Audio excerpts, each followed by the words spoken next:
how steep it really is. Can you compare, I mean, you're known as a specialist around the Nordschleife at the Nürburgring. What is the comparison that you can give us with the challenge of the Nordschleife and the challenge of the Daytona? Yeah, the Nordschleife, I know it pretty well, so it's much easier for me. And I know the car, how it works there. You know, it's more fluid and you have to be just focus on a good line and not too aggressive. And here you have to be very aggressive, very hard on the brakes. So that's really the biggest difference. Now you're going to be very busy filling. I'm from the UK, so I'm going to see you on my TV screen in the new Top Gear program. How's things going with that? Oh, sorry, no comment. Oh, really? You're not allowed to tell us? You know, I'm all the time with Top Gear, but not as an host. You're just taunting me with keeping it a surprise. So, are you going to be getting into the Fricadelli Porsche before the finish? No, that's it for now. That was my third stint, and I'm happy with that. Now they have to go back to the front. Okay, Sabine. Thanks for talking to us. That's great. Sabine Schmitz there. Not giving anything away about Top Gear, really. No, indeed not. Confirmation from Porsche that they have had to change the drive shaft of the 911 car. Thank you to Martin Haven for tweeting that through. Bibendum looking great for a 104-year-old, just being delivered to one of his myriad of gigs. Just a quick word on Sabine Schmitz. I worked with her in a Top Gear Live a couple of years ago. She is one of the most funny people in terms of humorous, sense of humour people. Obviously an excellent driver. Oh, Garden Jenga going on there as well. I always wanted to do Garden Jenga for TV. This could be... We're getting very excited there.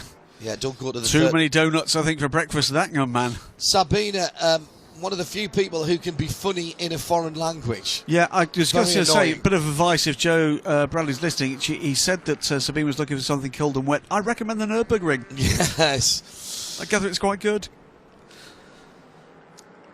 Grease from a failed CV joint being offered for the fluid on the under tray of the 911 from Tom Aitken. Well, let's wait and see how quickly. And for those who only know Sabine Schmitz from her exploits around the Nordschleife on things like Top Gear in transit vans, she has been a very, very accomplished racing driver, and her sister actually. They grew up within a stone's throw of the Nürburgring Nordschleife. Yeah, the police came out to tell them stop throwing the stones yes. and get in the car. She tells a very, very good story about the family BMW when she was in her late teens with her sister, and how her and her sister transformed her mother's daily runabout into a ring car with a cage. It makes it safer, Mum, honestly. Taking the back seats out. We hardly ever carry anybody, Mum. And then putting a set of track day tyres on and finding out that her mother had taken it out in the damp to go and the shopping, presumably. Well, do hairdressing appointment, actually, and having to whiz down to the hairdressers before our mum got back in with the rain falling quite heavily and try to drive home on effectively what was a set of slicks on a very, very stiff car. Well, when you grow up that close to the Nürburgring, no wonder you're good at it. Couple of tweeters this morning pointed out something that I spotted when I came into the booth, John, and we are on IMSA Radio. And a large radio following across the world, but in the UK, a big audience. And I think we should just say for a moment, we're going to miss Sir Terry Wogan, who I'm afraid died yesterday. Part of my... everybody's in the UK's... Yeah. You've got to say as well, if you work in radio, someone... sorry to be slightly parochial for those of you who perhaps don't know, Terry Wogan, a massively accomplished TV and radio broadcaster of the old style, both on music radio, on TV as a chat show host, and as an event host as well, in the, as I say, in the old mould of Twinkle in the Eye, raconteur style interviews, Irish brogue, and a fantastic turn of phrase. And anyone who... He'd have been good at this, wouldn't he? He'd have been great at this, actually. Just as I was thinking that, the Eurovision Song Contest is a particularly European oddity, and Sir Terry's commentary on that down the years now taken over by his BBC Radio 2 colleague Ken Bruce has been legendary. And anyone who's worked in broadcasting will have their own, and those outside as well, will have their own special memories of Sir Terry Wogan, and we think of him this Sunday morning and pass on condolences to his family down in Burnham, just outside of Slough, south east of England. He will be a massive miss from the landscape of British broadcasting. It's IMSA Radio. Gary S has tweeted at IMSA Radio, said, can you keep us updated on that game of Garden Jenga? It's all gone terribly wrong, I'm afraid. We've had RV races. Yeah. Suggestion that there should be a stop and go for the Jeep Wrangler for not letting the Park Place Porsche go through on the infield. I'm looking at paramedics actually attending now the highly sugared up young kid under a pile of timber. It's all gone horribly wrong, I'm afraid, on this Sunday morning. Let's get back to reality and give you a rundown of the classes then. At the head of the field, it's still 27.5 seconds for Luis Pippa Derani, who perhaps was then the find of 2015. Looks that way. And Max Angelelli in second place in the number 10 Wayne Taylor racing car, with 7 seconds further back Felipe Albuquerque, down to Tommy Dreesen and Joe Bradley. Tommy just handed the 20 PC car over, the Bar 1 racing car. Tell me, it's a bit of a game of chess, the PC class, isn't it? All right, it is a game of chess because the cars are so delicate. You try to push, and they weigh, I'm not sure, but they got to weigh 500 pounds less than everybody else. So you really, really have to be careful. You know, there's a lot of professional drivers out there, and you just got to keep your eyes out. But if you push the car too hard, you don't make the 24. If you don't push it far enough, it's a game of chess, just like you said. Yeah, and so how do you keep yourself, your concentration, not so much when you're in the car, but also when you're out of the car? Well, you know, that's the hard thing, because we all push each other, and we push ourselves. And just now, you know, that last stint I just did, you know, I couldn't get the pickup off. I wasn't driving hard enough to get the pickup off, but I didn't want to drive too hard because, you know, the car had a little problem. We hit the wall, so making right-hand corners was a problem. It's a little bit out of, you know, it's not straight. Right. And that's nothing you can do on the pit apron and to fix it. Well, there is something I can do, but I apologize to my team. I can start screaming bloody murder. Tell you, you've got Zoolander number 2 on the car, Tommy. I know you're in the movie industry in some way. Tell us about that. Where did that come about? Oh, it's really great. You know, I've been in the movie business since I was a late teen, and you know, I work hard in the creative advertising. But you know, once I had a chance to do a little bit better when I started my racing career, you know, I went to one of the departments, and I made sure it didn't come out of the budget we were working with.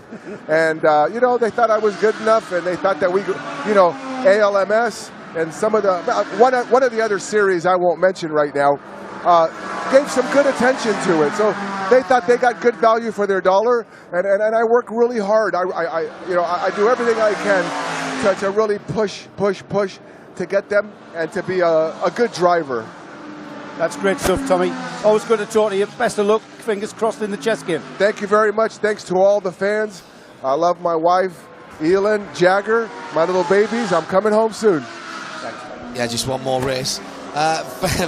Felipe Albuquerque just in and out of the pits for the number 5 Action Express car. Joe, we've seen Alex Wirtz lose 3 laps or so in the 01 Chip Ganassi Racing Ford prototype. Any news on that? Not at the moment, but if that's my mission, I'm on it.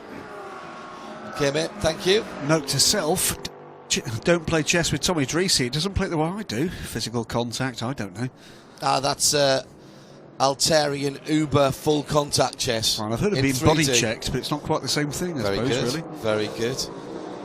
But we've got now John, as big a gap as we've seen at the front of this race for the whole. It's coming down just a little bit, in fairness. It was nearly 30 seconds 3 or 4 laps ago, down to 26 now. It doesn't sound a lot, but it is the ebb and flow, such is the way of things in endurance racing. Let's go through the classes again. I haven't mentioned PC for a while because the PC leader has dropped off the first 28 cars and in fact is down in 29th position. Chris Miller has done 549 laps. 6 laps the gap now to the 52 car. PR1 Matheson car. Nicholas Bollier behind the wheel of that. Then the 26 bar 1 car, which is another lap in arrears. Adam Merzon. And Ricardo Vera back behind the wheel of the number 20. The second BR1. Yeah. In GTD, that battle continues. And in fact, it is Shane van Gisbergen now opened up a 6-second lead to Marco Seefried. 22 Porsche from 44. That's one of the new Audis. Jesse Krohn in the 97 car in 3rd position. Just ahead, just behind rather, another second or so. Less than that, in fact. And then a decent battle between Ian James and Matthias Lauda, 23 and 98 on the banking, with Ian James in the Porsche and Matthias Lauda in the GTD Daytona GT version of the Aston Martin. Van Gisbergen, yeah, continuing, not a pristinely perfect car. That car's has pogoed up and down the list through the night, John. But always in contention, always within the kind of the overall pack. The overall pack into the night was 12 and 14 cars long. You could be outside the top 10 and still be in with a shot of finding yourself where Shane van Gisbergen is here as we came through dawn and into the morning.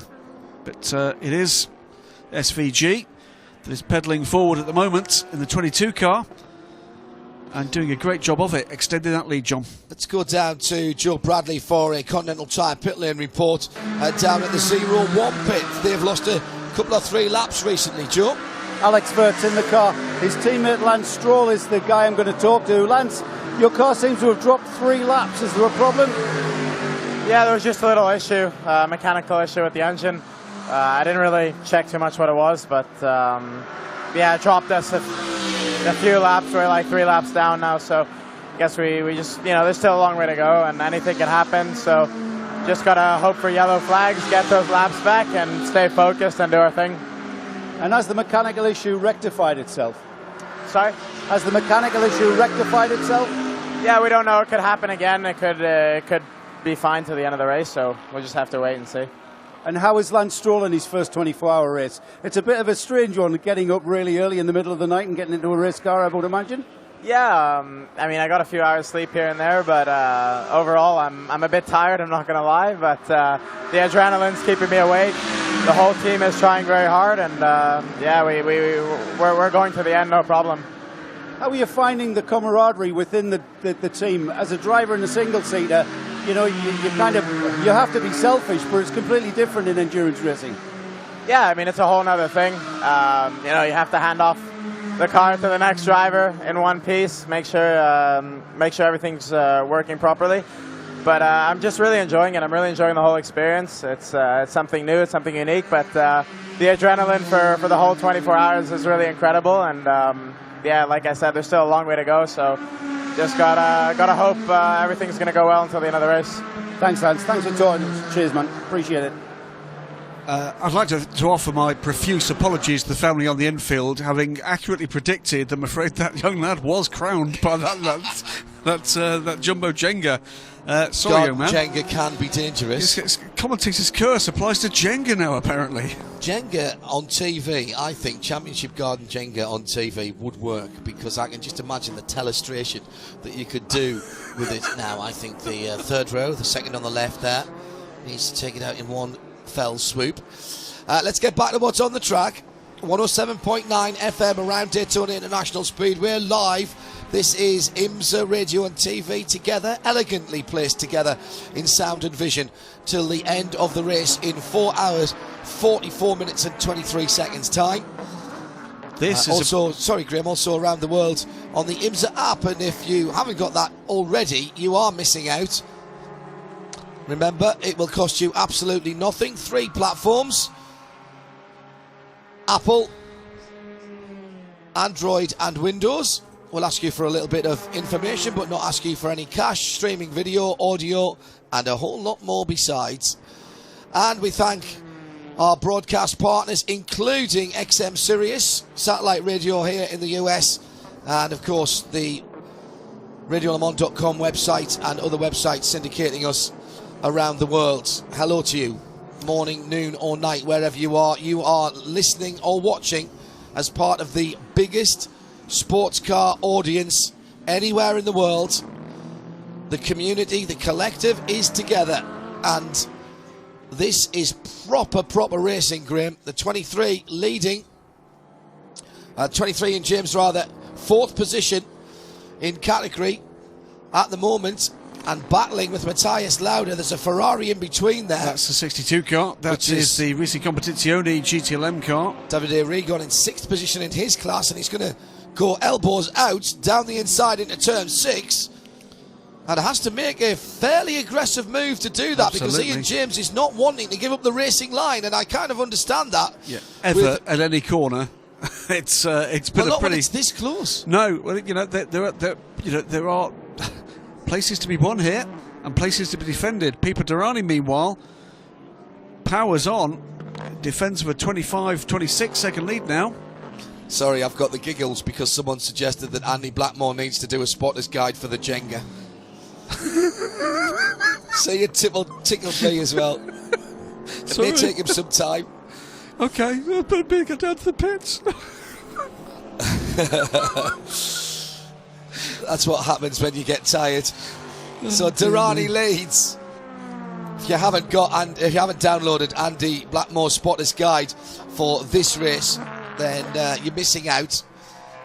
We're about to see the 911 car rejoin, according to a tweet from Porsche Motorsports.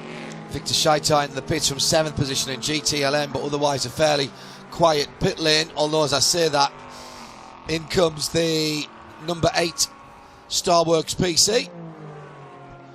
That car's had its issues. The PC category has literally not been the action that we thought it might have been. So you're watching recorded highlights of the Garden Jenga. Yeah, check local listings for details.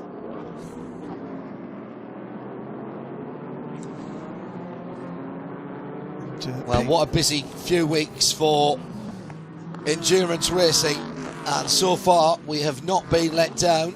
A sparkling open to the GT season out in the Middle East with the Dubai 24 hours. Renger, Van der Zande, Maro Engel and more than a couple of other drivers have come across, but Renger and Maro going on next weekend to Mount Panorama for the 12 hours down there.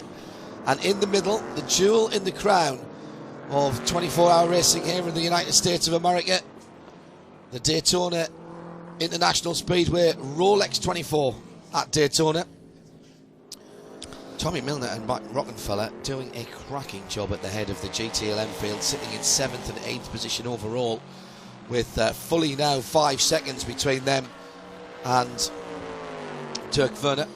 22 car. WeatherTech car into the pit lane. Joe Bradley has seen Shane Van Gisbergen come in. He's right opposite us. Stays in the car. Yeah, he's right opposite you, John. I'm further up. I'm just past the Ganassi pit, where I think that's the 02 car that just rolled in by me. I've got to say, the engine on these cars breathes very, very heavily, billowing smoke out of the breather, which is just sort of exiting just to the side of the gearbox at the rear of the car. This is the 02. Leader in the pits. About to get underway, fueling. It's down off the jacks. It's had a rip off the windscreen and fresh rubber. That car's on its way. 2 leaders in the pit lane then. GTD now rolls for the 22 WeatherTech Porsche, as into its stall comes the Pipo Derani ESM machine. Pippi already out of that car. That's Johannes van Overbeek, I think, getting aboard. Yeah, gold and orange helmet, and a full service going on. Remember, Pippo didn't take Continental tyres at the last stop as a wheel nut rolls right into the middle of pit lane. Max Angelelli pits the number 10 car as well. He'll stay aboard from second place. And Ryan DL from third. So again, those 3 cars coming in on exactly the same lap.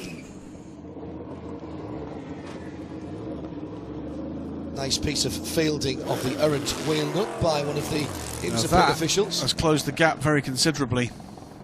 Now, did they not take? What did they do there? Was it drive-through? No, it was a much quicker stop by the Wingteller Racing crew. So because they didn't change drivers. Yeah, but drivers, you can change drivers by the time you fuel, Graham. That it shouldn't. It's too. It was a 25 second gap when they came through last time. Well, it's not going to be that this time. Let's see. Max Angelelli hasn't been scored out the pit. He is now 44. Marco Seefried due into the pits as well shortly in the Magnus Racing Audi.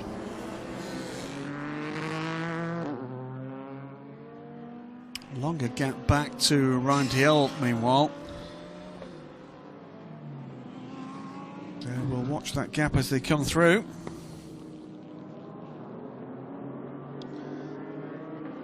Yeah, just need to watch that play out. But I think Johannes van Overbeek is going to still have a substantial lead when he comes across the next timing line.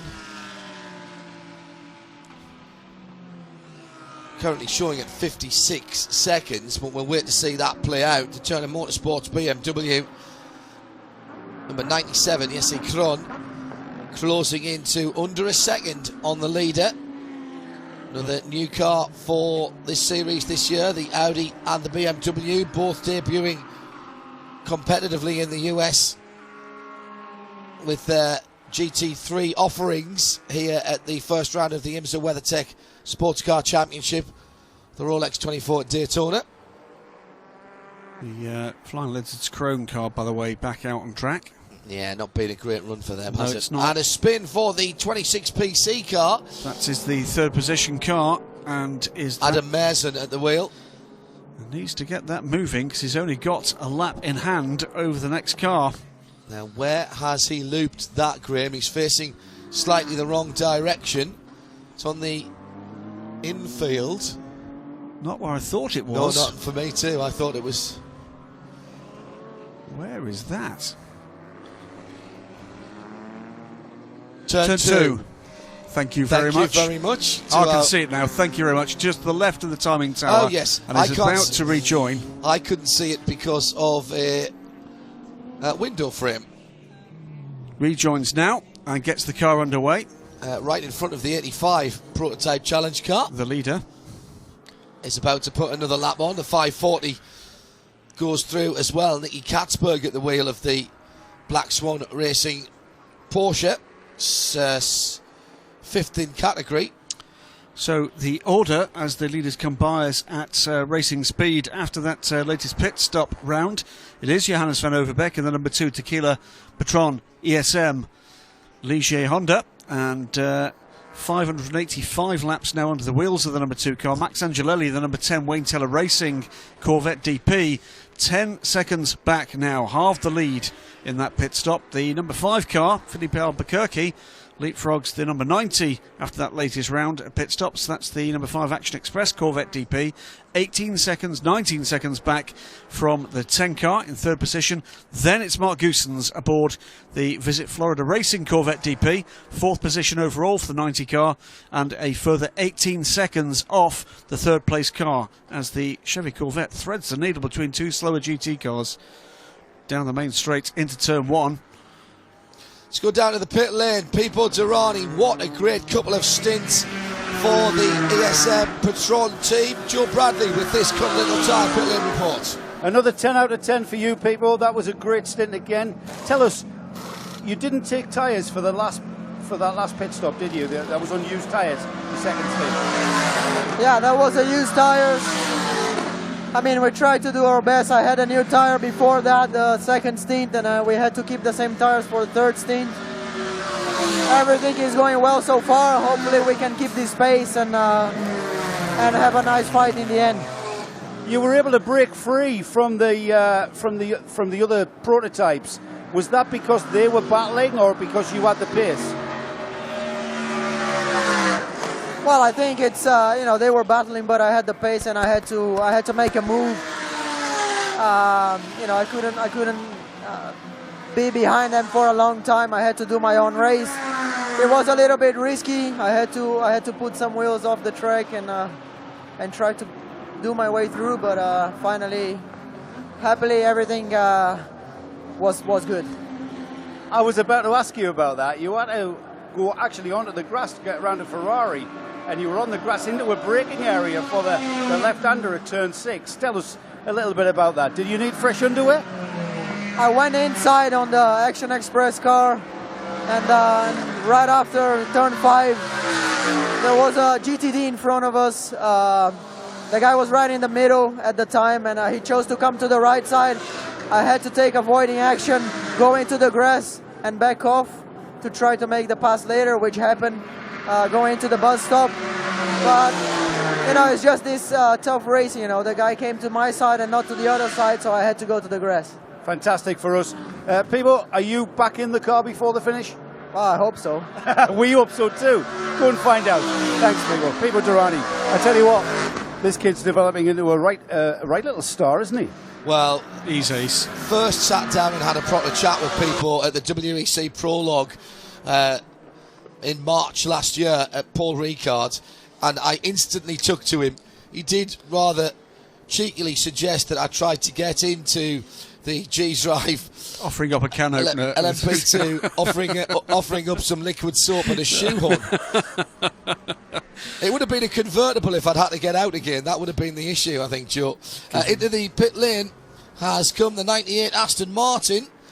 Matthias Lauda is out of the car. Now I said that, is he just getting an extra drinks bottle? Let's wait and see. He should. Would have thought Matthias would have stayed in there. It might have been just a new drinks bottle.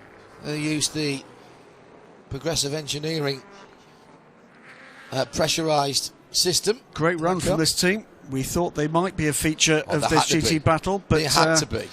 Scored third in class as the car crossed the line to come into the pits. As far as we know, this is a one-off for Paul Dall'Anna and his two regular WEC GTE AM colleagues of Pedro Lamy and Matthias Lauda. They've added Richie Stanaway, of course, another Aston Martin works driver to that particular squad for this race. Endurance racing nowadays, you have to have somebody from New Zealand. It's the law. Yeah. It's the only reason Brendan Hartley gets work. That's not true at all. Into the pit lane comes the number 62, Risi Competizione Ferrari, 6th position in its category. Davide Rigon brings the car spot onto its marks. Dave Beaky Sims just standing in the cutout, having a look underneath the left front of that car. Dave has been around motor racing since before there was actually motor racing. Yeah, he literally remembers it was all fields round here. Yeah, and has some great stories to tell. Wrote a fabulous book recently. Start the engine. Start it, go. Right pedal, and off it goes. Down to the pit lane, Matthias Lauda did indeed get out of the 98 car. We'll find out who replaced him in a moment as Joe Bradley brings us this from the pit lane. I don't know whether I should find the cruelty, man. There's a child down here fast asleep and someone's been writing on his face with felt tip pens. A cruel pit, the 98 Aston Martin pit. Sharpies, yeah. Matthias Lauda is getting a well-earned drink. Well done, Matthias. Matthias, the Aston Martin, the 98 Aston Martin, you guys are still in the fight, aren't you? Yes, for sure. So far, everything went good. We didn't have any problems at all through the whole race, thanks to the team. They're doing a good job. Our paces are right. In my last stint, I was stuck behind the Porsche, so we're missing a bit of top speed, but still, we're right there, and it will be a hard battle till the end. And when you say battle, are you guys flat out, or are you pacing yourselves to the end? No, we're flat out. We're flat out. Our goal is to win this race. We've been through the whole race, always in between top 3, top 5, top 4, leading. So we're always there, and our goal is to push maximum the last stint and try to win it. Are you guys coming back to the United States to do some more of the WeatherTech series? Yes, we come back for Sebring, 12 hours. Right, that's great. That's great. So thanks, Matthias. Great drive there from Matthias Lauda. I tell you what, it's not until you really get up close you see the resemblance he has with his father, as you know, who was one of my childhood heroes, that man's father. And just listening to him and closing Yes, my eyes, very much so. I couldn't hear that. I couldn't see him talking to you. Graham Goodwin, the 98 Aston at Sebring. That's news as to me. well. I think that might be an exclusive here on IMSA Radio. Breaking news from Matthias Lauda that they'll have another crack at the long races here. And Sebring in 6 weeks' time falls nicely for the European contingent, with the European, or at least the World Championship, not starting until Silverstone. ELMS and WEC together, and the prologues, the European version of the Raw, if you will, is Easter weekend down at Ricard. So news then that the Aston Martin number 98, Paul Dallalana, with his teammates then, and presumably the same for Graham, because you can run 4 drivers in the Sebring 12 hours, will be down in Sebring in mid-March. Well, let's wait and see. There's obviously other options available. You've got Richie Stanaway, but other Aston Martin I think it drivers. makes sense to keep the WEC 3 together. Absolutely. In terms of Dallalana, Lamy and Matthias Lauda. You cannot get better practice than racing mileage. No, I agree. You cannot get better practice.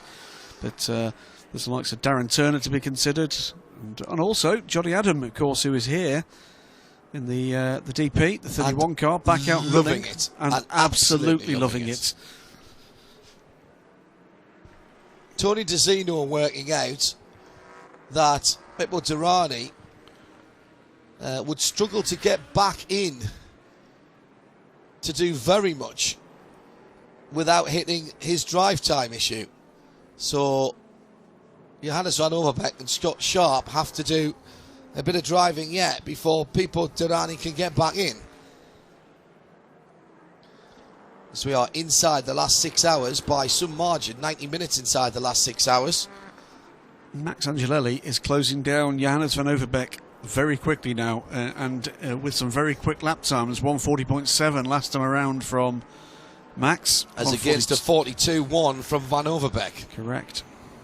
In fact, a 42.1 from Angelelli as well, but it's 4.6 seconds.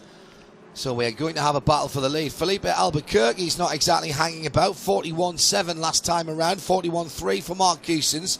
41.8 for Alex Wirtz. And a 40.8 for Tony Kanaan, albeit a few laps off the lead, but it's beginning to come back together at the sharp end of the field in the prototype categories. In GTLM, Marcel Fesler back as a Corvette factory driver, or back in a factory Corvette, should I say, for the first time in 7 years. The Audi man with the constant smile on his face might just have been a little bit broader this weekend. Mike Rockefeller is behind him to the tune of 8.3 seconds. The 4 from the 3 Corvettes leading out from Dirk Werner in the BMW number 25, the number 100 BMW, out of contention now with issues earlier in the race. 4th position, Alessandro Perguidi in the number 68 Ferrari, and he's another 17 seconds further back. The first of the Porsches, the remaining Porsche now in terms of challenging for the win, still on the lead lap. It's the 912 after the 911 had a drive shaft issue about half an hour ago. Michael Christensen is in the 912 and is 38.5 seconds away from the leader in class. You notice we're not talking about the Ford GTs. They had niggly issues. The 67 has never really looked like it was ready to race all week, to be honest, and sure enough it was the first car with problems in the pit lane. But when running, it's been on pretty good pace. The problem is it's just not been reliable. We had a couple of punctures as well. The 66 car, 67 car, apologies. Stefan Mucker at the wheel both times. Absolutely right. Both the 67 and the 66 have flattered to deceive. But at the head of GTLM, the gap between the 2 Corvettes and the chasing BMW is beginning to come down. Shane van Gisbergen, meanwhile, is being caught. Release the Irishman. by Damien Faulkner. Not on the last lap, but that gap's coming down too. Yeah, that's just on 5.5 seconds. 22 Porsche from 93 Dodge Viper from 44 Audi in the hands of Marco Seefried. 20 seconds between the top three, but just 5.5 between the leading pair in GT Daytona. Marcus Paltala in the 97 BMW is fourth. He's just a second or so behind Seefried, and Richie Stanaway now installed into that number 98 GTD Aston Martin that was just vacated by Matthias Lauda. Still on the lead lap as well, and he is about 11 seconds behind behind Marcus Paltala, and 3 seconds ahead of Ian James in the 6th place GTD car, being the 23 Alex Job Racing Porsche. Just on 35 seconds between 1st and 6th in the GT Daytona category. Interesting to see the relative performance now out on the circuit of the delayed number 67 Ford, which currently has Ryan Briscoe at the wheel, down in 43rd position, but in 10th for GTLM, and will pick up points, sitting in behind the Corvette at the moment and losing no ground whatsoever to the 1st and 2nd place cars out on the circuit. Now, as far as the lead's concerned, stand by for action, because the gap between 1st and 2nd, which was 30 seconds before the pit stop and then was around about 10 when they came out, is now down to 3.6 between Johannes van Overbeek and Max Angelelli, who is on full attack mode. Angelelli in the number 10 Wayne Taylor Racing Corvette DP is charging and is on the same piece of the racetrack. He can see the bright green and black number 2 ahead of him, and that will be a great fillip to him once you can see the back of the car and you are on the same piece of circuit. It gives you the opportunity to be able to pace yourself, say, can I brake a little bit later, where am I stronger? And there's just nothing that you can't help yourself. You start to try and look across the circuit. Am I gaining? Am I losing? And at the moment, Max Angelelli is hunting down Johannes van Overbeek. And it's a mark of the quality of Pipo Derani is what we're seeing here at the moment, John. Remember that second stint from Pipo this morning was on used rubber. He was still taking time out of the DPs ahead. We had that lengthy kind of social media conversation about whether or not there was, unfair advantage to the P2s here. Well, you can see here, that car, the same car on fresh rubber with a very decent driver, with Johannes van Overbeek at the wheel, is being caught by Max Angelelli. If you're here at the circuit listening on 107.9 or one of our XM channels or on the very, very impressive PA system, get your cameras out now, point them towards stock car turn 4. The two Fords in line abreast as they come out onto the tri-oval. It's a decent snap for the weekend scrapbook. As round the high side, the 67 just goes ahead of the 66. Ryan Briscoe in the 67, and the 66 at the moment is Sebastian Bourdais. So 34th overall for the 66, and how many laps off the lead there? Lots. And it is 43rd position overall for the 67. They're using this very sensibly as extended testing mileage, I'm sure. Learning an awful lot about the way this car performs and needs to be serviced in racing conditions. And I'm sure that's exactly what we'll hear post-race from the people behind the Ford GT project. There is simply no substitute for racing mileage, and Sebring next up. Well, there you go. Is there any firmer test of whether or not you've screwed a race car together properly? Well, they always say that 12 hours of Sebring is worth 24 most other places. Absolutely, because right. Of the... if you're looking for a shakedown, then trust me, it is literally that. Those 60-odd-year-old runways where the concrete is feet thick, the former B-52 training airbase. And you do like it's very different from this place in terms of atmosphere, but the similarity is You drive into Daytona International Speedway or you drive into Sebring, and immediately, if you just scrunch your eyes up a little bit, it all goes to black and white, and you can almost smell the history. All the best events are like that. Yeah, almost all the best events are like that. You can build up the credibility and the heritage of an event. You know, Petit Le Mans, perfect Petit example. Le Mans is a great example of it. The Bathurst 12 Hours is a great example of it. You can build up. You can do that by making friends, by making it very much a kind of an accessible, aspirational event for competitors and for the fan base as well. But you can't beat history. You just can't. Well, there are certain venues like Bathurst, like Mount Panorama, like here, Sebring, Road Atlanta for me as well is another one. I have a very soft spot for that because, of course, that was the first racetrack I came to work at here in the States some 17 years ago. But you go to somewhere like Brands Hatch, certainly when you stand in the pit lane or on the pit straight at Le Mans, Monza. I've been lucky enough to stand on the start line at Monza and walk the banking at Monza, which is the closest thing we have in Europe to here. And you can't help but get goosebumps on your arms because you know what has gone before them. When you stand on the pit lane here, or when you stand on the start-finish line at Sebring, you think of, at Sebring, the first ever Grand Prix in America. You think of Sir Jack Brabham pushing his car home to win the World Sports Car Championship in 1959. You think of all the greats that have gone here. When you stand here and look up the banking, you think of the Pettys and the Earnhardts and all of the brilliant racing that has gone before, and the sports car racing that's gone before here as well. Absolutely right. We saw that before the start of the race here, with just hundreds, thousands of people just wanting to be part of this event, not just on the grid, but just to come and sit on the hallowed surface of the track. I love the fact that there was as many people on the start-finish stripe here had walked across, being very respectful of the grass painting, open grid within the pit lane, and there was as many people just standing on the start-finish stripe and taking a picture, sitting there just to say that they had been there as they were looking at the cars. That is the definition of a venue. Absolutely. I'm going to correct you just very briefly, John. Sir Jack Brabham, his TARDIS is getting the better of both of us. Of course, it wasn't the World Sports Car Championship we got in 59.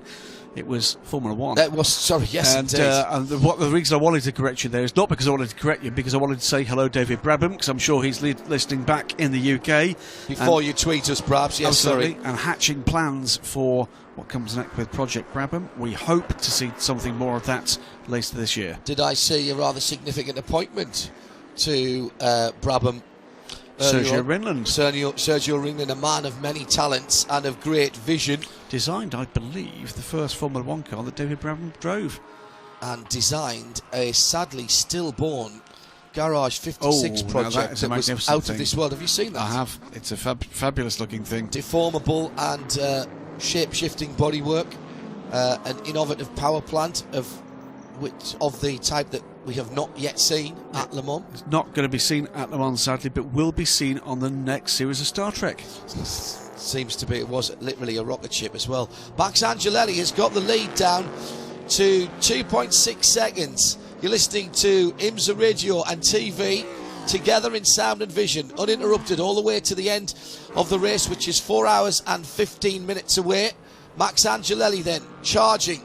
Can the Wayne Taylor Racing team, or perhaps the Action Express team with Felipe Albuquerque another 20 odd seconds further back down the road, can they uphold the honour of the Daytona prototype? 4 hours and 15 minutes remain of this race. We're approaching the end of 20 hours of racing. 20 hours of racing. And it has been 20 hours of racing. We are now up to, aren't we, effectively the whole of the European Le Mans Series season when we finish this race. That's a way of looking at it. 24 hours of racing there will be in those 6 4-hours events. Well, we've done 5 of them already. We are... Just Spa to go then. Yeah. And GTLM, as we watch Johannes van Overbeek doing his very best to fend off the ever closer attentions of Max Angelelli, and he did have a moment a couple of laps ago where he stabilised that gap, but again now there's Max behind him, less than 2 seconds now. It's traffic is going to make a big difference here. Van Overbeek, quite rightly, as the leader, cannot take too many chances. As the chasing car, you have to put the pressure on, and the pressure is going to be turned up to extreme as Max Angelelli has slowly, carefully, inexorably dragged back. Like a long distance runner in the 10,000 metres, you don't sprint up to the guy ahead of him, you plan, you scheme, you get back to put pressure on, to sit on the shoulder of the man at the head of the field. And that's exactly what Max Angelelli has done. He has conserved the car, the Continental tyres, and he will be with Johannes van Overbeek next time around, or the lap afterwards, I would think. Meantime, in the prototype challenge category, it is the number 85 JDC Miller car, as it has been for a long, long time in the hands of Chris Miller. Number 4 car, meanwhile, John, leading GTLM, as that car has been for a little wee while. It's Marcel Fessler, head of Mike Rockenfeller, the two new boys for this year, although Marcel Fessler is a returning hero, of course, for Corvette. The prodigal has returned. Absolutely. Spin! And it's it's the 02 car. Is that Kanaan? That is the 02 car. It's Tony Kanaan. And I think there's been a coming together with the number 6 Audi. That's the broken right rear. On the it's the number 6 Audi, and it's Matt Bell at the wheel of that 12th and GTD. I hope he knows that's broken. West Horseshoe. He does now. It was Kanaan that went around. Now, is there any damage to the 6th place prototype? He, I think, has got away with that. Coming down in, it's Kanaan going to the inside. Matt Bell simply didn't see him, and hit him very early in the corner. It wasn't a very heavy contact, but immediately broke the suspension on the right rear of Matt Bell's Audi. What a shame. Leader in GTD, SVG, Shane van Gisbergen. The WeatherTech Alex Job Racing Porsche in 14th position overall. And it's changing the lead. The Max Angelelli has gone by and has taken the lead. The number 10 Corvette DP, Wayne Taylor Racing, take the lead of the Rolex 24 Hours at Daytona with 4 hours and 12 minutes remaining on the clock. And we're going to see that again here. Johannes went for the outside around the 540, but Max the Axe. Well, a great move up the inside there from Max. So check in with our Continental Tire pit lane reporters and say good morning to Jim Roller. Morning, Jim. How are you feeling? Very well, John. With apologies to Adrian Cronauer. Good morning, Daytona. This is my favorite time of the race. The cars have got that patina of grime, and they've been ridden hard all night long, and they don't handle anything like they used to at the beginning of the race. Sometimes that's good because you made the car better. Sometimes that's bad because it's held together with rubber bands and racer tape and anything else you can get to hold the body parts on after the beating and banging that we've been seeing for the last 20 hours. You also know who your competition is at this point, who's fast where, who's not fast where, and now is the time when all that scheming and planning that you were talking about a moment ago, that's sneaking up on people, well, no more sneaking now. Now you just hit them with a hammer and go. Joe Bradley? Yeah. Now then, I think I've been told fibs earlier on. You were telling me fibs. I'm with Damien Faulkner, who has actually been behind the wheel of the 93 Viper. Damien, I saw you bring the car in, but earlier you were saying you were going to triple stint it, but as far as my calculations are, that was a single stint for you. Is that right? Yeah, I said I was going to do a double stint, and then perhaps a triple stint at the end. But I did say, or was it to Dex, actually, maybe? It was me. Oh, was it you? Well, no, I said our driver rotation was very flexible. And so we have to be sort of on hand all the time, and we just don't know who might get into the car next. Well, sorry, that sounds like it's all over the place.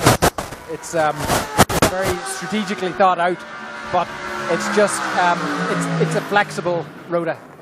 Right. So, do you know when you're next in the car then? No. I'm going to be in for the last 3. imagine. Probably not before that. I'm just going to take you to the back where we'll get less radio interference, Damien. So are the decisions on driver rotation one of tactics competitively? I know you've got silver drivers and bronze drivers in the car. Is it to kind of give them experience behind the wheel, or is it purely to do with the best option for the competitiveness of the car? Or don't you know? No, it's a mixture between competitiveness and regulations, because the bronze drivers have to do, two of them have to do at least 5 hours each. So we have to make sure that they get their allocated time. If not, you're penalised, and you'll probably drop to the back or whatever. So it's that, and the competitive end of it is trying to keep on the lead lap until the last couple of stints. So it's basically the first 20 hours or more is basically a transportation of the 93 Viper on the lead lap to the hour of 21, 22. I was going to say I would even take it down to maybe 23 hours. It's such a competitive class. I'm going to leave you to it. I'm going to leave you to take on whatever mineral drink you are taking on there, and wish you the best of luck and hope to see you in the car soon. It's VP Racing fuel I'm drinking. Oh, really? Yeah. Rocket fuel. Rocket fuel for Damo. Thank you very much indeed, Joe Bradley. Sounds like Joe might need a battery change in the next few minutes, so we may lose him from our Continental Tyre pit lane. I'm going to put him because Johannes van Overbeek has not given this up. He had a good old go around the outside of turn 1 and then turn 2 on Max Angelelli, and is back on the rear of the Corvette DP now in a real battle for the lead. It was wakey time for Johannes van Overbeek, and he's showing real intent here, showing a bit more confidence in the car and looking very racy. This is not going to be a case Max Angelelli jetting off into the distance. Not if Johannes van Overbeek has got anything whatsoever to say about it. Meantime, that number 6 Audi has gone behind the wall, made it back without any further drama. It went straight behind the wall. Angelelli and van Overbeek, though, engaged in the latest battle for the lead. It's not for the lead. Hang on a minute, what's happened here? Van Overbeek's been down pit lane, has rejoined behind. Correct. No, he hasn't been down pit lane. He was last on the pit lane and on lap 584, so he's just lost time. He's lost a lot of time. Out of our sight, he has lost a lot of time. So was that the spin? Was it an issue? But definitely hasn't been on pit lane any time recently. He was last on the pit lane. 601, he was. No, 584 grip. He's not been down pit lane. And Jim Roller, the number 2 car, confirm, has not been down pit lane. No, he has not been down pit lane. So he's been off the course. Yeah. So Van Overbeek shuffled behind Albuquerque and Goossens, unless that's a timing fault. It may well be a timing glitch, because he seems to have lost a lap there, and I'm not sure. Well, 3:22 the last time around. I think he may have... He's lost a lap, so he has to have stopped or have not had a lap counted as he's gone through. His position on the circuit would say to me that he is still behind Max Angelelli. If I could see them together on the track. Well, in physical terms, he most certainly is. Quite what's happened to that lap, we're probably going to have that. I think that's a Wayne Taylor. It's a it's a Scott Sharp question. Yeah. And Jim Roller is down in the pit lane on his own at the moment. We'll get him down to that.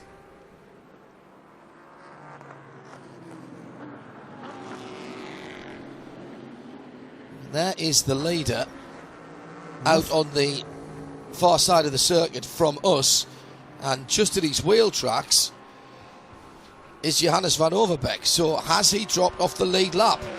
His last lap time would suggest so, but he's coming back hard. Very hard. Max Angelelli. Now this is either a pass for the lead or a pass to get back on the lead lap. The timing and scoring suggests the latter, but what we haven't seen is how that lap was lost. And if that is the case, Max Angelelli has just opened up a huge gap on the rest of the field, because then the new second place driver will be Felipe Albuquerque. It's suspiciously close to a 2-lap total, 3 minutes and 22. I think it's a timing glitch. Well, Jim Roller is down in the pit lane. Let's see if we can get him down to 5 on pit road.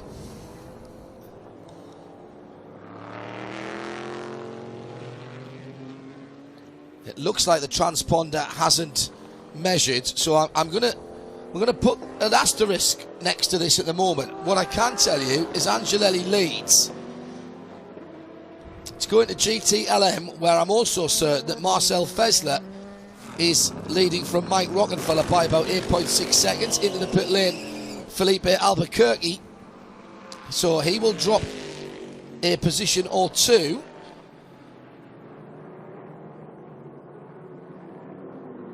Let's not get overly excited at the moment, because the positions on the track may suggest one thing whilst timing suggests another. It's not unheard of for even the most sophisticated timing screens, timing systems to just have a splutter.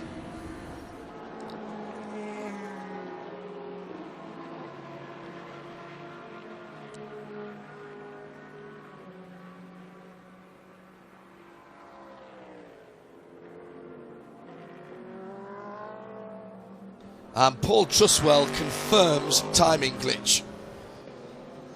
So, thank you, Paul, at the RSL Walking Data Centre. That's very much good enough for me. So, Johannes van Overbeek, disregard the timing screen at the moment. We are relatively confident that he's in second place still. Yeah, and attacking. Let's go down to Jim Roller. Trouble out on the far side of the circuit. Damage to the right rear of the 28 Lamborghini with Mark Bisseng at the wheel. That car has led the GTD class, and the right rear is catching the Continental tyre. And in fact, well, it's now shed a bit of bodywork and it's not catching quite so much. Let's go down and have a Continental tyre pit lane report. Here's Jim Roller down at the ESM pits. Jim? Well, I can confirm, John, that it is a timing glitch, and Ed Brown, that's got to make your heart stop. Well, we were just saying, thank God we're paying attention, because that's a good way to get behind. But yeah, no, it's a timing glitch. We've sent a note, but yeah, we're running in second right now, and they just adjusted it, so it's back on the board. They sure did. So yeah, they were grinning at me when I when I came in, because they knew they're listening, and they knew what I was after. Pounding the paddock, patrolling the pits. The Continental Tire Pit Lane Team on IMSA Radio. The WeatherTech Sports Car Championship on IMSA Radio. Well, as we head into the last 4 hours of the 2016 Rolex 24 Daytona, the first round of the IMSA WeatherTech Championship for 2016, we have drama on the racetrack. The 67 Ford continues its troubled run and is slow on the far side of the circuit. It's Max Angelelli by just 0.3 of a second to Johannes van Overbeek. 10 from 2 from 90 Mark Goosens in third position. And the battle is on at the head of the field. We'll keep an eye on that as we go down to the pit lane for a Continental Tire update. Here's Jim Roller. Andy Lally is was sitting here comfortably, and now we've got a full course caution. He's looking to the crew to see if he's going to be getting in the car. Andy, the 44 car is kind of carrying the banner for the Audi folks in this race. I got to run. Sorry, they put me in. No problem. That's what we thought. They're going to put him in. That's how quickly things can change. And just as we were hearing, thanks Jim, just as we were hearing from Damien Faulkner, you have got to keep your options open. So confirm then, Johannes van Overbeek second and not giving up the fight. Well, two reasons, I think, for the full course yellow. We've got the debris from the number 28 Conrad Lamborghini, but also, John, down at the bottom of the banking, we've got the number 67 Ford GT at a stop, not for the first time today. Oh, actually, first time today. Not for the first time in the race. Yeah, and where that's on stock car 3 and 4, is it? I believe so. Yes, it is. Yeah, I can see it now to the left of the timing tower. It's right in the middle of 3 and 4. Well, you're going to win races, you're going to lose races. It's called motor racing, not motor winning. And this has been a hard lesson for the new Ford GT. Their competition debut has certainly not gone as planned. They have been very bullish in their pre-season talk to the press, in the way they've presented themselves. And the car, clearly the absolute cutting edge of the iteration of the rules. And they have not covered themselves in anything that they would call glory.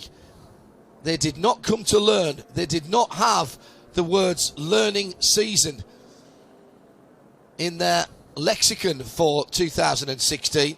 It is the big anniversary at Le Mans, and the competition debut has been less than sparkling, particularly for that 67 car, which has spent far too much time in the pits with niggly problems that the amount of testing that car has done should really have knocked out the system. But we've seen this before with big names, even, dare I say it, even Audi, Graham, eschewing the chance to go racing and testing instead, found that Le Mans bit them. I just wonder if this actually might be a blessing in disguise for the Ford programme. I think it's dose of reality. Absolutely. Here. The safety car, I think we're back to the Lamborghini keys out of the Goldfish Bowl this time, and picks them up at the exit of the International Horseshoe. But no, I think you're right, John. I think every team needs a learning curve, and boy, is this going to be one for Ford and Chip Ganassi Racing. This is not easy, and there are two lessons to learn here. Number one is clearly whatever's gone wrong, and it's been multiple things that have gone wrong with the Ford GTs, but two is they'll have been watching, I'm sure, open-mouthed the standard of competition elsewhere in this field. They know they've got one hell of a year on their hands. Yeah. I do think, as I say, though, that this might just be the reality check. The European arm of Ford Chip Ganassi Racing, based at Greatwith in Northamptonshire, will be looking at this with their new cars that have just arrived in Europe, I believe, and thinking, we better shake out some of the problems. Send me your notes, chaps.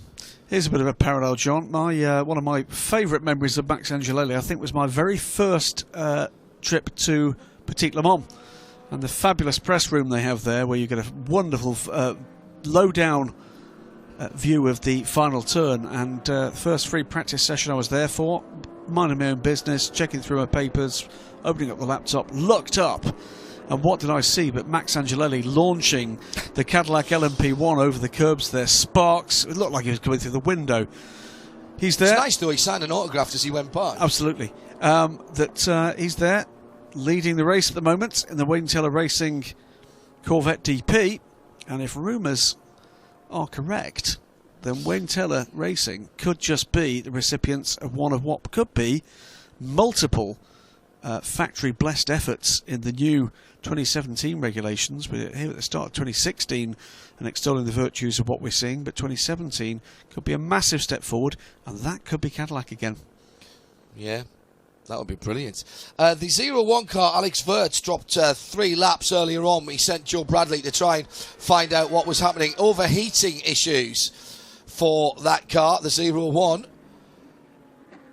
That's interesting, actually, because one of the Ford GTs, which shares the engine architecture of the Daytona prototype, of course, the EcoBoost development of that engine, they had some overheating issues earlier on in the week. I think it was the 67 car again, which seems to have had the worst of the issues. And they were having airlock problems in the cooling system. 67, by the way, has made it back to the paddock.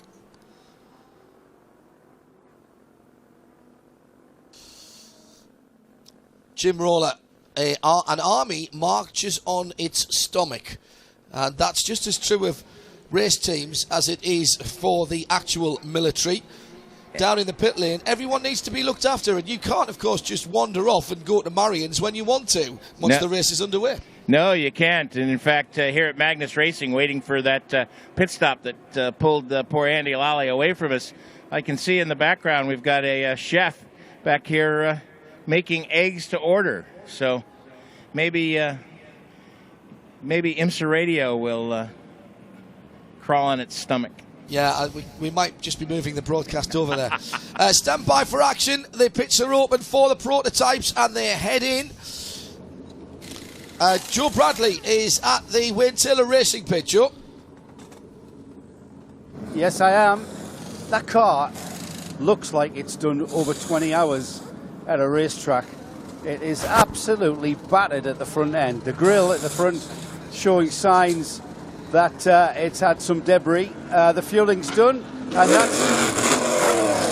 that's number 10 done and dusted. Down to Jim. 2 cars in, no driver change, tires and fuel only. This is the team that we talked about earlier that had the scoring glitch. No glitches on this pit stop, though. He's down and away. Perfect stop for that team.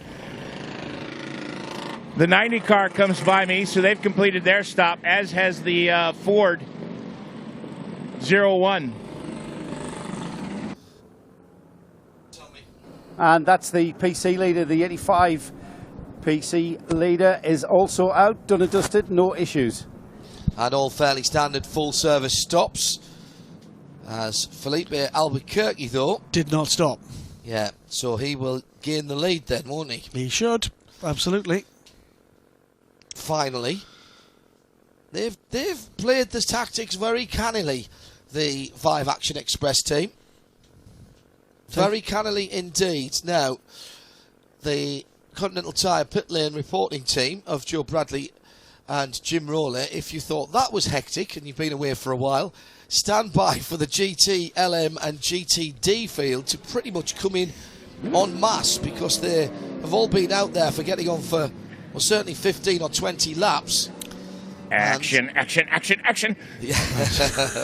600 horsepower cavalry charge. It's going to be a forest of carbon fibre down with you anytime soon, Jim. 6 car, I can report, is back out on the racetrack. They've come from behind the wall. They're making a quick stop in the pit box, and off he goes. So after some repair, we've got now 3 of the 4 Audis back out on the racetrack. The 45 car went behind the wall about 10 minutes ago. Thank you, Jim. Now the safety car is in the bus stop at the moment, and that is the bright burnt orange Lamborghini Huracan street car. Lovely thing. We have had a selection of we've been doing almost doing top trump safety car, haven't we? With the Exotica, Porsche, BMW, Audi and Lamborghini. And it's Lamborghini at the head of the field at the moment. That Huracan is a very purposeful looking machine. It was Audi that, with the new 2016 R8, paced the field to the start of the 54th running of the Rolex 24 at Daytona. This venue and event is actually the official US launch of the street car. Lots of R8 owners and potential owners at an event on Friday evening down on the shoreline, and a good chance to meet some of them on Friday and Saturday morning. There's a lot of excitement about this new car here in America, the street car, and Audi owners love their motor racing. Right, here comes the Light Brigade again, the Corvettes leading the GT field. Joe Bradley will get the 2 Pratt & Miller cars as they come in. They'll have to swap places in front of you, Joe. They did indeed swap places. The yellow Chevrolet train comes to a halt. The number 3 car quite askew because, as you said, it had to get round the number 4 car, which was ahead of it on the track. Let's see who wins the race out of the pits. Tyres and fuel, drivers staying on board of both of these Chevrolet Corvettes. We're about done, I would think. The number 4 car is first up its jacks. Number 4 car resumes, just sneaks out the back of the 3. And that's some new training shoes I need. Wheel nuts flying out into the lane here. It's not flying carbon fiber, but flying wheel nuts. I'm at the 44 car. Comes in out of second place. The 22 car was first on pit road. They've just finished their fueling. They may not beat these cars out. The 97 came in fourth place, showing fifth now, but they're out and away. And it looks like the 22 is just going to beat the Audi out. But the 97 guys, they had to stop. They were out first. Yeah, the Turner crew turned around the car. The number 97 BMW that Marcus Paltala brought in from 5th position. And I think they've jumped 2 or 3 spots at least there, Graham. 98 car, though, still on pit lane. Should note, by the way, I meant to mention it a little earlier and didn't. The 911 car is back out on track after that issue. News from the paddock area of another retirement. The Sharpie of Doom, the black marker of doom for the number 45 Chrome Flying Lizards Audi, officially now a retirement.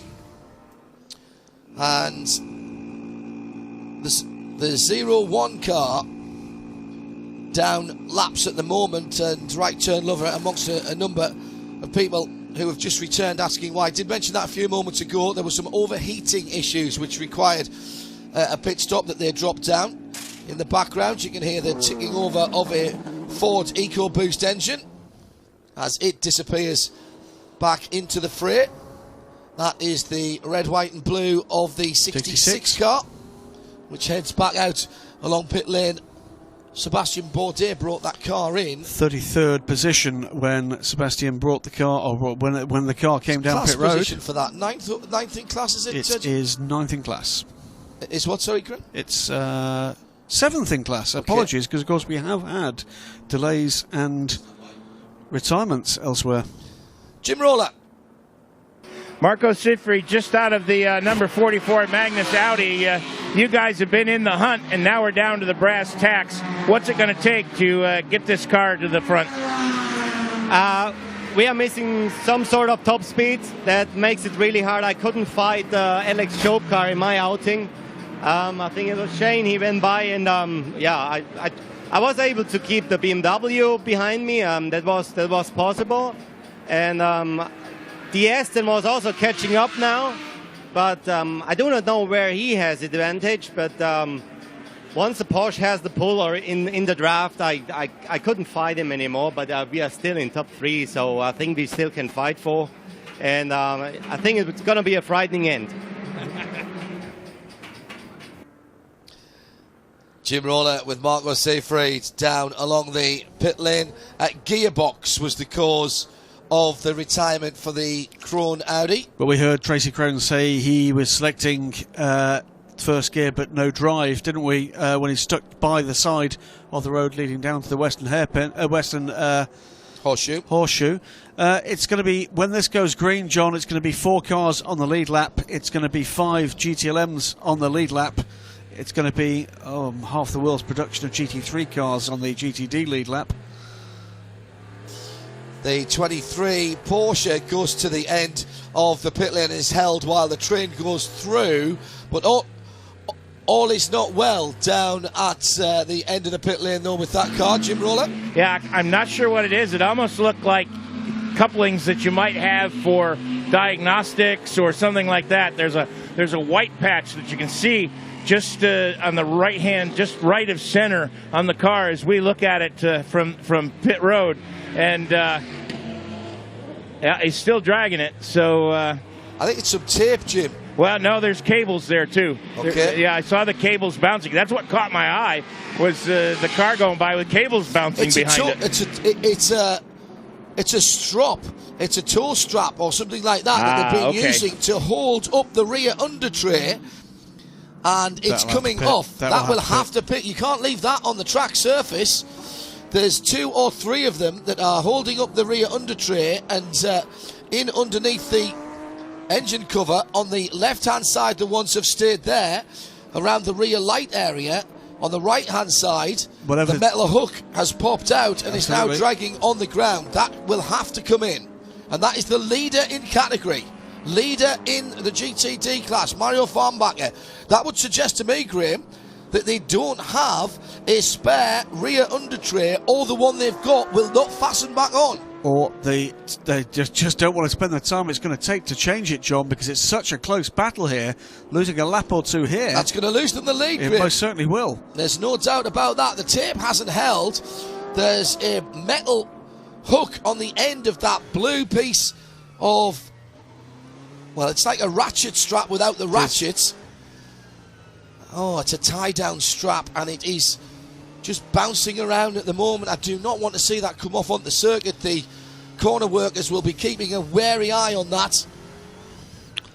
Got a quick request for us to go through briefly the list of confirmed retirements. We just heard about the 45 Flying Lizards Chrome Racing Audi, John.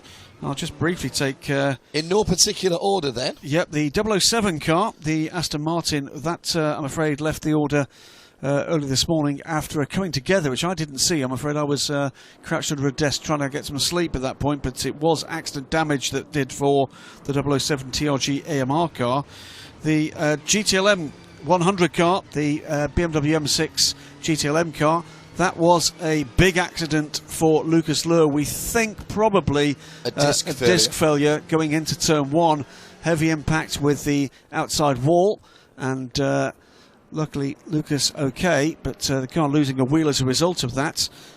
We're going to go back to green though. No, we can't surely with that car, with that bouncing around on the back of it. We're going back to green right now. Well, we are.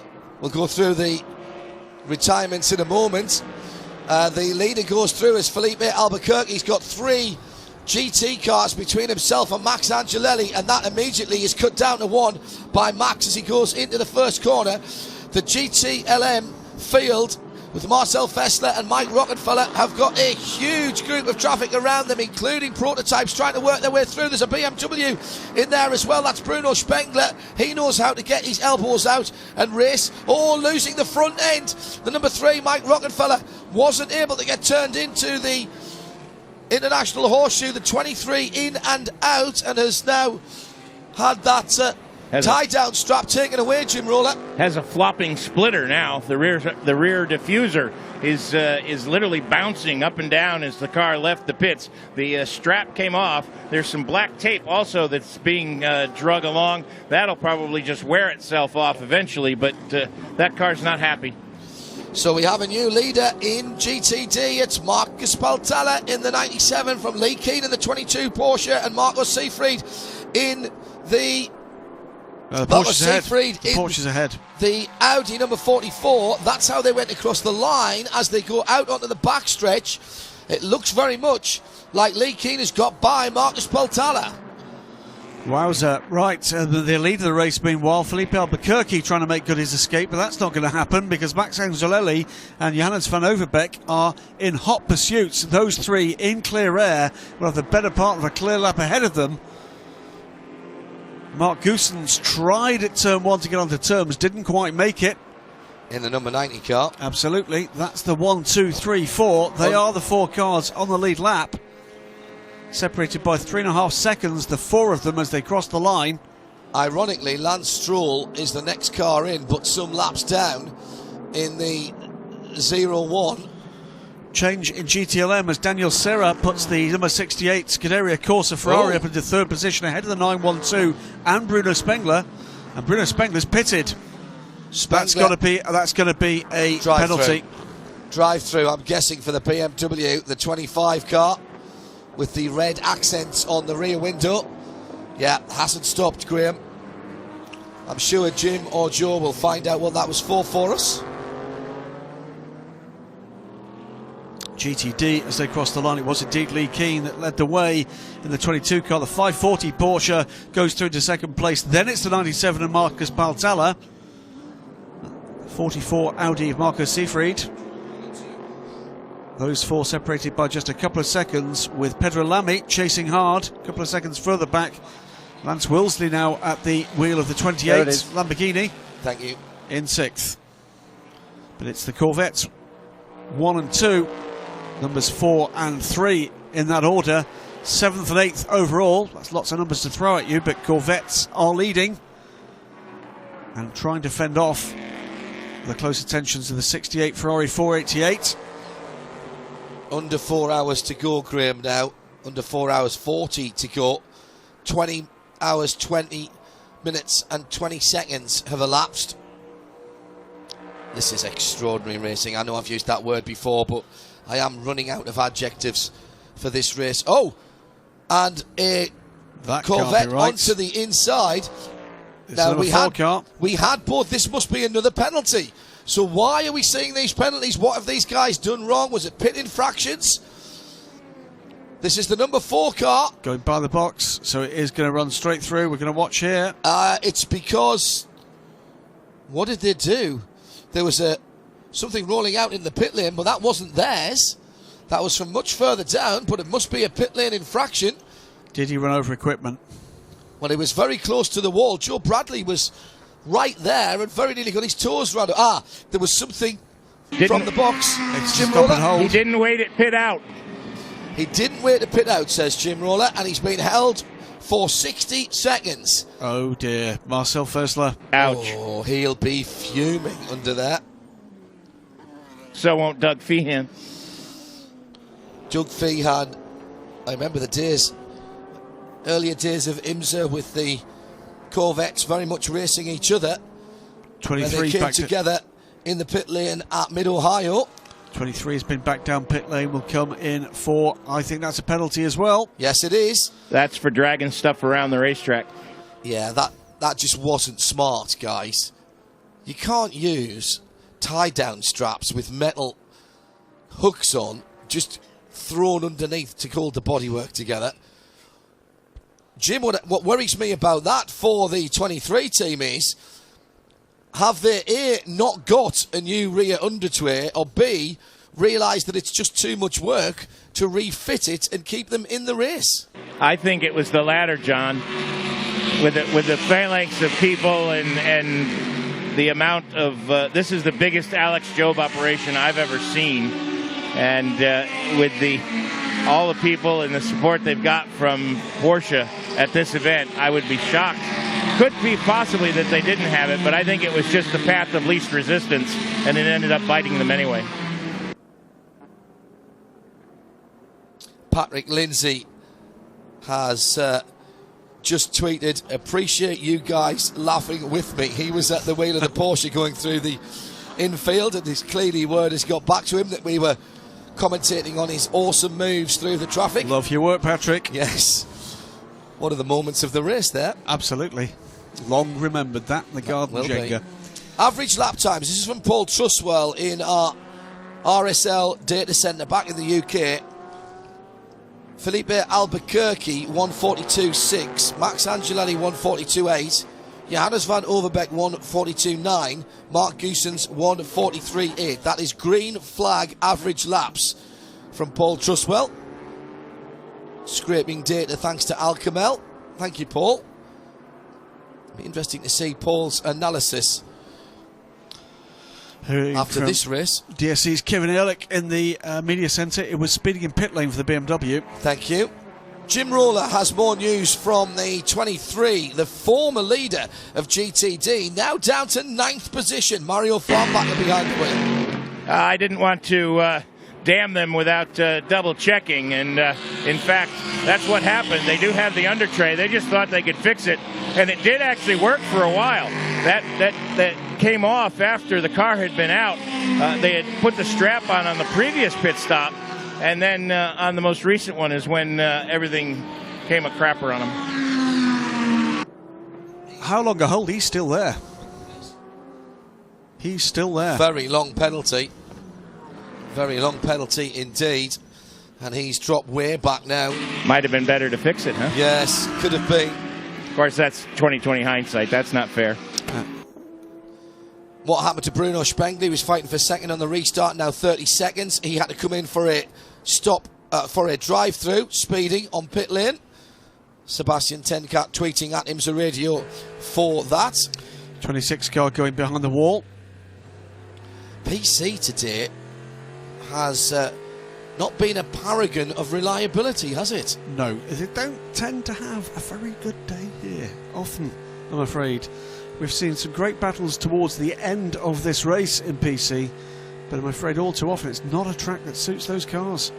New engine package coming at Sebring from K-Tech with new engine electronics, some more power, and a traction control system for the prototype challenge category, which will live on for at least one more season, I think, Graham, before any decision is made. I feel, I've got to say, that despite the rather false start for LMP3 in a perhaps ill-judged and certainly ill-prepared test of a Ginetta LMP3 car at Road America last year, I still think LMP3 could have a future in the IMSA category. The 38, a PC car, 6th in class, also going behind the wall. Well, we should just run through where we are with PC. It is the number 85 car, the JDC Miller car, that leads the race there, 26th overall. Steven Simpson having 586 laps under the wheels of the 85 car. Then it's the 52. It's Jose Gutierrez in the 52 car is 5 laps back at the moment in second position. And then third, it's Ricardo Vera in the Bar 1 car, the 20 car, third position. It's been survival of the unfittest, I'm afraid. 96 Turner BMW from 17th position in GT Daytona in, and also the 11 Lamborghini, the O'Gara Motorsport car. That's the Townsend Bell, Bill Sweedler, Eduardo Piscopo and Richard Antonucci. Have not called that car's number that much in this race. And it's down in 15th position as Townsend Bell brings that in for what appears to be a regular stop. Fuel going in left-hand side, Continental tyres starting with the right. That car had major electrical problems earlier that lost it an awful lot of time. It had been, John, I'm pretty certain that car was up into the top 2 or 3 earlier on, but then spent a long time on pit road.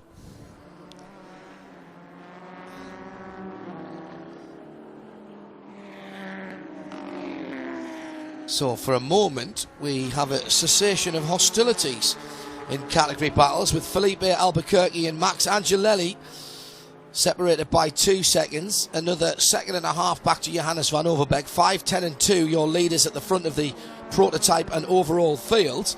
Then it's another 4 seconds back to Mark Goosens in the number 90. They're on the lead lap, just the top 4 there. GTLM, Mike Rockefeller in the number 3 Chevy Corvette has 4 seconds on Daniel Serra in the 68, who has 3 seconds on Michael Christensen in the 912 Porsche. My brain's saying the right thing, my mouth isn't moving in the right direction. Michael Christensen in the 912 Porsche in 3rd position. And it's Bruno Spengler recovering from that drive-through penalty for BMW. 10th position overall and 4th in the GT-LM category, and he is now 30 seconds behind the leading trio. In GTD, back to the front for the Porsche, number 22, Lee Keane now behind the wheel of that car, and he has not enough actually, 1.5 seconds to Patrick Long, who is charging along in the 540, not the night bus home, but indeed the Black Swan Racing Porsche in second, and Andy Lally, the 44 Magnus, not a Porsche this year, remember, Magnus Racing. Well done, sir. That would have tripped you up. It looks like a Porsche 123, doesn't it? But it's not. It's an Audi. Then Pedro Lamy hanging on in there for Aston Martin with the 98 car, which has just gone about its business there and thereabouts, and only 3 seconds back in 4th position. The top 8 in GTD are all on the lead lap. And that is where I think we're going to see a cracking battle all the way through the last 3.5 hours. Absolutely right. We wait to see what anybody's got left in the tank. At the moment, for the lead of the race, it's Felipe Albuquerque into the 140s now, 140.699. Takes a 10th out of Max Angelelli. It's 2 quick lap times there, but Johannes van Overbeek has not given this up. 3.7 seconds separate those 3. They go round down now towards the bus stop. Performance Tech 38 PC car, hearing from that team on Twitter, stuck in 5th gear, and then something blew, oil went everywhere. Oh dear. And Jim Roller can confirm that because, Jim, you're watching what? The kitty litter brigade. Ah. It's not your old problems come back to haunt you, is it?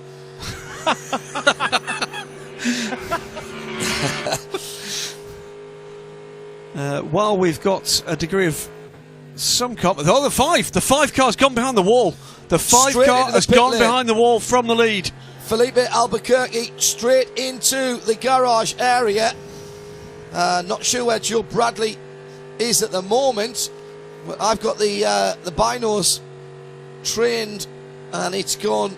It's not got. Is it made the? It has made the garage. It has made the garage. Felipe Albuquerque came to down pit road, turned sharp left through the gap, and into the team garage. The race leader is in trouble. Well, this is massive drama. Wow. Massive drama. As I can see the figure of Jim Roller heading towards the garage area. You know that by law of all things racing, the very moment that he gets there, the car will roll out of the pit, or the garage, should I say. Here we go, seeing it again on replay. Into the pit lane, and immediately into the garage, makes the gate, and then drives straight in. Now, fortunately, it is garage number 1. Already a crowd gathered there, and it's gone straight into garage number 1. We'll have Jim Roller's report in just a wee moment's time. Let's check through the leaders in class. The 85 bright yellow car, still about 7/10 of that car that started. He's running around. Various bits of bodywork have gone missing in action. That is a car. That's a bodywork set that needs to be varnished over and hung on the garage wall after this. Bring it home, baby. That's what you want. It's that's showing signs of previous wear, isn't it? One careful owner. One not so careful. 3 people who cared not a jot. Barely raced or rallied. There you go. And it's exactly the same part of the car. This is going to be transmission again. It's going to be drive shaft again. Yeah. It's exactly the same part of the car they worked on the other Action Express car, what seemed about an hour ago. Yeah, right rear. They've already got the disc assembly off the brake rotor, and now they're going to work with the electric wrenches, and they're refilling oil as well with the pressurized filler on the outside. Got the ratchets out to undo the bottom of the wishbone and the suspension. This is the left rear we're talking about. Jim Roller on his way there at the moment. 3 of the Action Express team leaning over the left rear corner, 2 working, 1 supervising. Not sure if we can get Jim Roller's signal from there. Yeah, I'm here. Jim Roller, go ahead. Yeah, and I think you're right. I think it is drivetrain.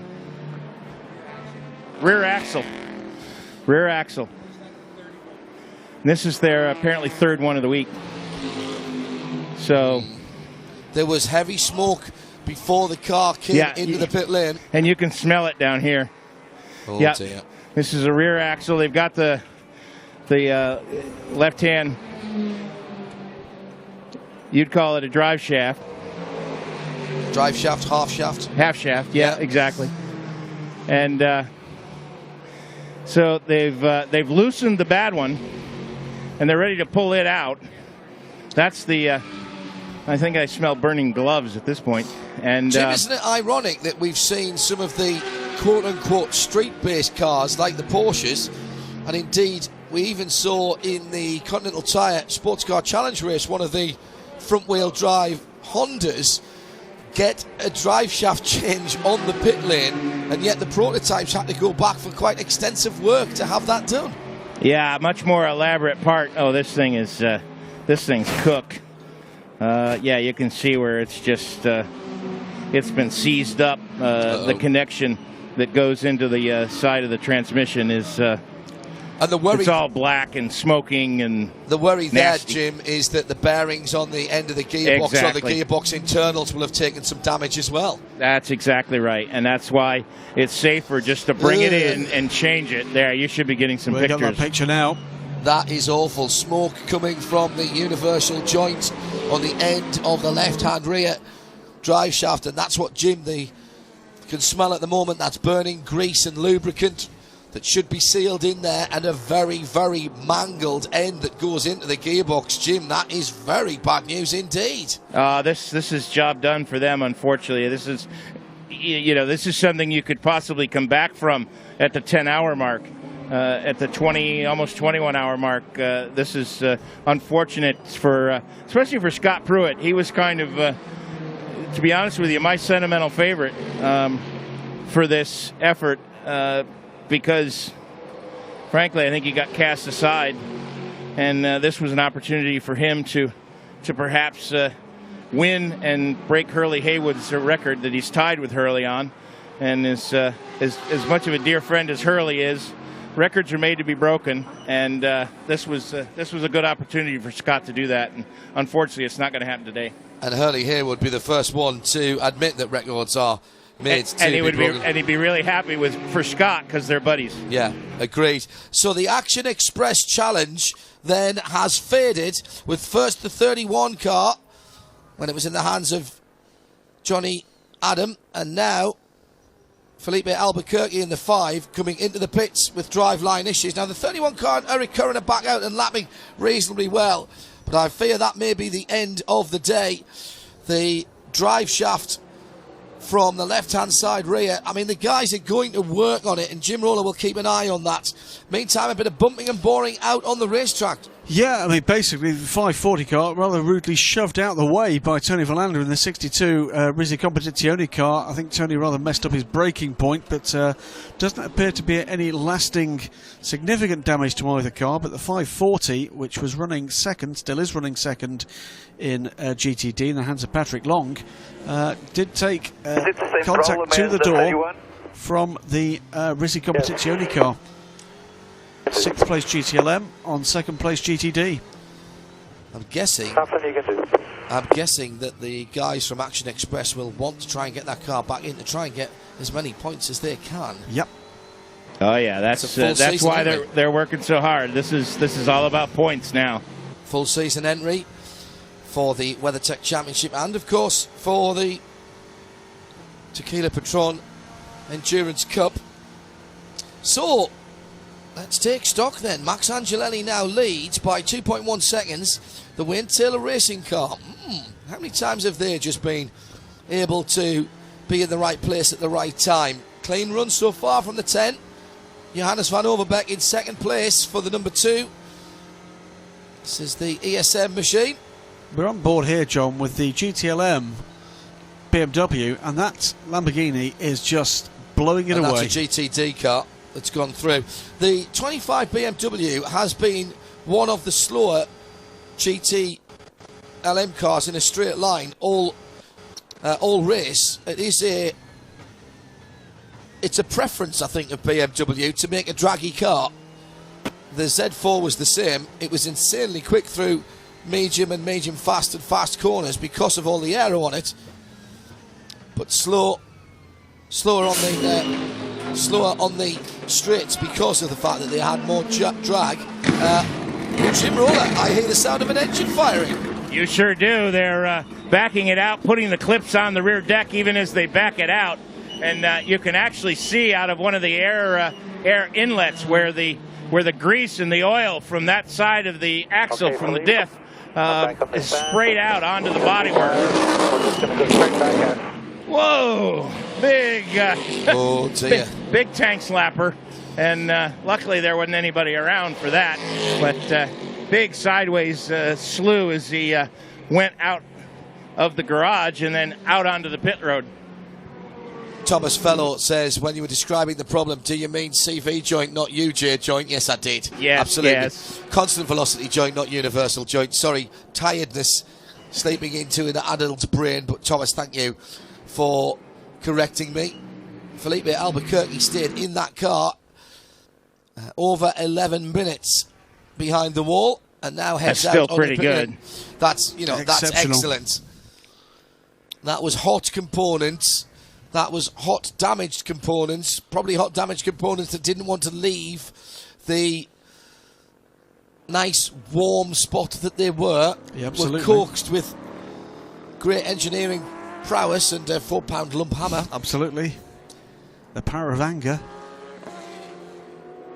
5-car. Oh, third one of the weekend is what Jim is saying from down in that garage area. Shea Adam is joining us in the pit lane as well as our second that car's Continental not reporter. Up to speed, John. No, it won't be. He'll be breaking that in gently after he wheel spun out. Not really the best way to break in a new half shaft, one wouldn't have thought. Let me continue with the rundown then. So Angelelli by 2.5 seconds from Van Overbeek, from Goossens another 4 seconds back. 10, 2 and 90 are your top three, with Lance Stroll the fourth man at the moment, but only the top three now on the lead lap. GTLM, it is the number 3 of Mike Rockenfeller, who is in the pit lane. In fact, both of the Corvettes are not in the pit. Sorry, that's a replay. Oh, this is where this blew through the lights. Got the blew through the red lights. Yes, they were red, but only for the 4. Only for the 4. Flicked on as they went out. So that was why the number 4 of Marcel Fesler got the stop and long hold. So Mike Rockenfeller in the 3 leads by 6 seconds, near enough, to Daniel Serra in the number 68. Ferrari in second place. Michael Christensen, Porsche in third, the 912 car. He is some 8 seconds further back down the road. Then it's Spengler. He's got 30 seconds actually to make up on Christensen, the 25 BMW in 4th position, but still on the lead lap. In GTD, Lee Keane for Porsche, the 22 car leads, about to click over onto and complete rather lap 600 from Patrick Long, who's just 1.2 seconds behind in the 540 Black Swan Porsche. In third place now, Pedro Lamy has caught and passed Andy Lally in the 44 Magnus Racing car. So Lamy for Aston Martin, Porsche, Aston Martin, 22, 540 and 98. Then it is the 44 Magnus Audi ahead of the 97 of Marcus Paltala, but that's another 11 seconds further back. But I make it that there are still 7 GTD cars, Graham, on the lead lap. In PC, Steve Simpson has 6 laps on Jose Gutierrez. It's the 85 from the 52. As they are back inside the top 30 again. The rate of attrition has ramped up just a little bit as Lance Stroll tries to take one of his laps back from Mark Goossens. This is not a pass-fall position, but some pride at stake there. Retirements, 007 Aston Martin, the number 100 BMW, the 21, that's gone. That's the Conrad Lamborghini. 55 Mazda went. That was engine, and nasty little fire at the end of that. The 60 Mike Shank racing car, Oz Negri brought that car in to retire after a great run. And that was motor. Engine again. It was flywheel. The 88 was accident damage. The Starworks prototype challenge car. Mark Wilkins in the 54 prototype challenge car. That was an engine. That was engine failure for the Core Autosport guys. Andy Merrick accident. Yeah, that was the heavy accident with the number 8 PC car. That was the Delta Wing out. And the 70 Tom Long out early on in the number 70 Mazda. I think was engine, might have been gearbox, but it was certainly mechanical. Certainly, yes. It caused the first caution when it ground to a halt on the circuit, but I thought they got it going after that again. I'm honest. It's an awfully long time ago. So Lance Stroll, the teenage single-seat sensation. Canadian. another Canadian. As into the pit lane, we have just had... Which car was that, Jim, that just went by you? That was a 48 Thank you. fuel and a fresh application of racer tape only. Yes, it is that sort of time, isn't it, where every time you come in, it's fuel, tyres, and some more sticky. Max Angelelli doing a great job at the head of the field, gentlemen. Porsche on the pit road at the moment is stationary at pit in. It is the Works 911 car. 911. That car, having had its issues, has dropped way down to 33rd as Patrick Pilet took fuel only. 8th in class, and its next target is the 66 Ford, albeit 5 laps ahead. There was a new set of Michelins went on there as well, Jim Roller tells me. Sorry, I missed that through the binoculars. And what about Pedro Lamy? 3rd position and closing in on Pat Long. Pat Long closing in on Lee Keane. 22, 540 and 98. Andy Lally in 4th position. He's only a second or so behind Pat Long, and it's being dragged towards the front of the field again. Lamy. So Lee Keane, 22 Porsche, 540 Porsche, Pat Long, 98 Aston Pedro Lamy, and 44 Audi Andy Lally. Top 4 in GT Daytona. Names to conjure with, Graham. Absolutely. Marcus Paltella a bit further back, but certainly a man that's capable of peddling that new BMW as quickly as it's possible to go. GTD is not done, not by a long, long way. Neither is GTLM, with Mike Mockenfeller in the number 3 Corvette being, well, not quite closed down, but certainly harassed by Daniel Serra in the 68 Scuderia Corsa car, 6.5 seconds back for the brand new Ferrari 488. Michael Christensen a further 12 seconds back in the Porsche. It's a Corvette from Ferrari and then Porsche. Lance Stroll still looking for a way by Mark Goosens to unlap himself one of those 3 laps he's in arrears. Yeah. It is the 3rd and 4th place cars on the timing and scoring monitor, but some, what are we talking about there? 10.5 miles actually between those 2 cars in reality. 3 laps and about 3 car lengths, 4 car lengths, 5 car lengths as Mark Goosens pulls away.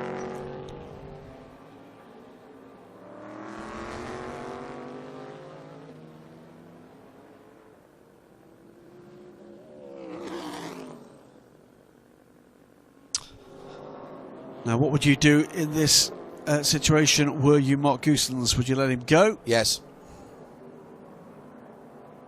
Not even a thought. If it was 1 lap and he was getting back onto the same lap, then probably no. If he stays at that distance, Graham, I wouldn't be worried about it. If he starts getting up alongside, then you back out of it and let him go. I would absolutely 100% agree with you. And here's the opportunity for Stroll perhaps to put a little bit of pressure on. There's no need for Goosens to try and fight with 3 laps in hand. What you don't want to do, and with no disrespect to Lance Stroll, he's not as experienced in that car. Mark Goosens will know that. You don't want him to make a foobar of one of his braking zones. Absolutely. And run into the back of you. Strat 11. At the head of the GTLM field, Mike Rockenfeller has 7 seconds on Daniel Serra. Serra trying to chase down, matching pretty much the lap times of Rocky, 10th for 10th.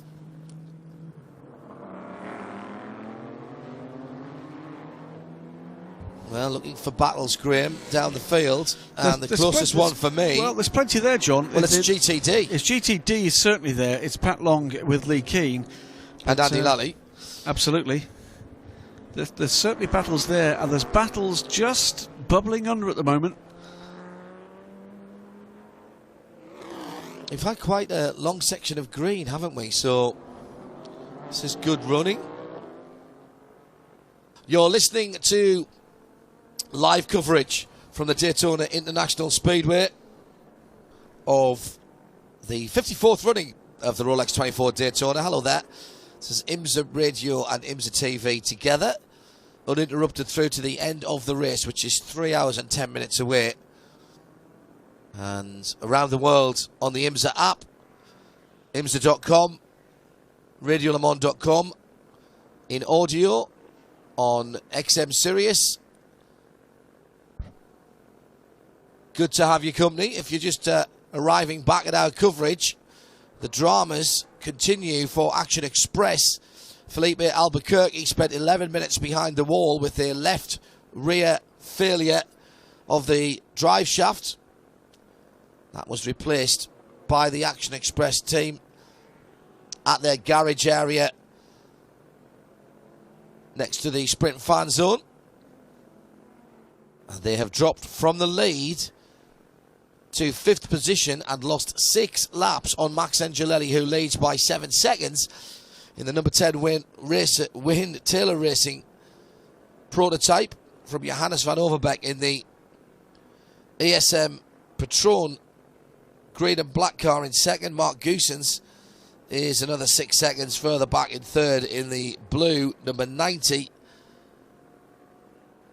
the VisitFlorida.com car. Only 3 cars on the lead lap now.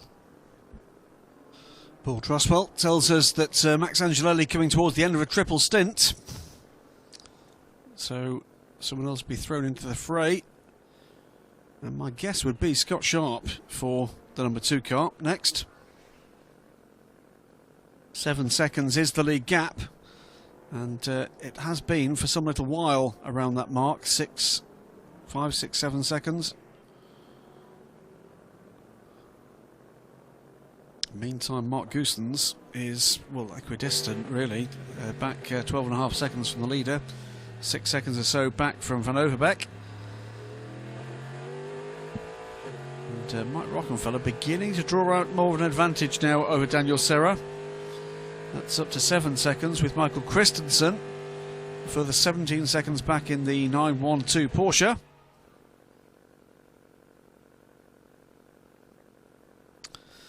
Bruno Spengler not really making huge avenues into it after that penalty.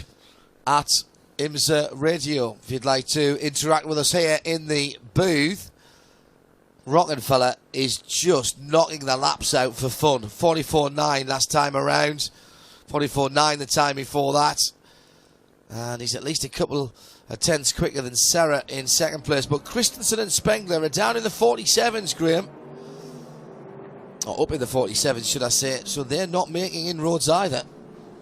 And on track, there's the number 9 Audi, 9th in GTD with Dion van Moltke. About to lose a lap to Lee Keane. Now, Lee can't afford to be held up here by a car with similar performance and in the same category, the GT Daytona category, because Pat Long in the 540 Porsche is not that far behind, and just over 3 seconds behind. And he is, as the phrase goes, quickety quick. Knows how to pedal any Porsche quickly. And loves doing it. Absolutely loves doing it. It's great to see a top professional going about their business with the degree of joy that Pat does. Dion van Moltke behind the wheel of the number 9 Audi. Great to see Dion in this drive. Great and loyal servant to Audi. Not at the moment a full season driver. And exactly what I was going to say. Paul Miller Racing changing manufacturers really didn't help him. But a prodigious talent, that young man. Very good spokesperson. I would be not in the least surprised if Audi took him under their wing.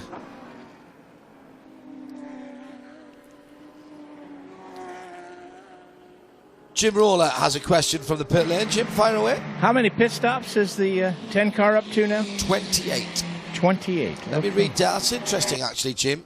10 car leading 28, 2 car second 28, 90 car third 29, 0, 1 and 5 both off the lead lap but with 27, only 26 for Kyle Larson in the O2 and Mike Rockenfeller in the lead GTLM car.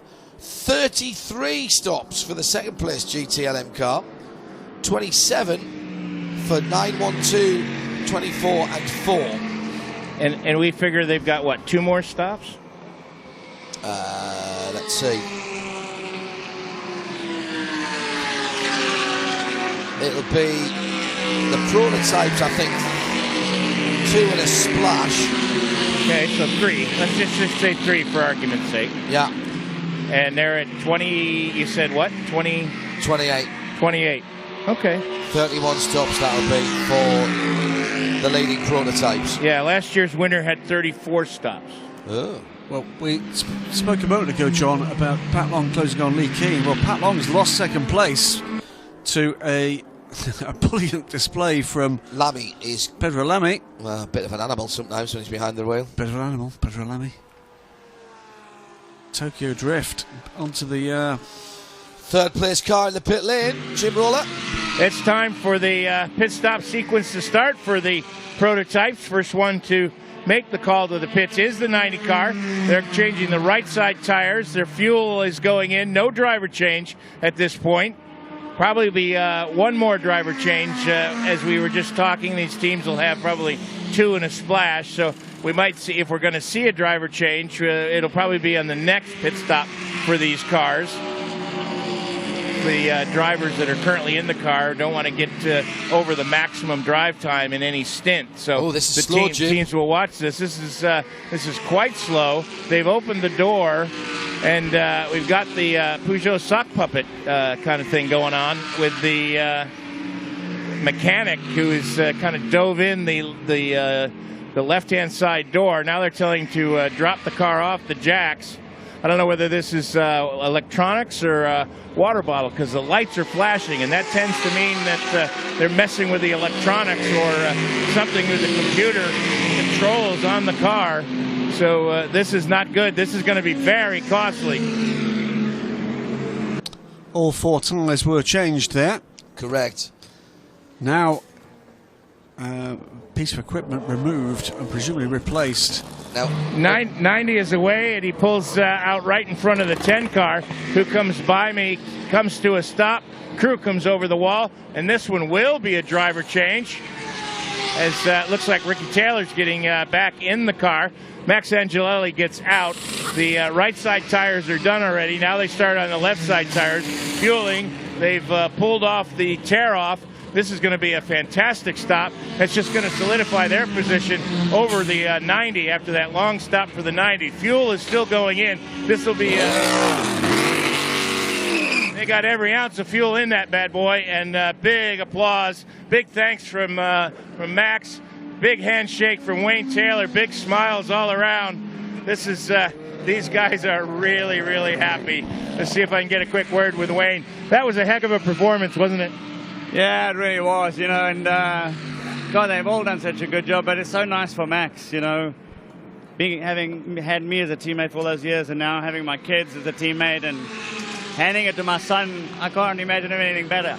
You're shaking. I am. That's the emotion of this race, John. That's Wayne Taylor, and he was visibly shaking. Jim making the point there, Graham, that every last drop of fuel went into those 2 prototypes. They're going to need it with pretty much 3 hours and 2 minutes on the clock, as in comes the 5th place car, Felipe Albuquerque, delayed after that issue with the drive shaft.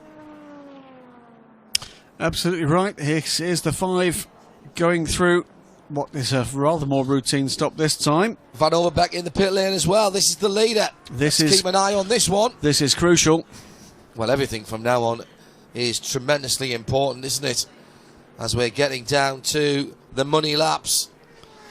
It's a good entry into the pit lane from Johannes Van Overbeek. He lets the car drift out of the fast lane and to the wall.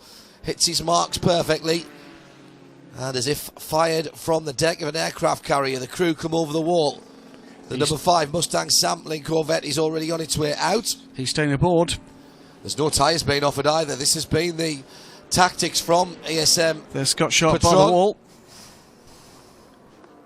Fuel still going in. There's definitely no Continentals. We saw Pippo Durrani do this in his stint. They're opting to keep the used tyres on to keep the heat in them. Engine was not turned off, and that's fine, that's allowed. Just ahead of it on the pit lane, by the way, the number 50 highway to help car. There goes to 10. With both ends up, and the 16 also leaves. It's going to be pretty close, Graham. 10 lead gets by the pit exit as Johannes van Overbeek gets the power down. It's very close. The 10 has gone back through, but Van Overbeek has the back end of that Wayne Taylor racing car in sight. And remember, he's on hotter tyres. Needs to make the difference now, Graham. Absolutely right. Ricky Taylor and Johannes van Overbeek battling at the front of the field. And a very, very quick exit from the pit lane for Johannes van Overbeek. Critical lap or two now for this lead battle. Oh, yeah. It's all about how quickly Ricky Taylor can get heat into those Continental tyres. It's about the length of the bus stop. The gap. What, the bus stop for the 540?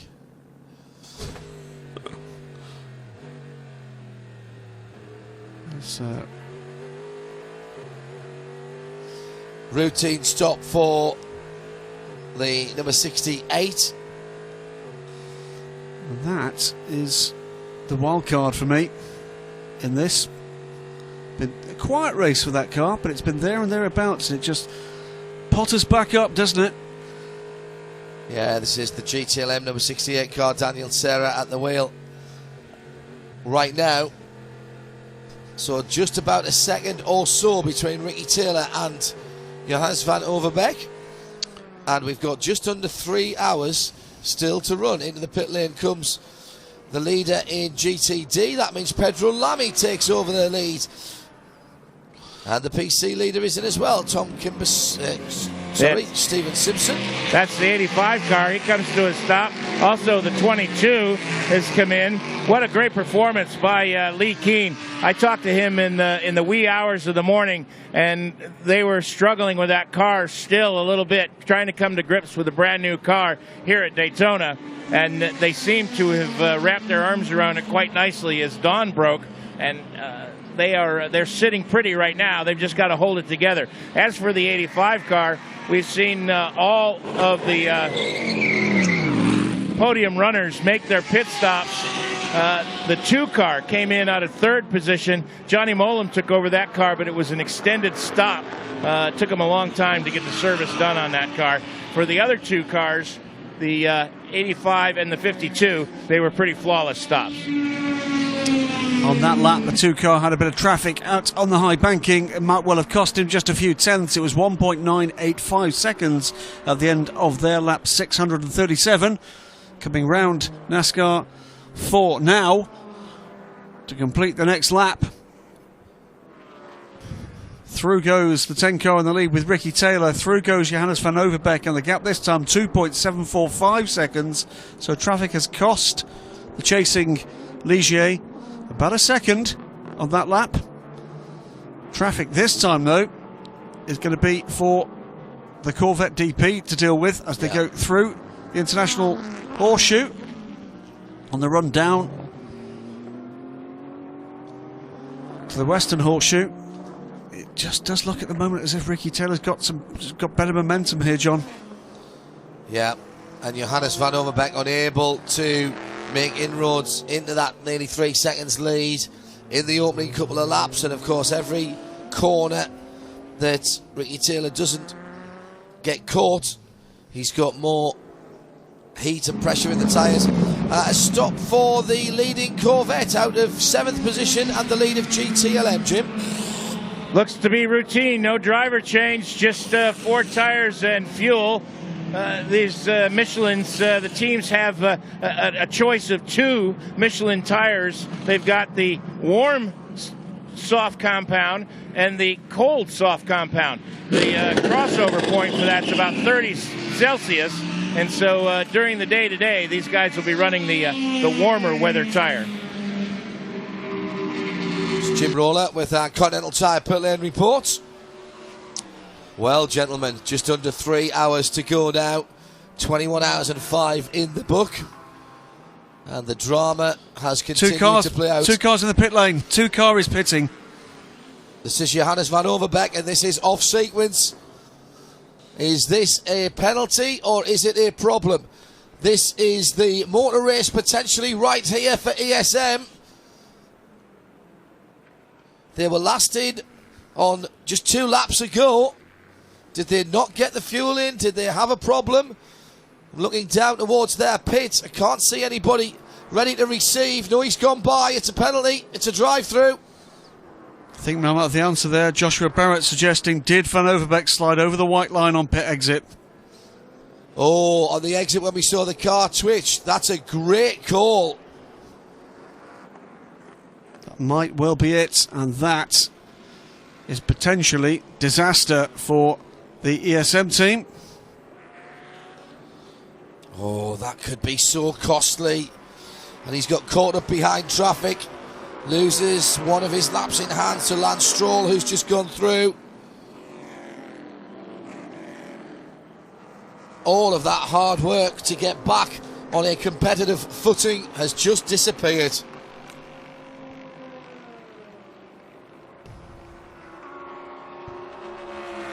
Into the pit lane for the 44, Andy Lally. He's going to stay in, John. 4 tires and fuel only. Andy's going to take this thing to the finish. Wow. Second place for the Audi Tyre Centre sponsored machine of Magnus Racing. Looking great in the silver and black. And doing the heart good of any Raiders fans out there, including Shea Adam. The Aston Martin gets rolling too. And was that Pedro Alame staying aboard? Didn't see, Graham, sorry. No, certainly they came in together, they left together. We'll have a quick look and see who pops up. It's a tale of what if for Alex Job Racing, and the 23 car dropped down to 10th position after the problem with the under tray. Mario Farnbacher has brought that car into pit lane. And third position now is the 93 Viper. Yeah. Eric Voss. And still have Damien Faulkner to go in that car. Remember, he's been out for quite a while now. Eric Voss been doing a really good job in that car. And it was speeding in pit lane for the number 2 car. Oh, dear, dear, dear. Crossed the white line as well, but he was speeding. That's what they nicked him for. Thank you, Jim. 2 infractions there. Well, this race just refuses to give up.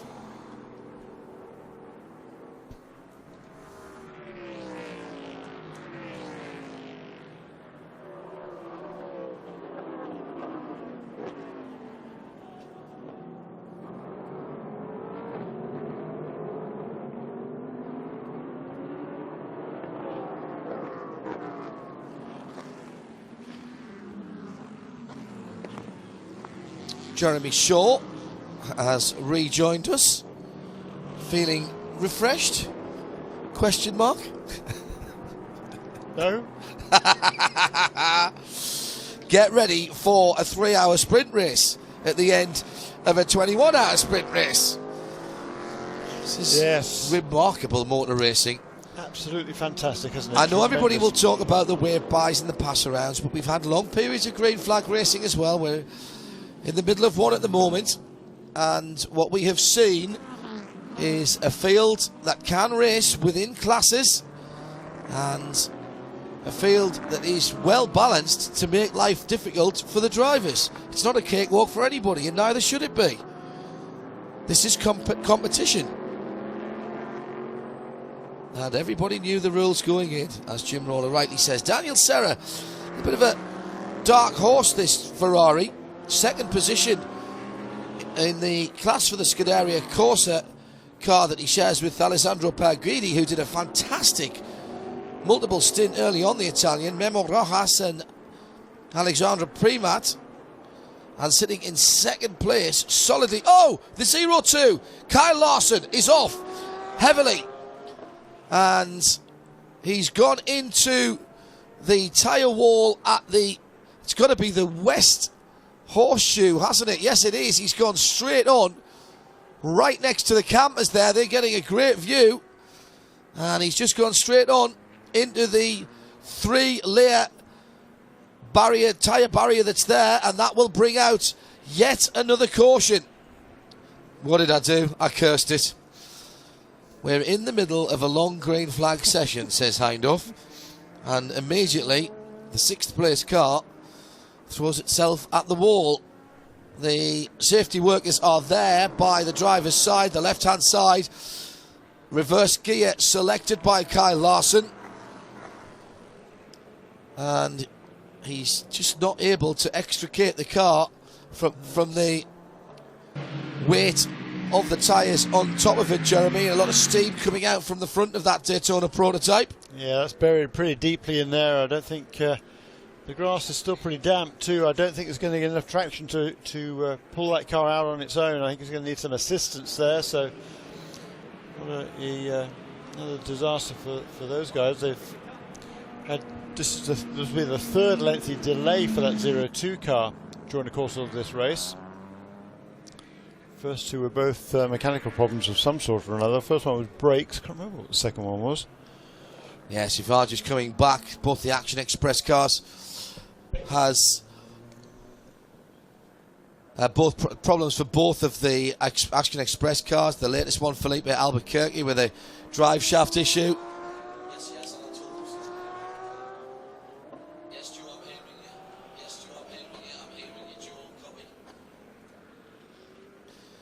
What about the 5 car? What happened with the 5 car? 5 car was a drive shaft, left-hand drive shaft. Both drive shafts? Yeah. Wow. That's the 3rd one this week for Action Express. 31 car had an issue, and then the 5 car, Felipe Albuquerque, just drove it straight in. And it looked like he was going to be out, but the guys refused to give up. 11 minutes that cost the car. And Albuquerque took the car back out again. And that was, the car was leading at the point that it came in and drove straight into its garage. So it's been a tough week for Action Express. Yeah, it was looking so good for a long, long time there. This is great news for Johannes van Overbeek, having had that penalty. Yeah. It gets him right back on terms with Ricky Taylor. Yeah. JVO and Ricky Taylor then can resume their battle. As Kyle Larson gets a helping Ouch. There's a lot of damage. Lot of damage to the front of that car. Oh, the split is completely torn up.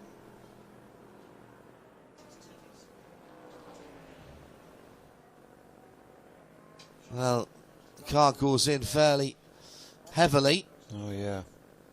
It was right in front of Johannes van Overbeek as well when he went in. Just seemed like he couldn't get the car stopped, Jeremy. He was on the grass. I don't know if he had some sort of a braking problem there. Stuck throttle? Yeah, something like that. Maybe he's certainly he seems to be on the brakes pretty hard going into there. He's out of the car now. Is Kyle Larson, and he heads back towards the. He realises that's toast. Yeah, heads back towards the Porsche Cayenne recovery vehicle. Hello to the guys. I know you'll be listening either on 107.9 or on XM Sirius.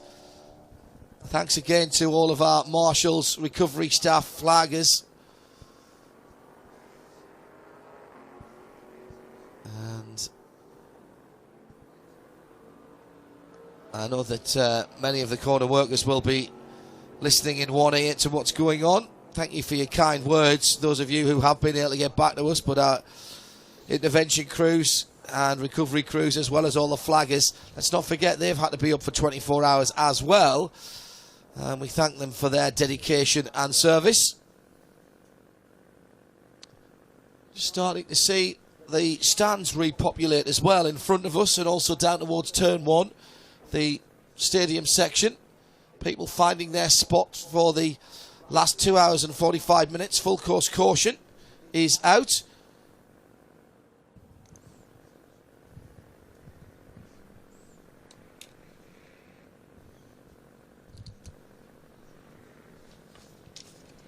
This is the 21st full course caution of the event. And it's not going to be a short one, as the 02 car requires assistance to be recovered. Well, Jeremy, this is setting up. Well, I'll tell you what this does do. This means that it will only be 2 more stops for the leaders. They all stopped at about just on 3 hours. 3 hours 1 minute, 3 hours 2 minutes. And with a bit of yellow, they should be able to get home the prototypes with just a couple more stops. 55 minutes they can run. No, about that? no, only about 45 minutes. Oh, really? Yeah, Okay. well, maybe 50. Okay. Particularly if there's a yellow, it's closer to an hour.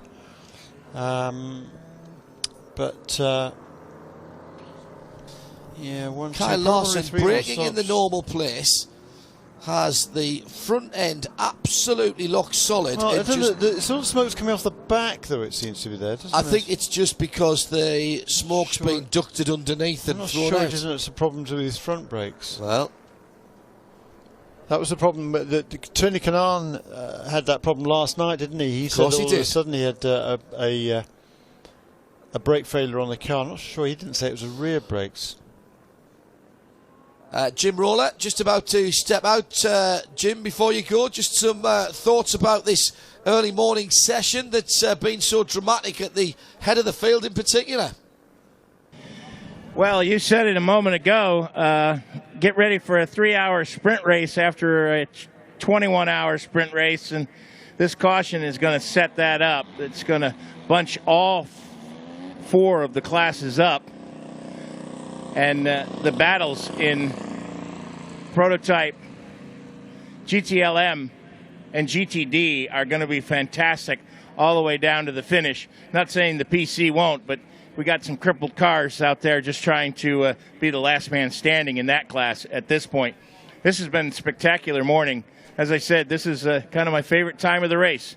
And this is when things can be decided sometimes, and it still hasn't been, and that makes it even more special. And we still have, thanks Jim for your hard work, we'll hear from you before the end of the race. Still have 3 cars on the lead lap. Joe Bradley is the other voice in this part of the race for our Continental Tyre Pit Lane reports. Seems to be getting a little warmer out there, even though the sun hasn't broken through the high cloud, Joe. I can assure you it is getting warmer, because I can feel the sweat trickling down my back in my fire suit. It is. It's. I'm not going to complain, because we're soon going to be on an aeroplane. Well, some of us are soon going to be on an aeroplane back to the winter of the British climate, winter, whereas you, sir, will be off to Australia. So don't gloat too much. While you're down here with me, I'm just plotted up at the number 50 car, the Highway to Health car, which is on its pit apron. They've got a sticking throttle. David Hinton, birthday boy, has had to bring the car in, and now we're talking about having worked on the car feverishly to try and rectify it. It's not something you can really take a chance on, is it? A sticking throttle. No. So I think the team are about to decide to take it out back, whether they can maybe take the car apart a bit more. But right now, it's all very. They need the skills of a gynecologist to get in on the area of the engine bay where they're trying to rectify this issue. Thank you, Joe. Just being pointed out that when the number 10 stopped some 9-10 laps ago, it should have been Rubens Barrichello getting in the car. In fact, Ricky Taylor got in out of sequence. Yeah, Rubens has done a fine job as a last-minute stand-in, but he certainly, I think it's fair to say, hasn't shown quite the same pace as either Ricky Taylor or Max Angelelli. But that's you've got to understand that. He didn't put a foot wrong. Did exactly what he was asked to do. Jordan Taylor did actually do another stint this morning, didn't he, to kind of relieve the pressure a little bit on the other two. Because he was, for those of you who joined you late, Jordan Taylor has been unwell the last couple of weeks. He's had a nasty virus thing, really sapped his energy, and he came into yesterday's race thinking, look, I really don't think I'm ready to do this. I don't want to jeopardise the team's chance. Obviously, what I need to do is just get one lap in. That'll qualify me under the way the rules are set up these days. Just do one lap. That'll qualify me for the points towards the championship, and then let the other guys get on with it. And that's why they asked Rubens Barrichello to join them. But yesterday afternoon, Jordan got into the car. He felt okay. He did a complete stint, a very good stint as well. I think he was the fastest car. Yeah, he was. One of the fastest cars on the track at that stage. And then this morning he came back. He said after that, I saw him yesterday evening, he said, okay, that's it for me. Well, he came back and did another stint this morning. And again, it was an excellent run that he had, 2 or 3 hours ago. Amazing what adrenaline can do for you. Just, I bet he's feeling rubbish now, though, when the adrenaline dies down. Yeah, it'd be kind of good and bad. I mean, there's his brother in the lead of the race. Well, so that's the good news. That makes you feel better, certainly. Putting the Rolex watch on the wrist in 2 hours and 38 time is better than the cold medicine, isn't it? Alfred Wallace has tweeted at IMSA Radio, pointing out that the Ford DP looks like it's going to bow out with the 2 cars off the lead lap. This is the last run, correctly spotted by Alfred. Thank you for the Chip Ganassi run Ford EcoBoost engine Daytona prototypes.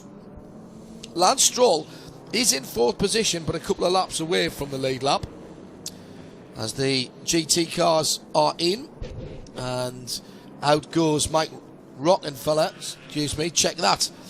It's Marcel Fessler, and it's 3 wide on the pit lane speed limit. A Ferrari 62, Porsche 23 getting out of the way of the 2 GT LM cars and Fessler.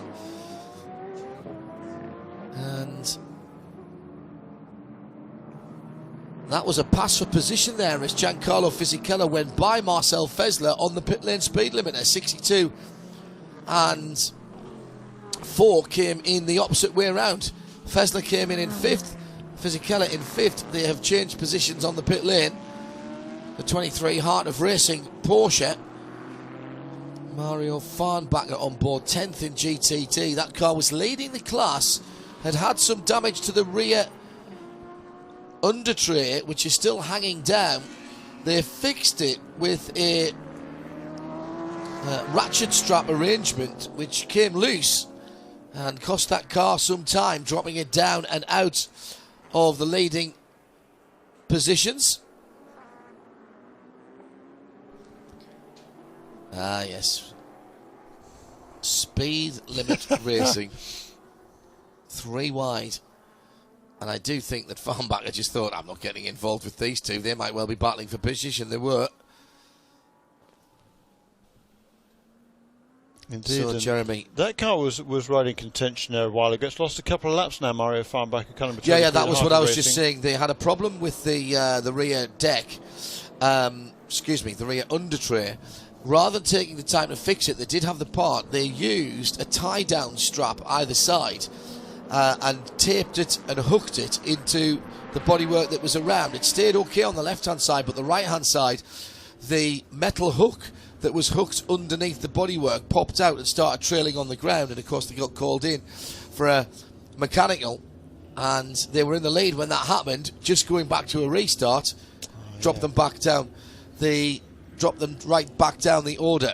It's Ricky Taylor that leads. Johannes van Overbeek has had to take a penalty, but he's right back in it as they're about to go back green. We'll go down to ESM in just a moment. Let's just see how Ricky Taylor deals with the restart, because there's nothing in it at the head of the field. Green, green, green. And a great restart by Ricky Taylor, who gets 6 cars between himself and Johannes van Overbeek. Immediately dives down to the inside, gets inside the Aston Martin. That's a great move from the prototype in 2nd position. He's taken 2 or 3 of those cars that were in between. The GTLM battle, Mike Rockefeller, Daniel Serra, Bruno Spengler, 3, 68, 25. Corvette, Ferrari and BMW are absolutely together right in the middle of that pack. Mark Goosens is in there as well in the number 19. He's trying to make up positions, and Ricky Taylor makes good his escape. Well, that was a great restart from Ricky Taylor as the GT field sort themselves out. We'll get them onto the banking before we head down for a pit report. BMW number 25 of Bruno Spengler all the way around the outside, staying out of trouble in the Western Horseshoe. This has just been a wonderful motor race. That story you just described about number 23 car, I mean, just about every car in the field has some sort of story like that. It's been tremendous. Yet the cars running absolutely flat out. Seen some fast lap times. We saw Mark Goosens, car number 90, turned that car's fastest lap only about 30 laps ago. Yeah, Goosens has been really good this morning. Let's head down to the ESM Patron pit. And Joe Bradley, Johannes van Overbeek right back in this after that snafu that got them pinged for pit lane speeding. That yellow came at a nice time for them. Yes, it did. You can imagine how much of an interested spectator Scott Sharp is at the moment. It's probably more tense in this pit garage than it is in the car. Ed Brown and I were just saying that. Yeah, if you're in the car, you're just 100% focused and you're trying to make it happen. And here, the time seems to just crawl by. How much assistance has that yellow period given you guys? Well, unfortunately, we had the pit lane speed, so that put us at a pretty good deficit. We were, all said to ourselves, geez, there's got to hopefully be one yellow over the next 3 hours, and it came pretty quick. So that helps a lot. Yo-Yo can close right back in, and we just need to keep doing what we're doing, make no mistakes with 3 hours to go. I know, and isn't it easy, Scott, to think we're almost at the finish line, but we're not, are we? There's still a lot of race left. Oh yeah, it's a bit. You think, okay, it's got to be getting pretty close here now, and you look, 3 more hours. Wow, that's a lot of stints, probably a lot of yellows, probably a lot of restarts. So just got to keep focused, everybody, and you're starting to see a lot of teams make some mistakes. A lot of people make mistakes, so you got to try to one small thing to take you right out of it. You've still got your fire suit on. Is there a chance that you will get in the car before the end? Probably people will finish for us. So I think we'll have just one more driver change, try to minimize any chances of mistakes as well there. So. Yo-Yo's doing a great job, and people will finish. Thanks, Scott. Leave you to the tension. Everything will be crossed down there. Pipo Derani has been one of the stars of the race for me. Yeah, no question about that. Limited experience of driving over here, and particularly at this venue. I mean, he made his name this year in the FIA World Endurance Championship in a P2 car with G-Drive, but won't have seen anything quite like this in his short career. So Ricky Taylor by 4 seconds now, 10 from 2 from 90. 5 seconds back, Mark Goosen from Johannes van Overbeek in that green and black Patron car in GTLM. Corvette number 3 from the 68 of Daniel Serra. Then Simon Pagenaud coming back through the field before Bruno Spengler pops up in 3rd place ahead of Fred Makovicky, just 3 seconds further back. That Porsche refuses to fall off the lead lap. Jeff Siegel there in the pit lane, he car number 63. He was well up in the GTD class. What a battle that has been. And I tell you what, just noticed that Mark Basseng in that Conrad Motorsport Lamborghini number 28. He's back on the lead lap, isn't he? Yes, he is. That's a very fast car. Into the pit lane for Maxime Martin in the 97 Turner Motorsport BMW. Sister car went sick a long time ago. In fact, there's not one single manufacturer has had it absolutely clean. We were lauding the GTLM reliability rate, and I will still say that I think it's been very good, because this is by no means an easy test for these new cars, but GTD and GTLM still have a race on their hands with multiple cars on the lead lap. 5 GTLMs on the lead lap, and GTD's, I reckon, 7 on the lead lap, possibly 8, just depends whether Dion von Moltke's there. Yeah, and there's a couple of guys just making pit stops there. There were some 9 or 10s we went back to green. Surprisingly, a couple of guys chose to pit Maybe they were getting laps after we back, went actually. to green. Yep.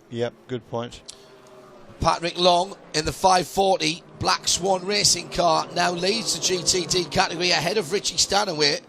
That's a pass that's just happened on the restart. Has the Black Swan car led that before? I'm not sure it had, you know. So that's it seems at some stage pretty much everybody in GTD has had a turn at leading the race. Well, it really does. It's been brilliant. Sensational battle, that, and we knew it was. We thought it was going to be. We hoped it was going to be, and it has been. Well, you know, doesn't it now?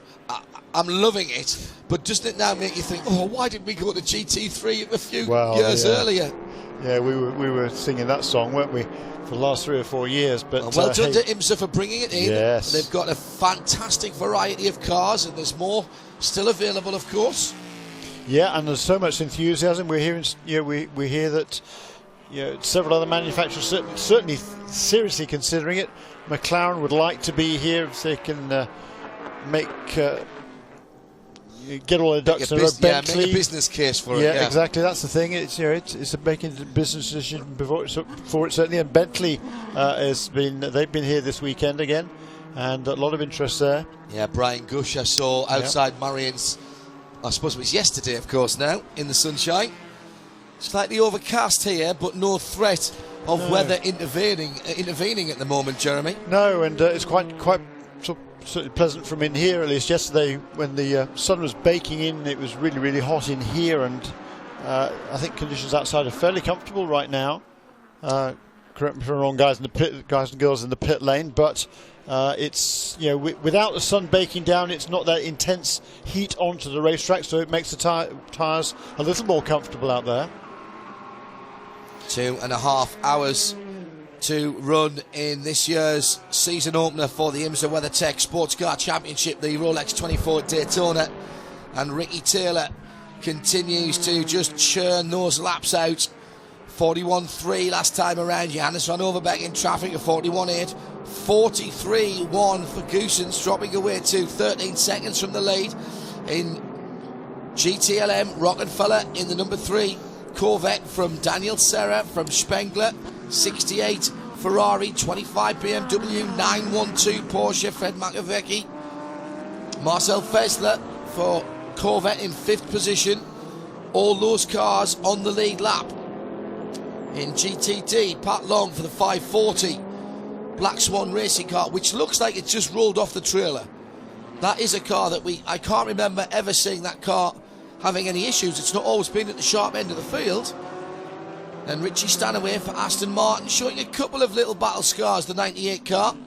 In 2nd place, 3 seconds back. Andy Lally for the 44 Magnus Racing Audi team. Another couple of seconds back from Pat. Then Andy Lally, then Richie Stanaway in 2nd and Andy Lally in 3rd. Gunnar Jeanette in 4th, the 22 car. There goes Ricky Taylor into turn 1 again. 651 laps completed now, a 141.4, just incredibly consistent. He has been at the wheel of that car, but right on his tail there is Lance Stroll, the youngster, the Canadian, in car number 01 for Ford Chip Ganassi Racing. Hey, they were 10 laps down. They got that back to within 4. They were down to 9 again. They're only 3 laps behind. And if you can sneak past Ricky Taylor, that can be just 2 laps down, and with still 2.5 hours remaining in this race, almost. That's not beyond the realm, is it, of possibility either, is it? So by the time you've had a... particularly not with Ford Chip Ganassi Racing. Well, no, exactly. Never count out Chip. So maybe last year. Maybe the last outing for the Ford GP still has something for it. By the time you get a wave by and a pass around and a couple of yellows, and all of a sudden you're on the back end of the lead lap or on it. And at that point, anybody's game. Yeah, isn't that right?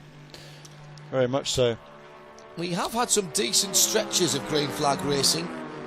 I have to say I haven't noticed it, but Paul Truswell will be able to tell me. I think we had somewhere near a couple of hours at least. Yeah, we did this morning, and again, I think this last little period I've taken a bit of a nap actually, I must admit, but that must have been fairly long because we went till 3 hours with just 1 caution period. Certainly a period this morning where we went almost 2 hours. It was up until Yeah, 6:45 this morning. That's the 18th yellow of the day. So since then we've only had 3 more, and that's nearly 6 hours of racing. So it's been pretty clean this morning, as normally is the case. We get all the gremlins out of the way. Tends to be cleaner later, but then when you get really down to the nitty-gritty stuff, maybe there's a propensity for some more. Retirements include the 72.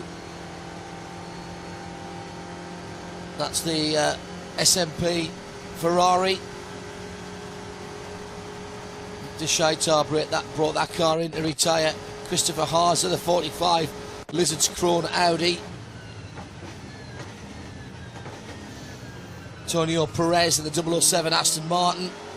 Josh Norman in the 38 PC. Lucas Luhr, the BMW, went out as well. Accident, exploding brake disc.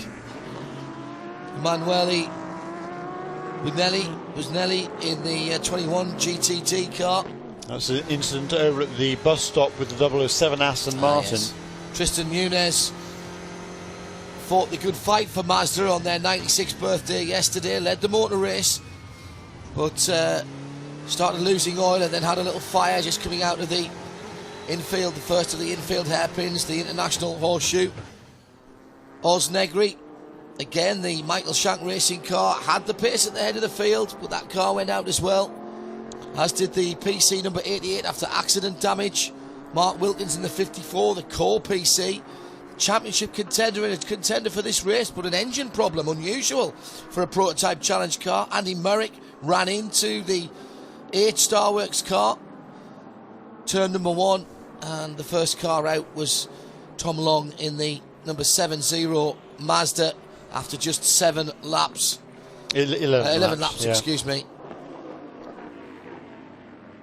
So those are the retirements. We started with a car to track ratio of around about half of what we have at Le Mans, or twice what we have at Le Mans actually. It's around about 850 feet per car at Le Mans to start 56 car. It's just under 350 for here, because it's only 3.5 miles against 8.5 miles.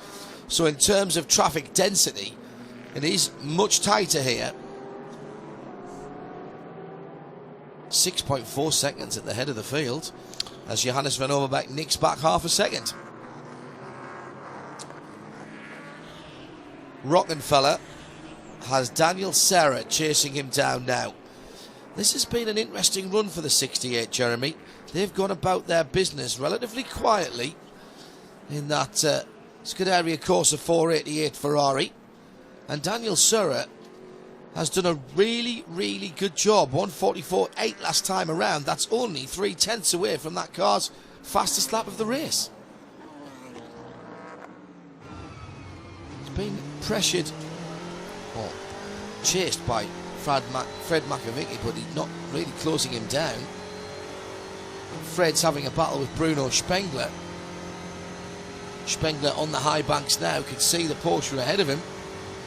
Well, can if he looks through the extreme left-hand side of the windscreen as they head out of turn number 2 and down to the braking area for the bus stop chicane. Porsche just porpoising slightly as it's unsettled over the curbs in the bus stop, heads back up to the high side of the wall. Clear track ahead of Ricky Taylor right now in car number 10. He heads into turn 5. He's still got Lance Stroll right behind him, just a couple of car lengths behind him, breathing down his neck, trying to get one of those 3 laps back. But he's got a goodly portion of... He's just coming into turn 6 right now, and the next car ahead of him is just going into the bus stop chicane. So he's going to have probably... at least 3 or 4 laps, maybe more than that, 4 or 5 laps perhaps of clear track.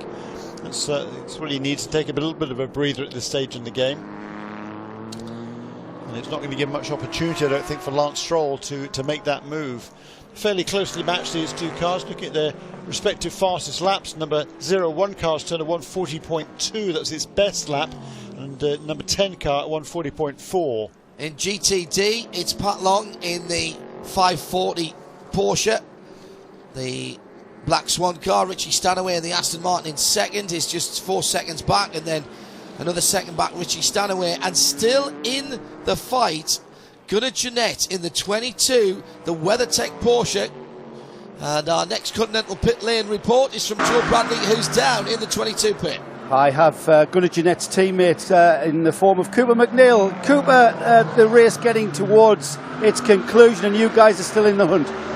Yeah, we've had a flawless race so far. All my co-drivers haven't put a wheel off the whole race, and haven't had any penalties. Knock on wood, we don't have any for the last couple hours. But I mean, that's the name of the game in this race: is to stay clean, keep running, and stay out of trouble. And that's what we've been doing so far, and it's working out so far so good. We've got some tank tape, some racer tape on the back of the car. How did that come about? Some what? Some tape. There's some section of the car taped up. I didn't see any tape on the car, not that I know of. Yeah, I mean, no, I haven't heard of any contact from anybody. So I mean, the car's been running great. It's actually running quicker now than it has been all year, for that matter. You know, brand new Porsche GT3R here, but yeah, I mean, it's going great. Shane's going to finish. Gunner's in right now, doing a great job, and Shane has the fastest lap in our car so far of the race. So I'm looking forward to watching him race. Yeah, so am I, Cooper. He's pretty special. Did it come as any great surprise to you guys just how competitive the GTD field is? Yeah, it's insane. Earlier I saw that one of the PC cars had a 20-lap lead on the second place car, and I'm like, well, if you really want to watch, why don't you just run PC? But that's not what we're here for. We like the competition. We like running against all the top pros and the top cars, and yeah, having a great time doing it. And plus, I can't help but ask you, you know, this is round one of the WeatherTech series. That's your family company, you know. That must be it's getting towards being a proud moment when we come to the finish of this one. Well, we haven't finished yet. Still a lot of time to go, but yeah, I'm hoping for a good end. I mean, it'd be a great way to start the WeatherTech Championship, brand new for this year. And how more fitting than the WeatherTech car winning the first race of the WeatherTech Championship? That's what we're shooting for. Yeah, that would be cool. Thanks, Cooper. Thanks for talking to us. Thank you. Thank Cooper you. McNeil with Joe Bradley. I just want to say, John, you may not realise this, but it's quite tricky being a pit lane commentator at this stage of the race, because you don't really want to say much and hex anybody. Because if, you know, I walk out of the awning and their car bursts into flames, then it's my fault, isn't it, you know? Exactly what you mean, Joe Bradley. Yes, there's never any talk of finishing on the podium at this point. 2 hours, 17 and a half minutes to go. Townsend Bell's 11 machine out there on the banking at the moment. The Yogara Motorsport car hasn't really shown towards the sharp end of the field as they might have wanted to. In fact, all the Hurricanes have had issues, some of them self-inflicted. Yeah, most of them self-inflicted. Yes. Two ran into each other this morning. Not smart, that. Not smart. That was not smart at all. Insanely quick, though. Very, very quick in a straight line. Yeah. Great looking cars too. It's a super addition to the championship. There goes that battler. There's number 22 car going into turn one with Mark Basseng. Gunnar Jeanette, as we heard from Cooper McNeil, driving 22 WeatherTech car.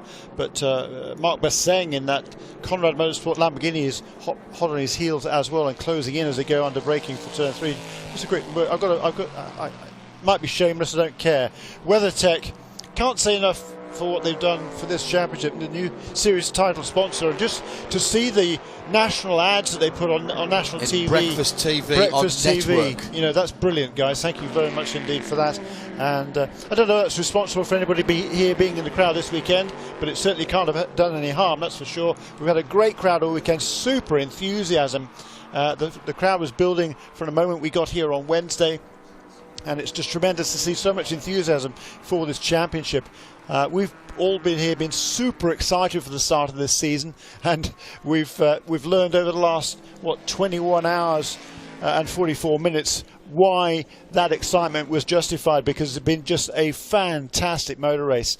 And whether you're coming in now, or whether you've been watching with us all the whole time, or whether you just watched a bit last night, there's been something for everybody in this 54th annual Rolex 24 at Daytona. Still at the front of the field, there's a good lap again for Ricky Taylor. Super consistent at the front there. 1 minute 41.5, 1 minute 41.1, 141.1, 140.9 last time around. He's got intense pressure from behind from young Lance Stroll. the 17-year-old Canadian, who's really done a super job. He blotted his copybook on the Raw test 3 weeks ago when he crashed on his outlap. It wasn't his very first outlap, but it was an outlap on the first day, and buried the car into the tyres in turn 5, I think that was. But and at the beginning of the race yesterday, his first stint, a little bit circumspect in the early stages. Hey, that's exactly what he should be doing. Show a bit of respect. Yeah. But he quickly picked up the pace, as he did during the test as well. Yeah, he's certainly got an enormous amount of talent, and that's why he's driving for Ford Chip Ganassi Racing this weekend. At IMSA Radio, if you'd like to get in touch with us. Sorry, I had a brain dead moment there. Not the first, and no doubt not the last in my lifetime. I can claim fatigue for this one, though, rather than just plain stupidity. John Hindhaugh and Jeremy Shaw in the booth. Thank you to all of the kind words about the coverage. I have to say that there is a very clever and dedicated technical team behind the audio and the video, including the NASCAR production team over in TV Corner on the far side of Lake Lloyd from us, other side of the raceway. The streaming has been very, very popular, and the management have seen the comments from you. They've been monitoring that as well, and glad to see that you have got the hang of tuning into IMSA Radio, either via the web, XM Sirius, or here at the track on 107.9 FM. Seen a lot of people on my travels with radio headphones in. And we're also on scanner frequency 454. That's something that is common to all of the venues for the IMSA WeatherTech Championship for 2016. We will be on an AM frequency down in Sebring in 6 weeks' time. So just 2 hours and 13 minutes to go, and we will be commercial free, uninterrupted, right the way through till that checkered flag comes out, as we have been for the last 21 hours and nearly 50 minutes. And a quick look at the timing and scoring monitor shows that the 85 PC car, battered, bruised, with a few bits missing, a bit saggy at the seams, but Stephen Simpson loves it, because he's leading on 628 laps in the Prototype Challenge category. 22nd overall. Tom Kimber-Smith, the very lovely Kimberly Smith, is behind the wheel of the 52 car in second place on 623 laps. Yeah, and only 5 laps behind now. That was 10 not that long ago. Yeah. Boy, all the PC cars have had problems at some stage. And about 4 laps behind Tom Kimber-Smith is the number 20 car for Barwine Motorsports. That's Johnny Molam, who's had all sorts of dramas and all sorts of things to grapple with during this event, as he's told our pit reporters from time to time. But they're still looking at a podium finish here at the very least, and still with, what are we now, 2 hours and 11 minutes to go. With what's happened over the last 22 and a half hours, anything can happen, or 21 and a half hours, I should say. GTD is anybody's. Pat Long leads it at the moment after a cracking restart where he went from third to first at the green flag last time around in the 540 Black Swan Racing, Tim Pappas's team. He's got 3.2 seconds on the 98 Aston Martin of Richie Stanaway in second. That car has been there or thereabouts for pretty much the whole race, as has the 44 Audi, new to Magnus Racing for 2016. Andy Lally behind the wheel there. 5 seconds further back is that 22 WeatherTech Porsche. Got a Jeanette at the wheel, and Mark Basseng is only a couple of tenths further back from that. Damien Faulkner has been plugged in to the 93 car. Now, I reckon Damo will go to the end from here. Pit stop for car number 2, the second place car. It's been curious. Number 2 car has been losing ground pretty steadily to Ricky Taylor. On lap 648, just after we went to green, 4.5 seconds. That has gone out to over 10 seconds. The car now in for service. And Paul Trustwell tells me the longest green period was 2 hours and 7 minutes between 8:33 and 10:40 this morning, local time. Thank you, Paul.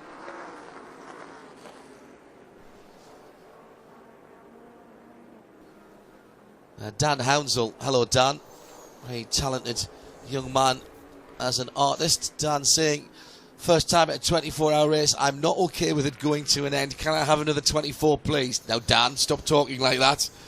Stop talking like that. midday. 2 hours and 10 minutes to go. Service completed for the number 2 car. Was there a driver change there? It certainly seemed to... Well, it's Durrani. Pippa Durrani is going to get in that car and take it to the end. He did, okay, fine. I would certainly expect that. This might be the most important couple of hours of his life as Damien Faulkner in the 93 car. Took a little bit longer to get the driver belted in there then, but he is underway now. Curious that Johannes van Overbeek haven't done a... he was right on the pace all the way through, but he was certainly losing ground there. Wasn't quite as consistent as was the race leader, Ricky Taylor. Did double stint the tyres on that car, Jeremy. It might have just been they were falling off towards the end as the temperature's starting to come up here. Yeah, in the meantime, Johannes van Overbeek, the second place car now is Mark Goossens in car number 90. Mark Goossens has done a cracking job, quietly, just getting about his business. Not in the first flush of youth, Mark, but has experience and has kept the car ticking over in the 41s, 42s, and finds himself just 10 seconds away from the lead. Quietly, catch a tiger, as Mike Brewer once said to me. Which I'm not sure he's actually a saying, but as Mike said it, you never know. Starting to have to watch now all of the lap times as they're starting to drop in just to see who's doing what. It is Pepe Durrani who has got into the number 2 car. Spot the helmet on the banking. Yep. He was outstanding earlier on. Yep. Christian Fittipaldi complaining about BOP, which I think was balance of Pepe. Yeah, Durrani, he set the fastest lap of the race way back on lap 6. Oh, cleaning his tyres, Jeremy, as he comes across the start-finish line. Clearly not happy. Maybe a little bit of pickup as he got out of the pit lane. But swerving left and right. And I did think I saw some rubber just flying off the left-hand side tyres of the very aggressive-looking number 2 prototype in the colours of Tequila Pit Patron. stop for the race leader, Ricky Taylor. And Joe Bradley is there. Yeah, not quite there, but I can certainly see it. Probably, you know what? You guys have got the best view in the house. You can see everything. But what I can tell you is the number 10, our current leader, Ricky Taylor at the wheel. Fuel going in and only tyres. Driver staying put. That car, by the time I get to it, it'll be off its jacks and out. Thank you, Joe. That's what they hope, anyhow. Yes, that is the general idea. Fuel hose out, car down and away. Looked like a good stop, didn't it, for Wayne Taylor Racing? They're a good outfit, aren't they, Jeremy? Oh, yes. And they know this race particularly well. John Fricker, the crew chief. A lot of experience on that team, and a lot of the guys have been together for a long time. Based in Indianapolis, of course. Wayne Taylor makes his home in the Orlando area of Florida, but the team is based in Indianapolis. And Wayne Taylor and Max Angelelli, 2 of the partners there. And it's a well-oiled machine, that is, and they've been absolutely exemplary once again in this race. Goossens then will take over the lead of the race, at least briefly, and he will be due a pit stop shortly. Where did Taylor come out in relation to Durrani? Durrani is coming through turn 1 now, and Ricky Taylor is headed around turn 5, so big advantage there with the no driver change to number 10 car, and there was a driver change to number 2, and it's cost it probably, what, good 10 seconds or perhaps more. That's the deficit that Durrani has to make up. It was already a 10-second deficit before the round of pit stops. Well, in that case, see what the gap is next time around. 0-1 car on pit lane, 3 laps down to the race leaders. Lance Stroll brings that car into the pits.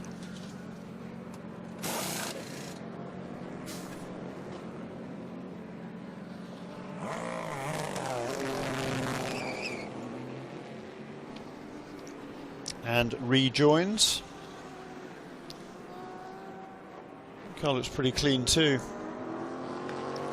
He had one little issue earlier on this morning for that number 0-1 car. Otherwise, it'd been right amongst the lead pack all the way through the race.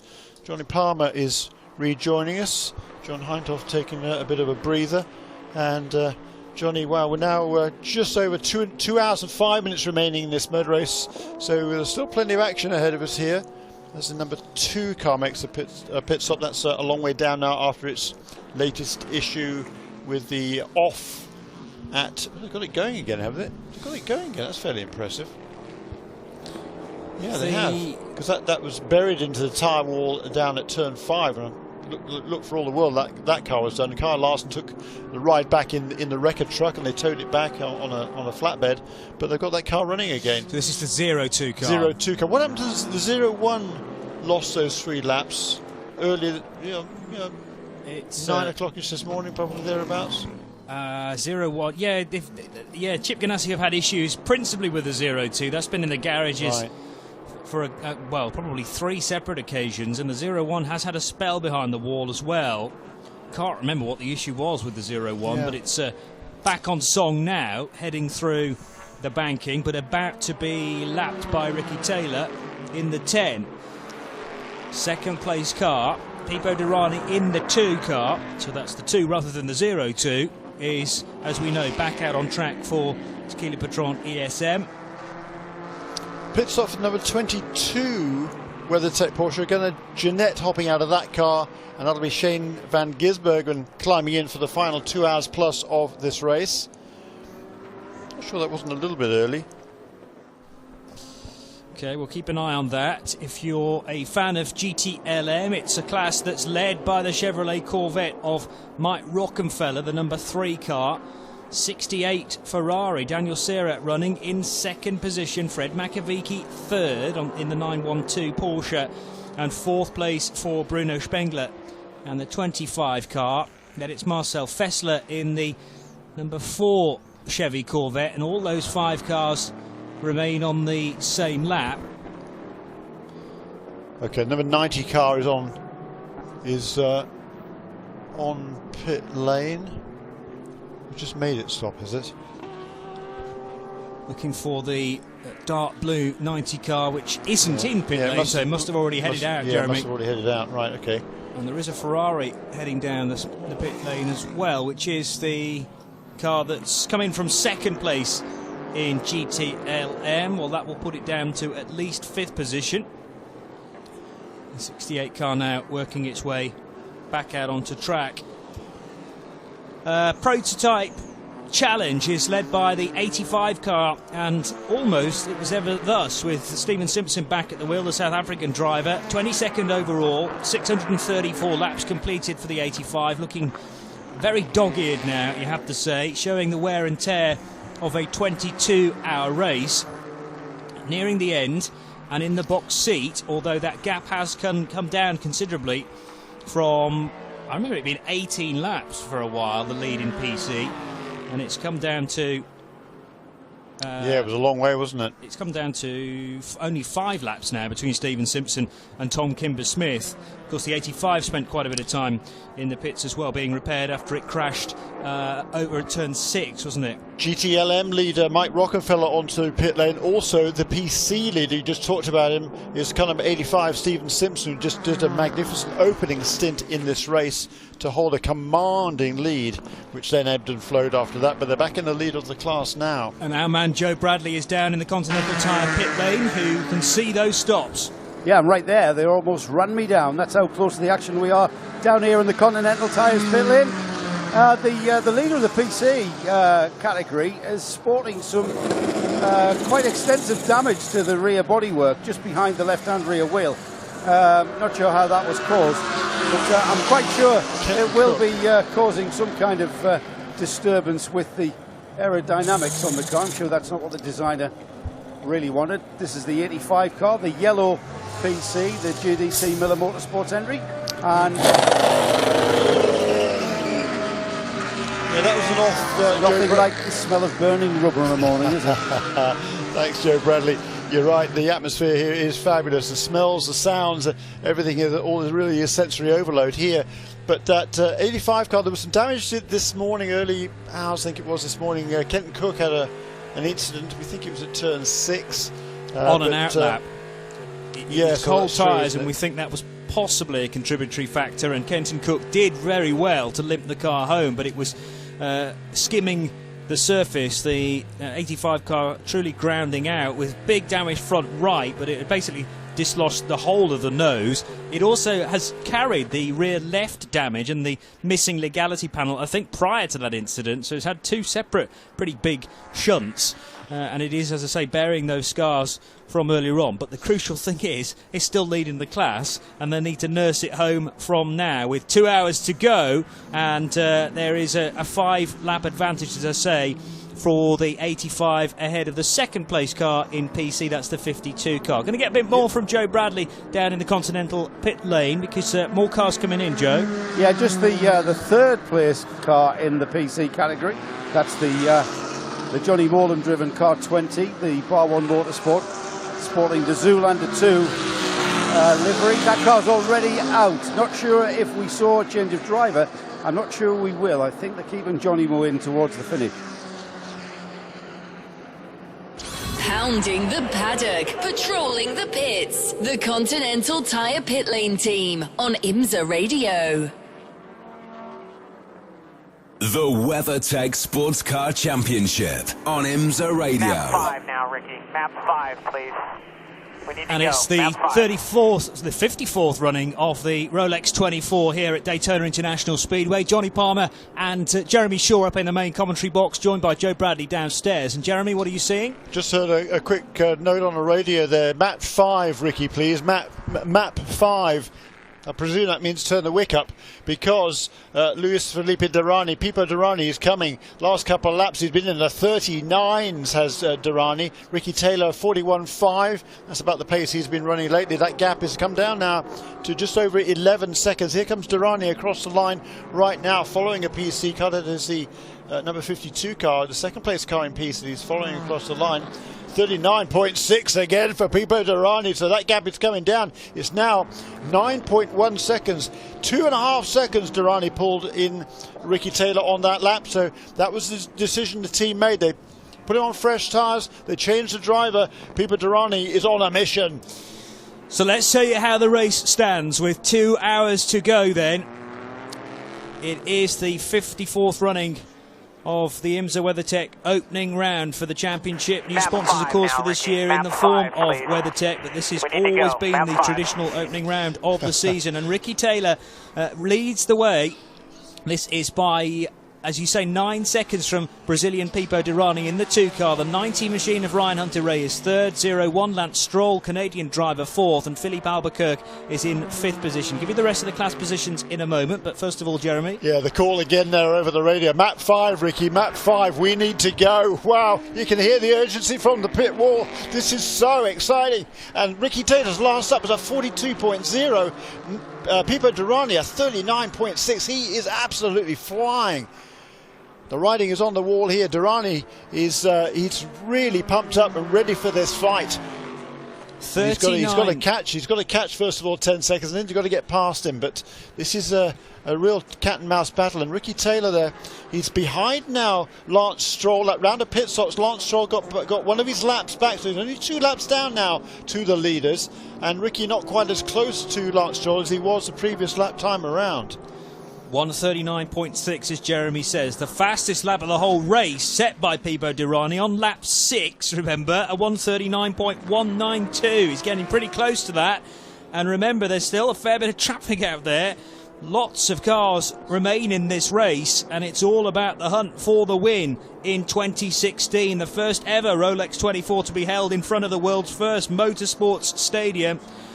That's the structure that's taken over a year to build, and we are pretty much at the top of it, peering down from the World Motorsports Centre.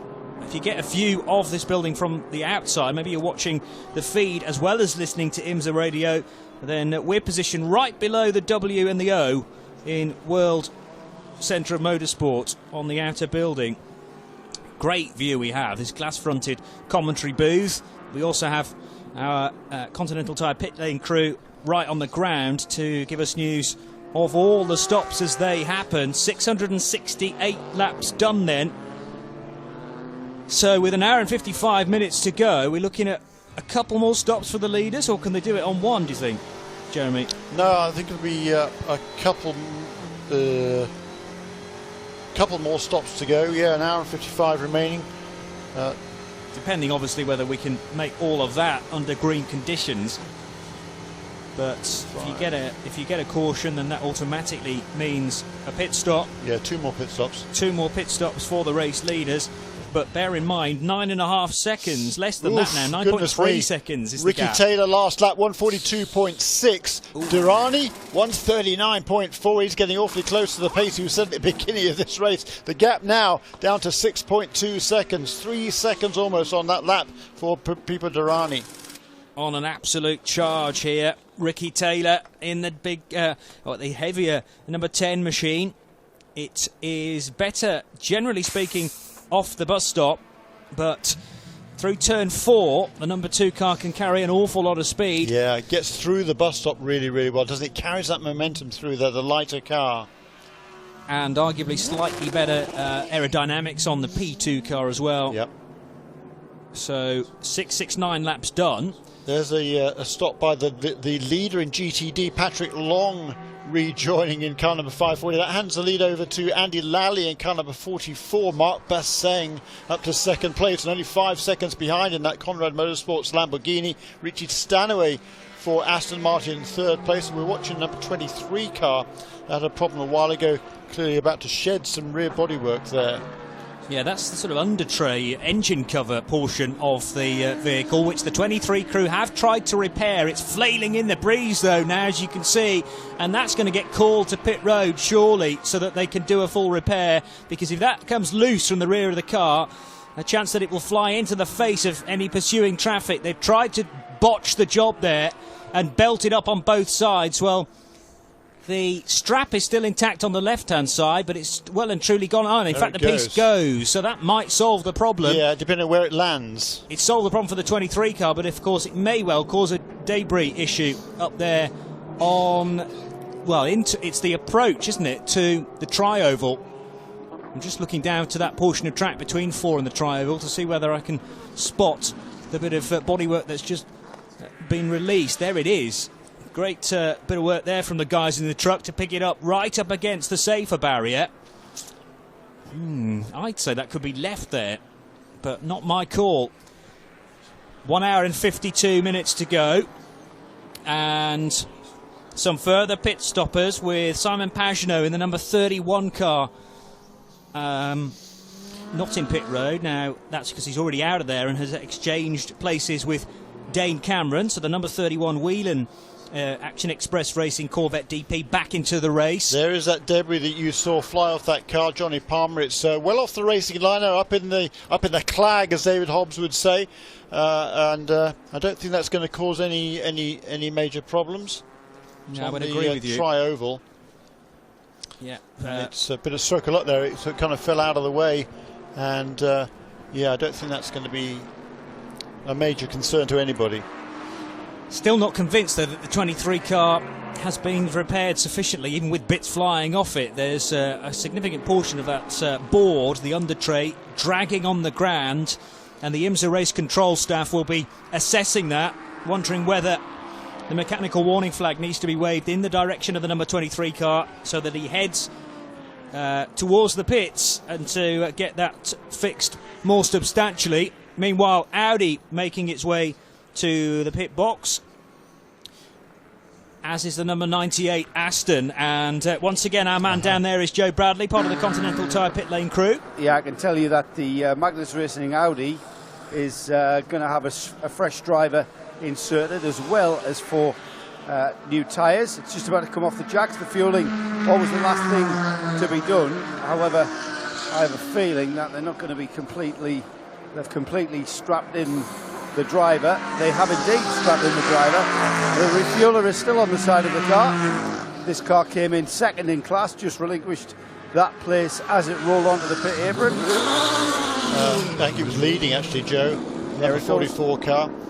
And that has enabled Mark Basseng to move through into the lead now. And who's up into second place but Damien Faulkner. And the number 93 Dodge Viper is right up there. Richie Stanaway also on pit lane. in the Aston Martin. So we've got, right at the moment, as the pit stops are kind of cycling through, we've got Lamborghini out front, Dodge Viper in second, Audi in third, Aston Martin in fourth, Porsche in fifth and sixth, BMW in seventh, Audi in eighth, and Ferrari in ninth in GTD. So how many all different these manufacturers were there? A lot, right?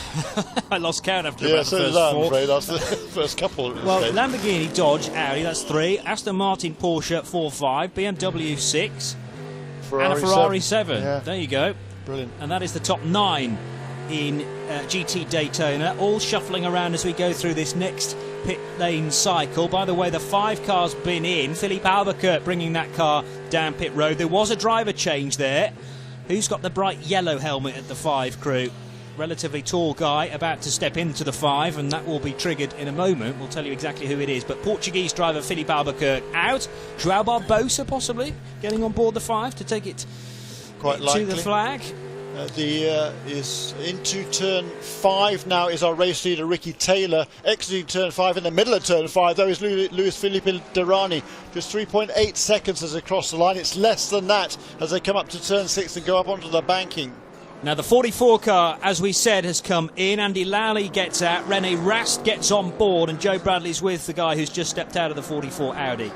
Andy, it's at this stage of any race where I don't ask you any questions, because I just don't want to be the cause of anything. Just tell me, so far this year's Daytona for you guys, you came in second place. It's where you need to be, yeah?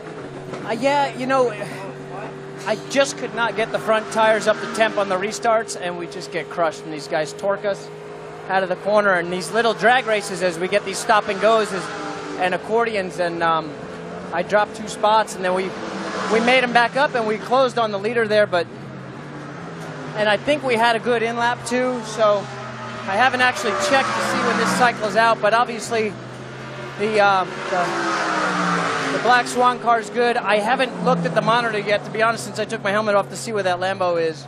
That thing's still going to be strong, and obviously there's a couple other makes there that are really good too, but these guys at Magnus have done a really good job. I think we've got the fastest kid on the planet to close this race out right now with Rast. I've never been more impressed by anybody but like him. But it was actually,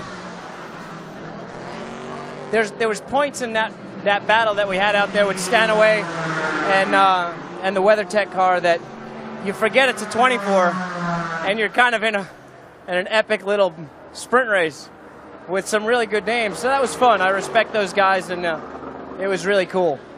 Is the lack of the tyres coming up to temperature from the restart, is that something that perhaps you can address with, say, tyre pressures as you put them on the car?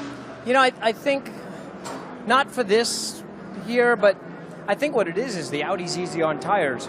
So it takes them a little, it's not as aggressive. I think when we get to the shorter sprint races, we can get a little more aggressive with toe or camber or something like that and try to address that situation. But here, as much as the 24-hour is a sprint race, you still have to keep your equipment under you, and you can't be, doing anything crazy. So these Continentals are, well, knock on wood, they're good. Yeah, let's not say too much. I know that the banking at Daytona, you can't go overly aggressive on setup, and it's probably due to the banking here at Daytona. That's the reason. Could you say? Yeah, I'm just saying that because of the banking here at Daytona, you have to back off on setup and not be so aggressive. So yeah, we don't run as much camber on the left side, and then you get to the infield and you got a bunch of right turns. So it makes, the infield asphalt is really sun drenched. I mean, you can't help it. You're in Florida. It's these huge temperatures, so it loses grip. They park motorhomes on it during the 500. It's always greasy. So when you take a bunch of camber out of the left side and then you go sliding through a 1 mile infield road course that's very low grip, it makes for some interesting driving. Great stuff. Thanks for talking to us, Andy.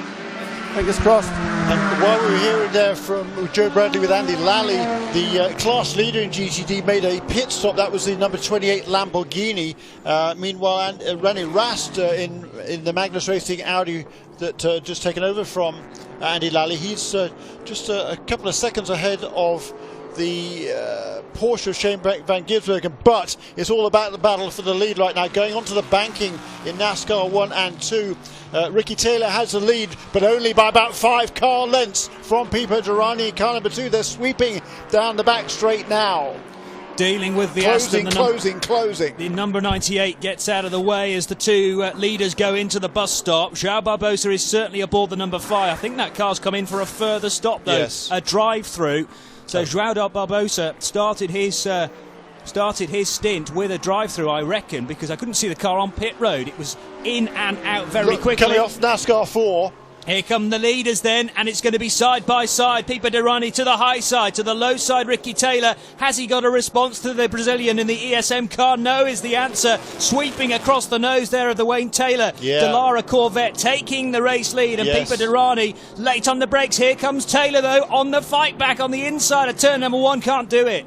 Beautiful job there by Pipo Derani. Drove around the outside and then took a kind of defensive line into turn 1 just to make sure there was no room for Ricky Taylor to think about trying to make a repass there. So we've got a new race leader, lap 675. It is Pipo Derani. He's made up an 11-second deficit in 10 laps to take the lead from Ricky Taylor. Inexorable. Superb driving from Pipo Derani. We know he's the fastest kid in this car, doing the fastest lap of the race on lap 6, and gets the race lead with a 1:41.7.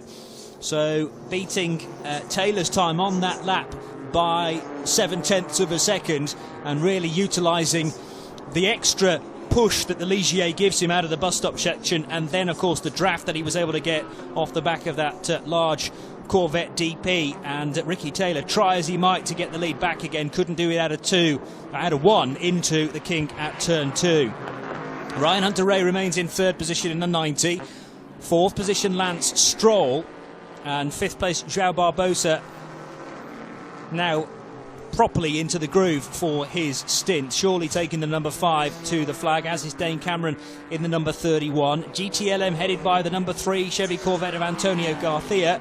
It's Earl Bamber in the 912 Porsche 2nd. Ollie Gavin is 3rd in that class in the number 4 car, so the other Chevrolet, and then Alessandro Pierguidi in the 68 Ferrari, which has been in the pits recently on its 663rd lap, that bright red Ferrari. 4th place. Augusto Farfus is 5th in the BMW. Mate, that's 2nd place, though, for Alessandro Pierguidi. Now, is that to do with stops, or has that been a position on track for Pierguidi to get by Ollie Gavin and Earl Bamber for 2nd position? The 4th place car is in the pit lane for Ford Chip Ganassi Racing. Lance Stroll has brought that car in there. Looking under the back end of that car. This is unscheduled. That car was in the pits only 20 minutes ago, so way early for that car. It just got back to within 2 laps and change of the race leader, but that is now slipping away because that car is sitting on pit road still. Looking for a charging Alessandro Pierguidi. I think that's him on the back straight, braking now for the chicane. Meanwhile, Jordan Taylor about to lap the GT version of the Corvette, you could say, as up on the high side, 3 abreast there goes Pipo Derani, lapping a PC car and the Audi R8 down below, all under control as he powers his way out of turn 2 on the main speedway and brakes for the bus stop. Clearly a problem with last year's winning car, the 01 there with the Lance Stroll. But in the meantime, in GTLM, you just mentioned it briefly with Pierguidi, the 2 cars that were leading the class, Earl Bamber in 912 Porsche, Oliver Gavin number 4 Corvette, they were 1st and 2nd until making pit stops the last time around. So all those cars on slightly different strategies. So that's why Pierguidi bounced up a couple of spots all in 1 lap as Bamber and Gavin stopped. They're back out on track, and the drivers remain the same. Davide Rigon in the 62 Ferrari now, by the way. That's another 488, new for 2016, taking over from the 458. Fabio Babini, the new driver on board the number 28 Lamborghini Huracan as well. 5th place for that car in GT Daytona. Rene Rast to the front, though, in car 44. Shane van Gisbergen, the Kiwi, in number 22, 2nd in class, and Nicky Katzberg in the 540 machine, 3rd place. I love this stage of the race, Jeremy, because you get the real hot shoes in their relevant cars to push for the final hour and 40 minutes. We're very close to 1 p.m. here at Daytona.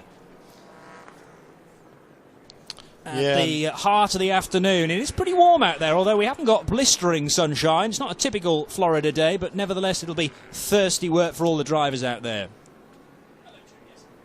So Lance Stroll in the pits. He's going to lose 4th place next time around to Joao Barbosa in car number 5. Yeah, there he goes, Joao across the line to take over in 4th place. But he's 5 laps down on the race leader, so no real threat there unless something bizarre happens in this race. Huh?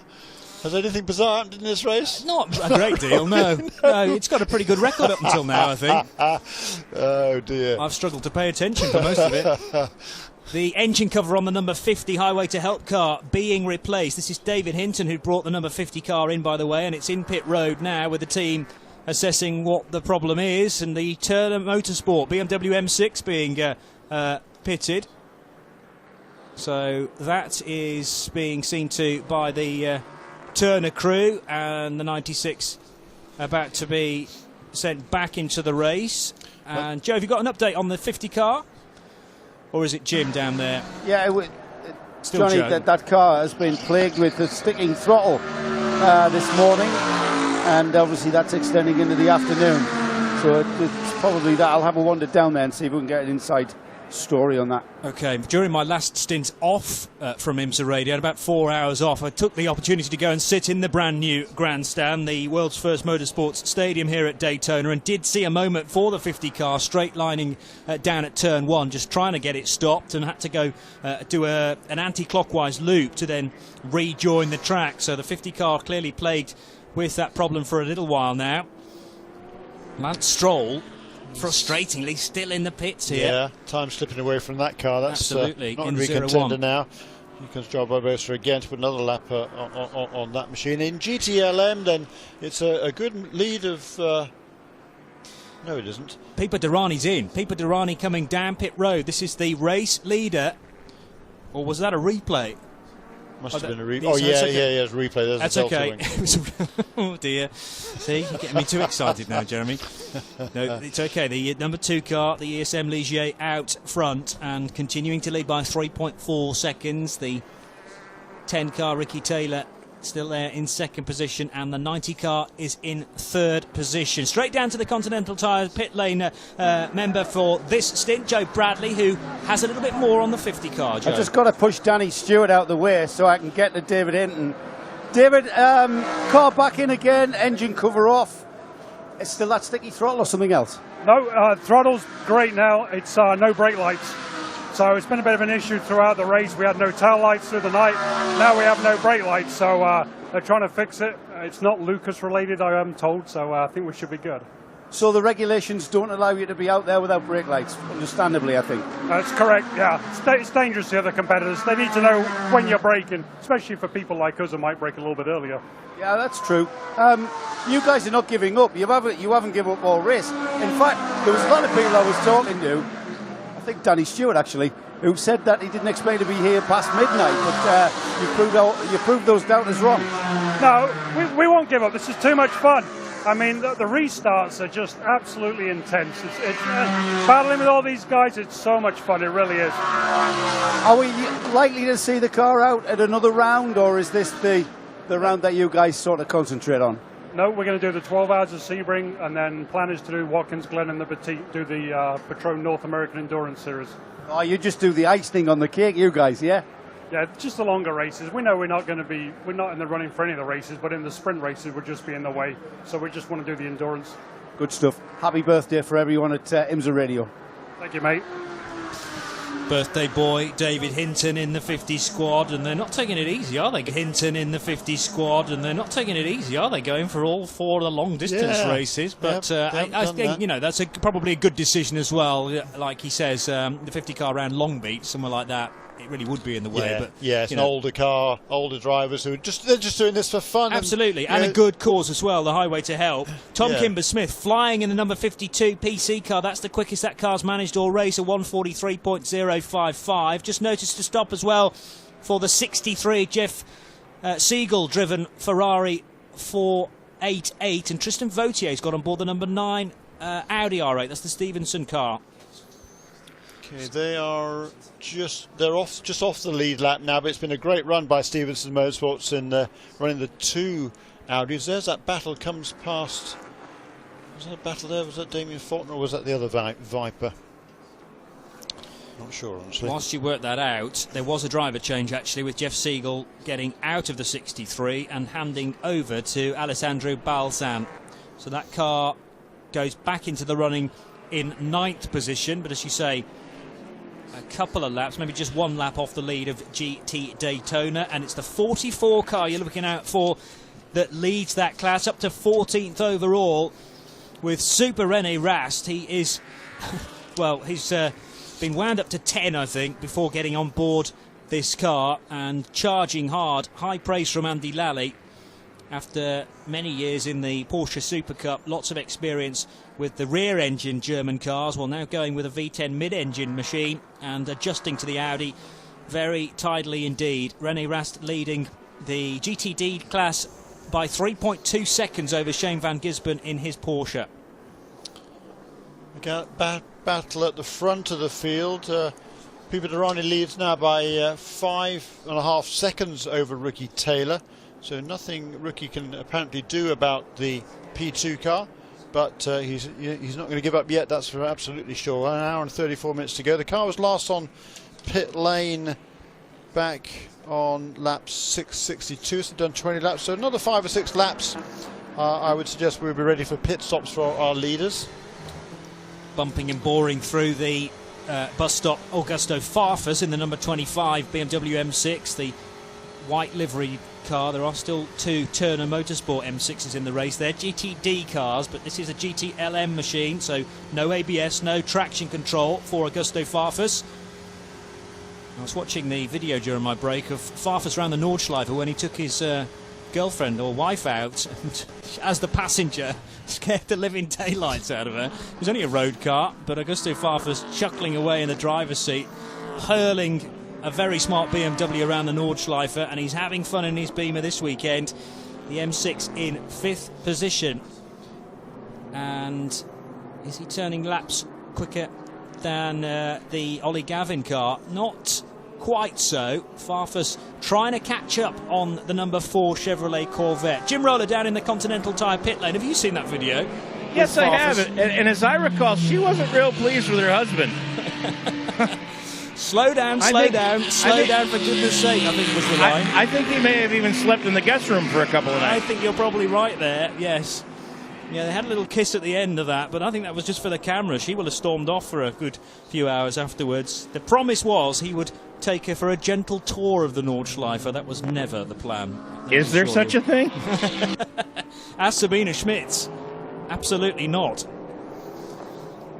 Pipo Derani, having completed now 681 laps, leads by 5.5 seconds from Ricky Taylor. And does Ricky Taylor now need to be aware of Ryan Hunter-Reay? Not so much, because they're lapping at a very similar pace, and he has a margin of 25 seconds between the 10 and the 90. The first 3 cars in GTD are just heading into turn 1, or heading through turn 1. Actually, Rast just approaching 2. Here comes the 4th place car across start-finish line as Rast goes into turn 3. Shane van Gisbergen is maybe 3 seconds behind him. Only a second or so behind him is Nicky Katzberg in car number 540. He's really flying along at the moment, the quickest car of all in that lap. And Fabio Babini has taken over from Marc Besseng and is about another 12 seconds back in the 4th position. So that battle still very much going on there. And right behind Fabio Babini, about 3 seconds is Pedro Lamy, and then another little bit of a gap back to Damien Faulkner at the wheel of the Viper, car number 93. So battle still ongoing in GTD. Ricky Taylor. Pipo Derani works his way 7 seconds out of turn 1, through the kink at 2 and into the International Horseshoe now. Very easy to pick out that Dayglow green and black ESM car. And as you say, the gap 7.2 seconds back to Ricky Taylor, I should say. The 1:40.9, not particularly a slow lap, but he did lose half a second to Pipo, and Ryan Hunter-Reay can't match the pace of the two cars up ahead, so it's all about the 2 and the 10 right now. Yeah. João Barbosa, having taken over the number 5 car, not immediately troubling the pace of Ricky Taylor. And is it just the 3 cars we now have on the lead lap? Yeah, Jeremy. Yeah, and then 6 laps back to João Barbosa. Yeah. So there's 5 laps back to João Barbosa. He's not a factor. Another 5 laps back to Lance Stroll, who does have that number 01 car back underway again. But that's good news. Like I say, 5 laps behind now. I think it's rejoined the fray, isn't it? Yes. And then Dane Cameron, Brendan Hartley has taken over from Lance Stroll. Dane Cameron's only a lap behind that in the 31 car in 6th place, so it's a 0-1 in 5th. Brendan Hartley just taken the wheel after a lengthy pit stop. He's just rejoined. And Dane Cameron, the wheel of car number 31 in 6th place. Then the first of the GTLM cars, Antonio Garcia, number 3 Corvette. Is that the car coming around the banking we're just seeing here? Yes, it is. And he leads by about 10 seconds in GTLM over Alessandro Pierguidi in the Scuderia Corsa Ferrari, car number 68. He's got to be up about 20 seconds back to Earl Bamber in a 912 Porsche, who is where? I think probably coming up to turn 6 now. Then not much of a gap back from Bamber to Gavin. It's about 5 seconds back to Oliver Gavin, car number 4. Similar gap back then to Augusto Farfus in the BMW car number 25. We're inside the final 90 minutes of the 54th running of the Rolex 24 here at Daytona International Speedway. Thank you for joining us on IMSA Radio for 2016 and the coverage of the opening round of the WeatherTech Sports Car Championship. It's Johnny Palmer, Jeremy Shaw and Jim Roller and Joe Bradley down in the Continental Tire pit lane for us, keeping us up to date with the final few stops. But in an hour and a half, the mere matter of a soccer match still to go without the half-time pause, unless we get a caution, I suppose. There's still pit stops to take into account. And although Pipo Derani showing signs of edging away at the head of the order, do not take for granted that the 2 car is going to win this race, because Ricky Taylor and the guys down at Wayne Taylor Racing will have some kind of strategy, turning the engine mapping up as high as possible, trying to desperately radio that to Ricky Taylor, and he will be turning things up to 12 in an effort to catch up with the rapid Brazilian Pipo Derani. So we're on Scanner Channel 454 on 107.9 FM and on around the world on IMSA Radio. Watching the 912 Porsche head into the International Horseshoe now, which is the highest place of the works Porsches. Did see the 911 back out after its drivetrain issue, and Nick Tandy still being shown at the wheel of that car. Is the 911 car still circulating? Yes. In 33rd position. Yeah. 8th in class now, yes it is. The drive shaft problem that Kevin Estre complained about, and the car having to go behind the wall to get things fixed, lost a whole bunch of laps. But they have got the car back out again. Earl Bamber then flying the flag for Porsche in 3rd position in GTLM. Alessandro Pierguidi 2nd position in that class in the Ferrari. Yep. It's led by the Chevy Corvette of Garcia. Indeed, Pierguidi now just turning into turn 1 of the Apex turn 1 as the class-leading Corvette of Antonio Garcia just exits turn 3. Meanwhile, in GTD, this is tightening up into turn 1 at the Apex. Now is a leader, now is a 2nd place car, and now is a 3rd place car. That's 1, 2, 3 in GTD. René Rast, car number 44 in the Audi, heading into turn 3. Behind in the white WeatherTech Porsche of Shane van Gisbergen, and closing in on the both of those two, I believe, is Nicky Katzberg in that Black Swan Racing car number 540, the kind of white, green and dark grey car. If you didn't have the stopwatch on Jeremy's 3 successive nows, you're roughly talking 1.9 seconds and then a further 2.3, but it's bound to have changed when they come to the end of this lap as the leader comes in. Now, I preempted this movement by the ESTM team about 2 laps ago, but it is genuinely happening for real now rather than it being a replay. And Pipo Derani in the Ligier JSP2 with its Honda 3.5 litre engine comes onto the pit lane apron and stops on its marks perfectly, right in the bay that has been taped down underneath the splitter And we reckon, do we, Jim Roller, that this will be the penultimate stop for Brazilian Pipo Derani? Yeah, I would defer to Jeremy on that one, but they've been doing about 45 to 50 minutes, right, Jeremy? So correct. They'll have this one and one more. Yep, absolutely right. Well, this is all still to play for. Waiting for the last of the fuel to go in down there. And away now goes Pipo Derani. I would expect the number 10 car to be in a couple of laps' time. That was the differential between the two on the previous round of pit stops. There's another 26-lap stint for Pipo Derani. Stephen Simpson still out front, by the way, in PC class. That's the number 85 Orica FLM09 with the Chevrolet engine. They're all the same chassis and engine power plant in the PC class, remember. Slightly aged machines now, but nevertheless, Stephen Simpson's team prepping the car very well. JDC Miller Motorsports, and they've had their fair share of drama to overcome, but it is a decent lead. Now, the leading car in PC has done 655 laps, and Tom Kimber-Smith 650. So there's a gap of 5 laps as the number 10 car comes down pit road from the lead of the race, and this will hand it back to Pipo Derani. Ricky Taylor, does he stop on his marks just as well as the number 2? Jim Roller is down there.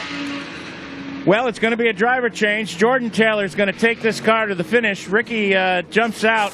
He's been a little bit under the weather this week, and he looks very tired as he gets out of the car. Right now, 4 tire change. The last, or next to last tear off, comes off the windscreen. The car is down. All 4 tires have been changed, waiting for the fuel to go in. That's a really good stop there for the number 10 team again. Have to see he's just making his way down pit lane as Pipo Derani is on his way flying towards a tri-oval. So Derani will take the lead. There they are passing right now, just as Jordan Taylor crosses the pit exit line at the end of the timed part of the pit lane. So the gap's going to be spread out a little bit more as Derani heads into turn 3. A lap earlier than I'd anticipated for number 10 car, but that's fine. They've still got one more stop to the end. They go turn up the wick here, get as much power as they can from that Chevrolet engine. The Dallara chassis has been working beautifully, I think, really consistently for the drivers, but I don't think they quite got the pace of that little P2 that Takeda Patron Ligier Honda that is out front and looking really strong in the hands of Pipo Derani. Certainly looks that way at this moment. And, well, bear in mind that there have been issues not for the ESM car, but the team that was running exactly the same chassis and engine plant earlier on in the race. So will that be causing a bit of a niggle for the team, possibly? Well, the Honda engineers will be all over that. They'll be poring over the data as it comes back real time from the race car behind the pit wall at ESM Takeda Patron. There goes number 90 car to take the lead again. Ryan Hunter-Ray driving the visitflorida.com entry. If you went a around good consistent run for them. They just don't have quite the outright pace of these other guys, and also been complaining of traction difficulties the whole way through the race. Here comes Derani and ducking to the inside. That's the second place GT car of Alessandro Pierguidi, who's now headed into turn 1 as Antonio Garcia heads into turn 3, the class leader in the Corvette in GTLM. We should get a word with Ricky Taylor, the man who's just stepped out of the number 10, joining our man Jim Roller down in the Continental Tire pit lane. Ricky gets a little hug from Rubens Barrichello, who was kind of brought in to possibly fill in for you a little bit. You've been feeling under the weather this week. You're looking pretty tired. Are you doing all right? Yeah, Jordan was actually the sick one initially. I've had a bit of I don't know what's wrong with my stomach, but it's just been a really draining race, pushing so hard from, the green flag, just to stay with the leaders and be amongst, the leaders to put ourselves in position to win. I think the team has done everything they can. They've performed a winning race so far. So, we've got a little bit to go, an hour and 20. And I think we're going to need a little bit of luck, but we've got Jordan behind the wheel, so maybe we don't need so much luck. Now, your dad was very emotional earlier when Max got out of the car, recalling when he and Max won this race together, and now Max is racing with the sons of Wayne Taylor. How's this family handling this kind of success? And you're going to be on pins and needles for the next hour and a half? Oh, of course. I mean, every time we come to Daytona, it's emotional, and especially when you get to this point in the race.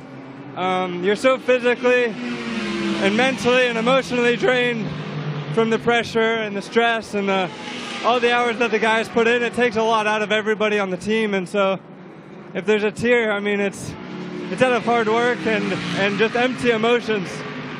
Now, you said that Jordan was feeling the one that was feeling a little poorly earlier in the week. How's he feeling now? Is it riding on adrenaline at this point? I think we all are. Jordan's been awesome. I mean, we've asked him to do more than we thought he would have to do, and he's been the fastest in the car. He's got the fastest lap in the car, so he's the man. He's got a full night's sleep under him, which I think did a lot of good, and he's fully 100% clear, ready to go. Well, good luck. Thank you. Yeah, well, we certainly didn't expect to see Jordan back in the car, but the team clearly think that he is well enough to take it to the flag. And, the statistics prove it, because he has been the quickest driver, Jim. Interesting, he's had a full night's sleep. Yes. And, boy, I tell you, right now, there's a lot of people here that wish they had a full night's sleep. A big off for the 22 Porsche, which skims across on the infield. Second place car. I thought that was for a moment going back across the live track, but that's the shortcut at the West Horseshoe, the WeatherTech Porsche, losing it at the kink between the two horseshoes on the infield. Back end well and truly stepping out for Shane van Gisbergen. That's a sign, I reckon, that the Kiwi is not hanging around here trying to catch René Rast, but losing it big style right across the grass, offering no grip whatsoever. Yeah, just snapped away from him. He tried to correct it, and then it pitched the other way. An awful lot of turf will be scooped up by those Porsche wheels then, and at the Continental tyres. Shortcut the course there, effectively, Well, didn't he, at the end of the day? I suppose. Yeah, a bit of grass tracking. Have to see where he comes out in relation to René Rast. He was only a second or so behind René Rast, and not far behind them, maybe at the very most a couple of seconds, was Nicky Katzberg in the number 540 Porsche. So Very interesting to read the lap time for the 22 at the end of this, because it could well have been quicker than going fully round the Western Horseshoe. And if it is quicker, then that is clearly gaining an advantage. No, he did lose the position. So it's René Rast who leads now. Nicky Katzberg up into second place. I would say maybe 3 seconds now as they head into turn 3. The gap 3 seconds between first and second. It's still René Rast who leads for Magnus Racing in that Audi. Number 540 Porsche in second place, and on our screen right now is the WeatherTech Porsche Shane van Gisbergen, which has that big spin really on the exit of turn 4, the exit of the kink. He must have put a couple of wheels off on the dirt there on the exit of the kink, and went for a really long, lurid ride.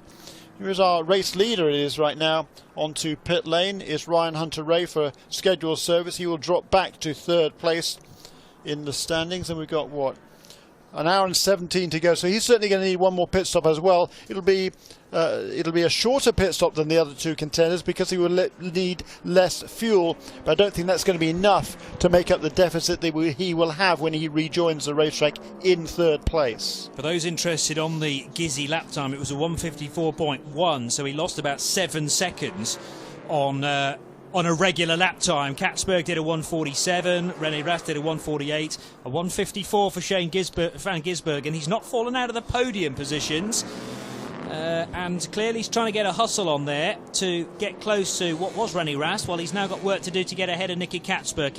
It's Audi from Porsche GT3 and Porsche 911 GT3R for Shane van Gisbergen, the top three in GT Daytona. 68 car, the second place car in GTLM is onto pit lane.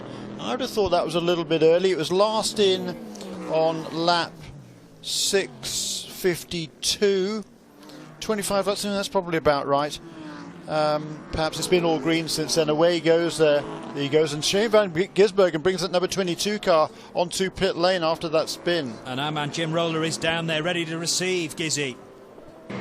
Car doesn't look any worse for wear, boys. Got a little bit of grass in the grill. They'll clean that out either with air or just with their hands. He brings the car to a stop. Yeah, you can smell the burning grass, so you can tell he's been off track. All 4 tires. The rear deck has come off. In the back, looks like they're checking the wing. They're looking down on the right-hand side, checking the whether the wing is loose or not. There is a little bit of play in the right-hand stanchion, and it looks like a bolt has come out of the wing stanchion, and that is that's going to cause them to have to repair. It looks like they may change the wing. Yes, they're going to change the whole wing, so this is going to be a little bit longer stop than they had hoped. It looks to me, yeah, that bolt had sheared off, so they've got to extract that bolt and try and get this change done as quickly as possible. This is a big scramble at this point. Yeah. As the guys are having trouble, they've got the left side nuts. Those came out very quickly, but the right side seems to be jammed in place. Could be that something got bent when the wing came loose. You know, the force that goes down on these wings, it may have bent the bolts, and it's making it very tough for them to get them out. So this is calamitous at this point. Yeah, it is. Costing a lot of ground. Is that cause then of the spin rather than effect? Perhaps. Yeah, perhaps. Well, yeah, I just wonder with the wing starting to almost fail, it didn't give him the required downforce into a very fast portion of the track between the 2 horseshoes. You turn left there at an incredible rate of knots, even in a GTD car. Part of the problem here, guys, is that they have to work right over the radiators. So there's a lot of heat soak. Yeah. And, here we go. We've seen this once before. They're now they're putting big sheets of 100-mile-an-hour tape around the stanchion, and they have got a tie-down cable. We heard this story before. And it's going around. They're wrapping it around to try and keep the wing and hopefully hold that wing in place. They're really going to have to get a tight purchase on that to get it to that ratchet strap to hold. Boy.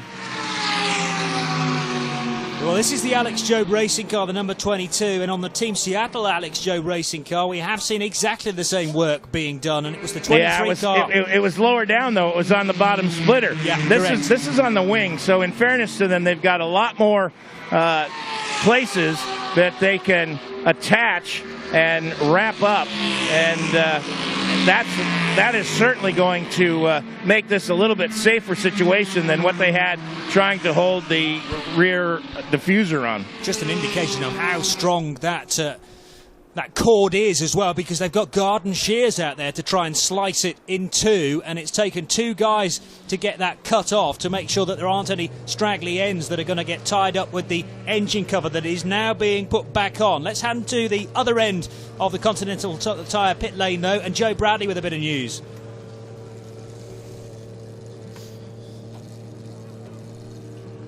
Joe, I think, is also viewing the same stop for the number 22 car, which is away now, so it powers out of there.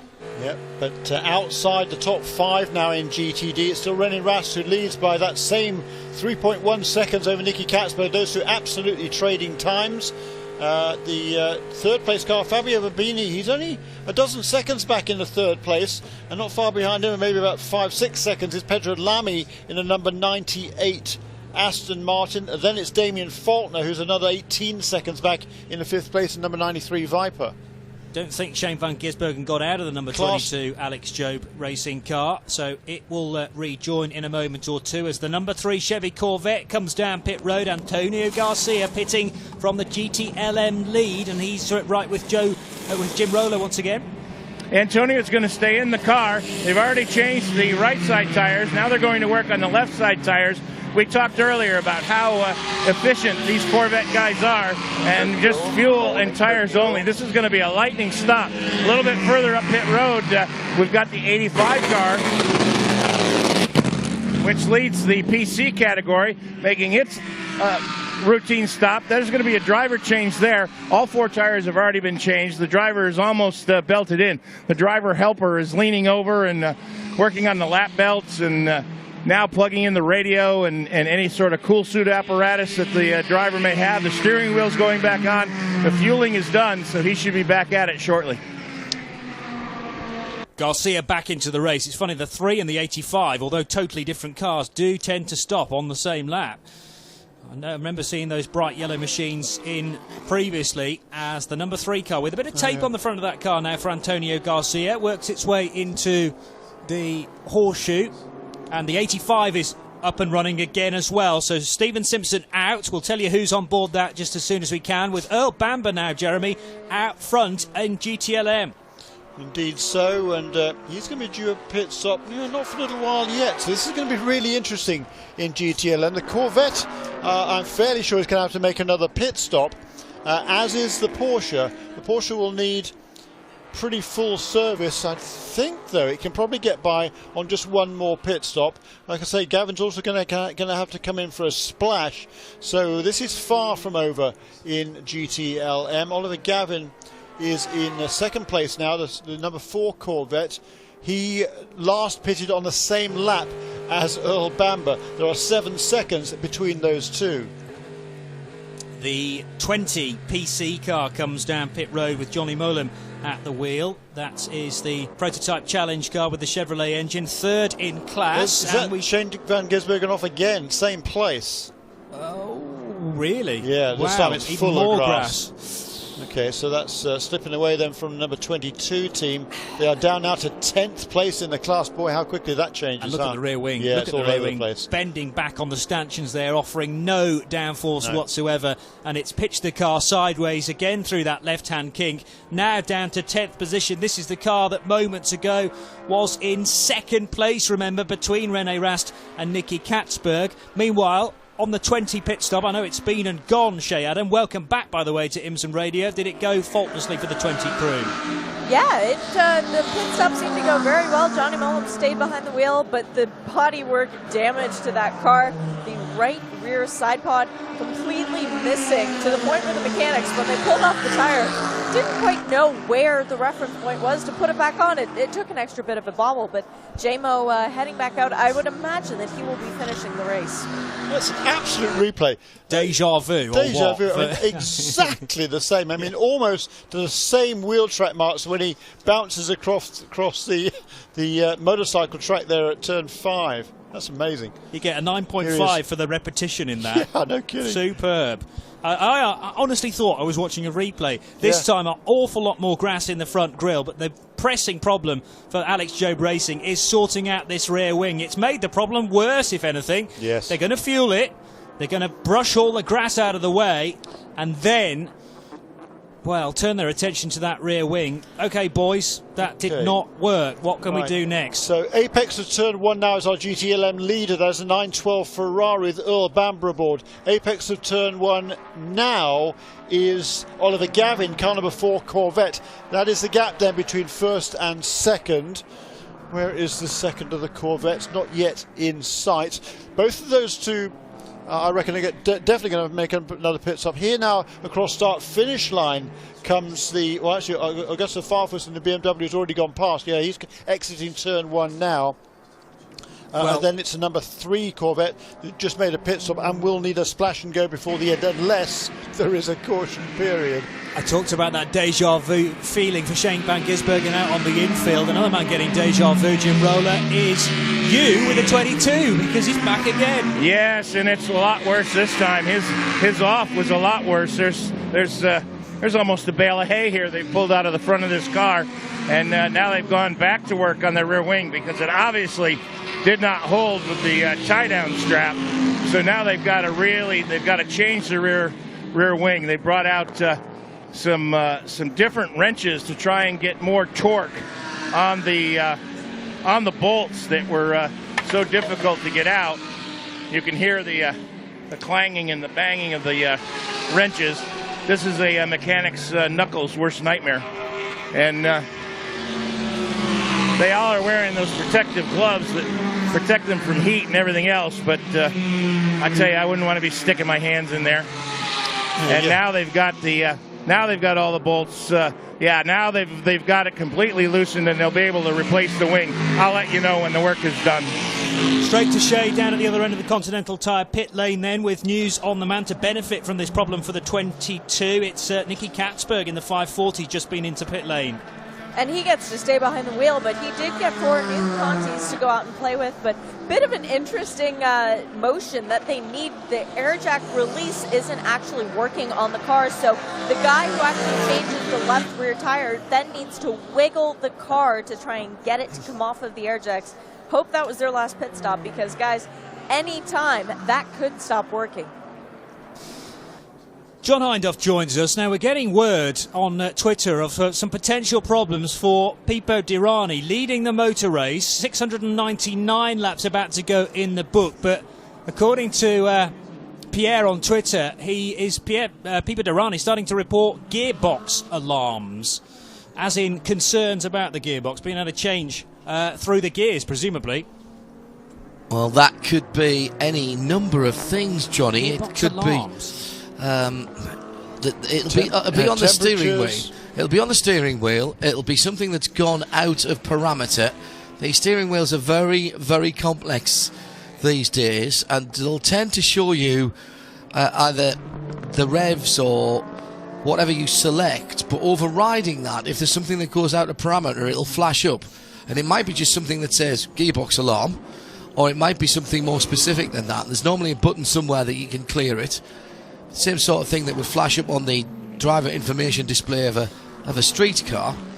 And it will depend on whether it's slowing him down. Although I say that, he's done a 42 flat last time around, which is a little bit slower than he's been going, but not much. No. To Nicky Katzberg then, just made a pit stop then in the second place car in GTD. The work's still going on, by the way, on the number 22 down in the Continental Tire pit lane, and Jim's still there. What's going on now? Well, it's a very complicated setup, because the wing is mounted to a carbon fiber air filter. And this carbon fiber air filter goes all the way across the back of the car. They had to take that out, put a new one of those in, and that's very complicated. Once that's in, that's where the mounts are for the wing.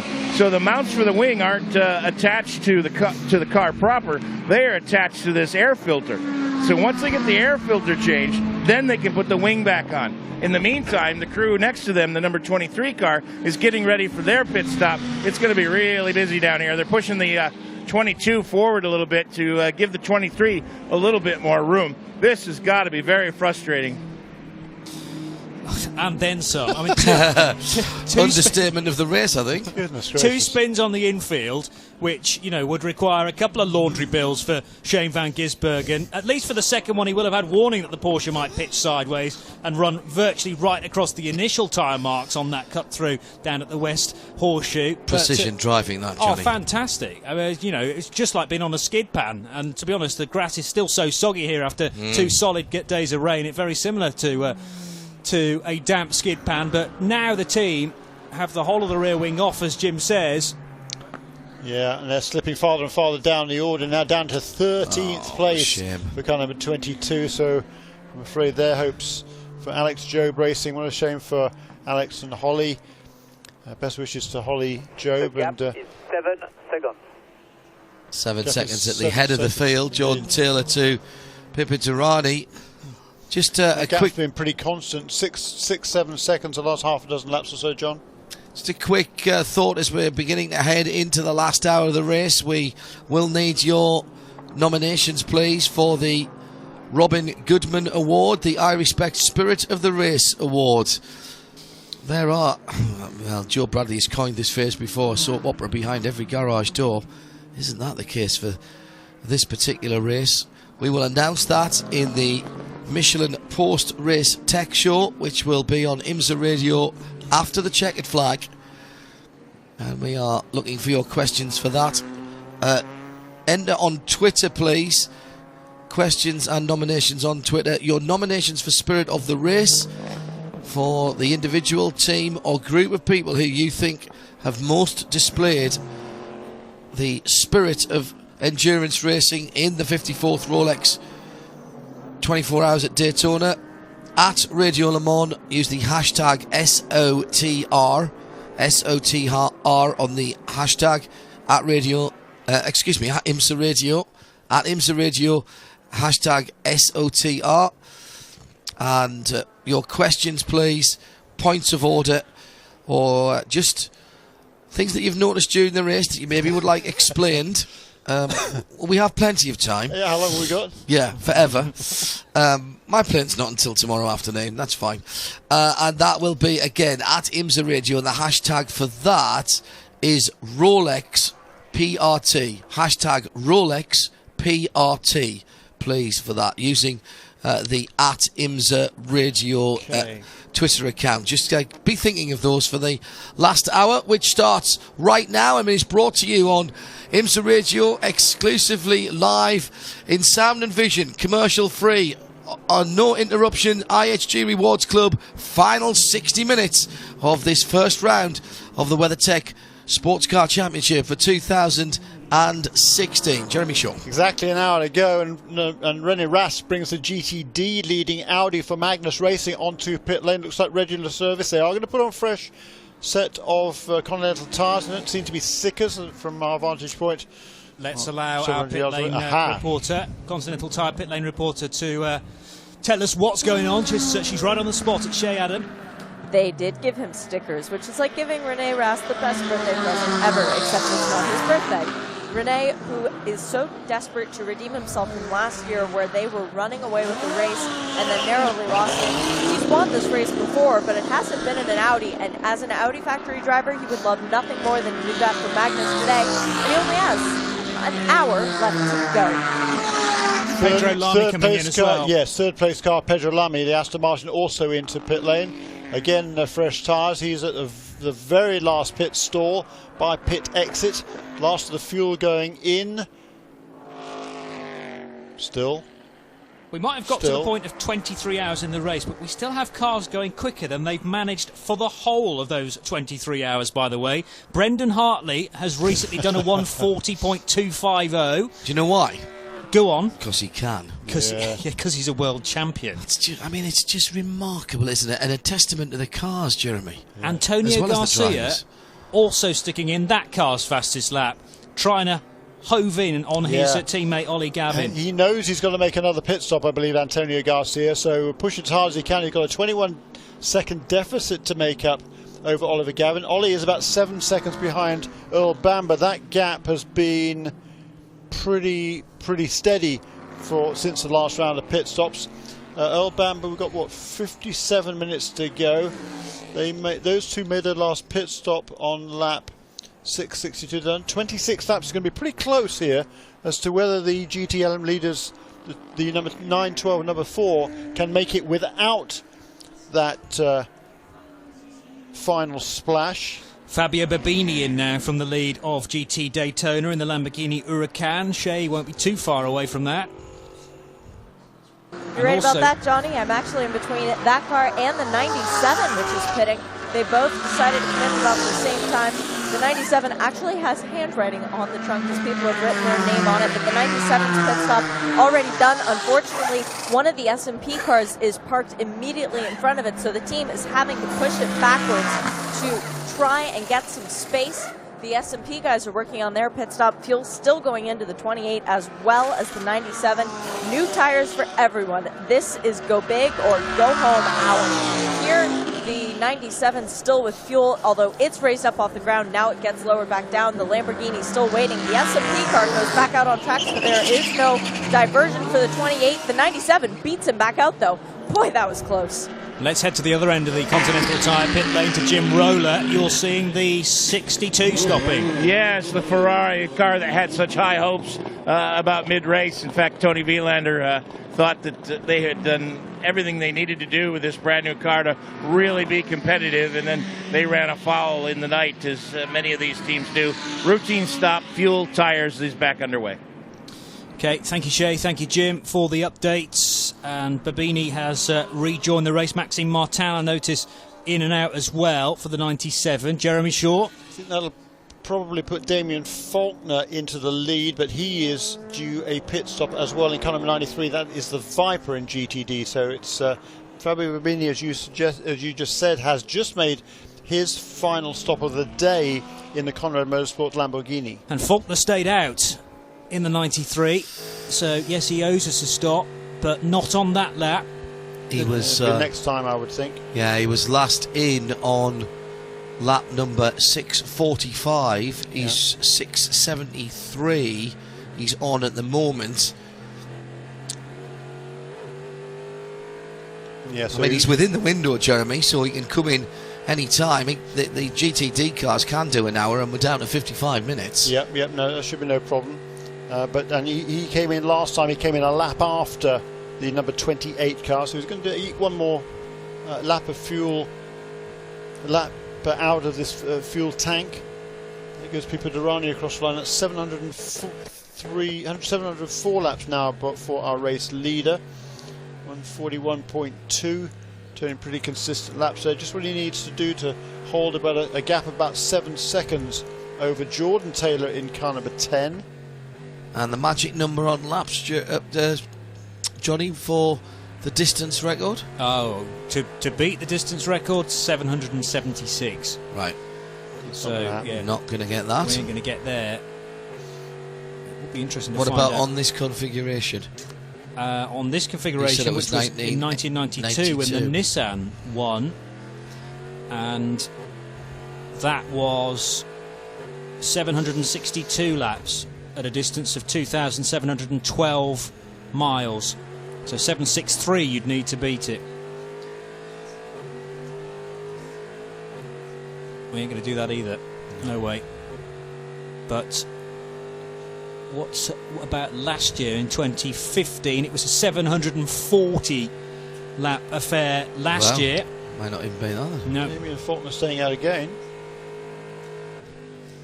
2634 mileage in 2015 on this 3.56 mile circuit. It changed in 85. Actually became a bit shorter in 85. Don't understand what the 93 car is hoping to gain by staying out. I mean, his lap times are good, 49 flat last time around, Jeremy. Yeah. But it's not like they're going to time the pit stop and save time in the pits. You're not going to short fuel it. You're just going to dump everything in. Yep, that was 49 flat was a little bit quicker than Rennie Rast, but not as quick as Nicky Katzberg. There's 5 seconds now between Rast and Katzberg, so that gap has gone out a little bit since they made their last pit stops over the course of the last 6-7 laps. Not sure whether Katzberg can make it, actually. It's going to be fairly tight, I think. Might just about be okay. That's Katzberg up ahead of our race leader, I think, just about to be lapped by the 2 machine. Driven still by Pipo Derani. Yeah, Nicky Katzberg in the 540 car, sticking to the inside line at the West Horseshoe and allowing the ESM car round the outside, so Pipo Derani will be able to sneak up there into the braking area at turn 6. Wasn't too badly delayed as it turned out. And back onto the banking goes Derani, enjoying a 7.5 second lead over Jordan Taylor in second position, the number 10. The 90 car of Ryan Hunter-Reay is in third. 4th place for João Barbosa in the 5 car, but several laps down. So it's 3 cars on the lead lap in the prototype class. 1, 2, 3, 4, 5 cars on the lead lap in GTLM. Earl Bamber leads it in the 912 from Ollie Gavin in the 4. Garcia in the number 3 Chevy Corvette, Alessandro Pierguidi in the 68 Ferrari, and Augusto Farfus in the number 25 BMW is in 5th position. And which Porsche let's is hand that? down to our Continental Tire pit lane crew. Shay Adam with a Viper very close to you.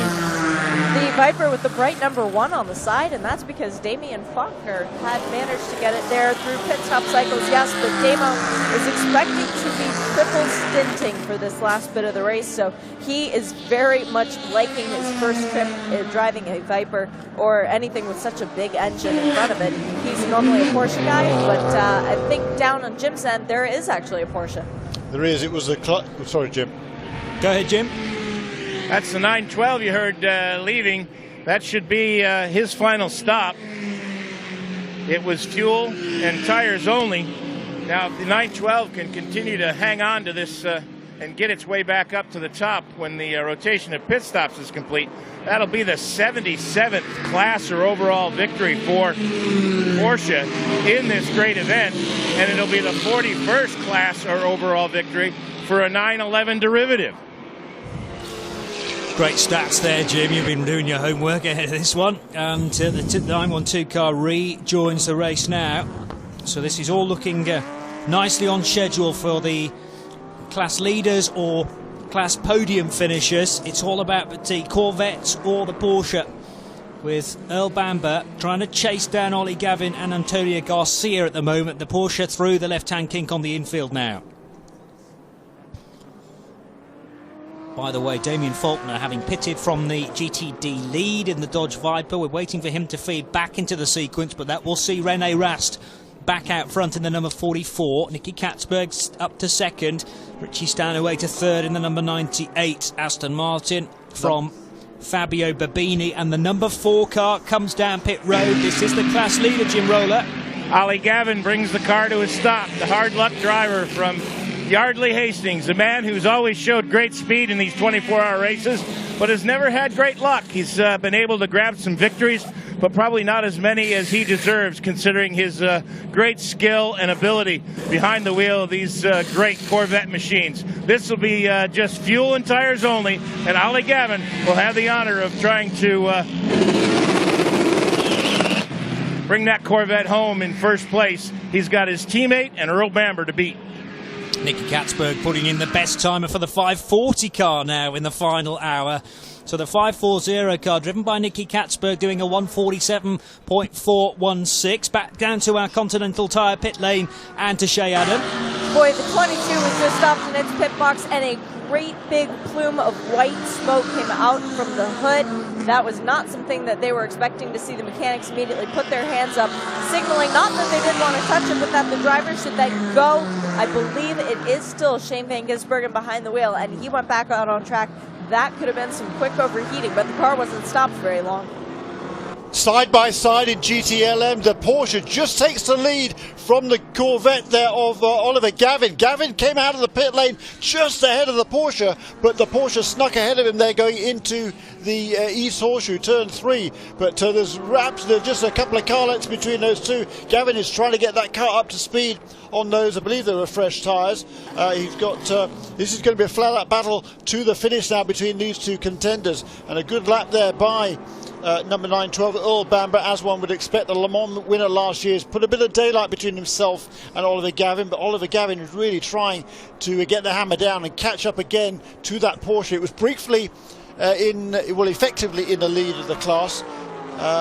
It's still Antonio Garcia, his teammate, who leads right now, but he's definitely going to have to make another pit stop before the end of this race. Yeah, Earl Bamber, Le Mans winner last year in very different piece of machinery, of course, with Nick Tandy and with the Formula One man whose name escapes me now all of a sudden. Who was Formula One last year, for goodness sake? As we got a radio message coming through. Hulkenberg, Nicky Hulkenberg, thank you. Didn't catch that radio. No. Somebody sounded fairly frantic, as it would.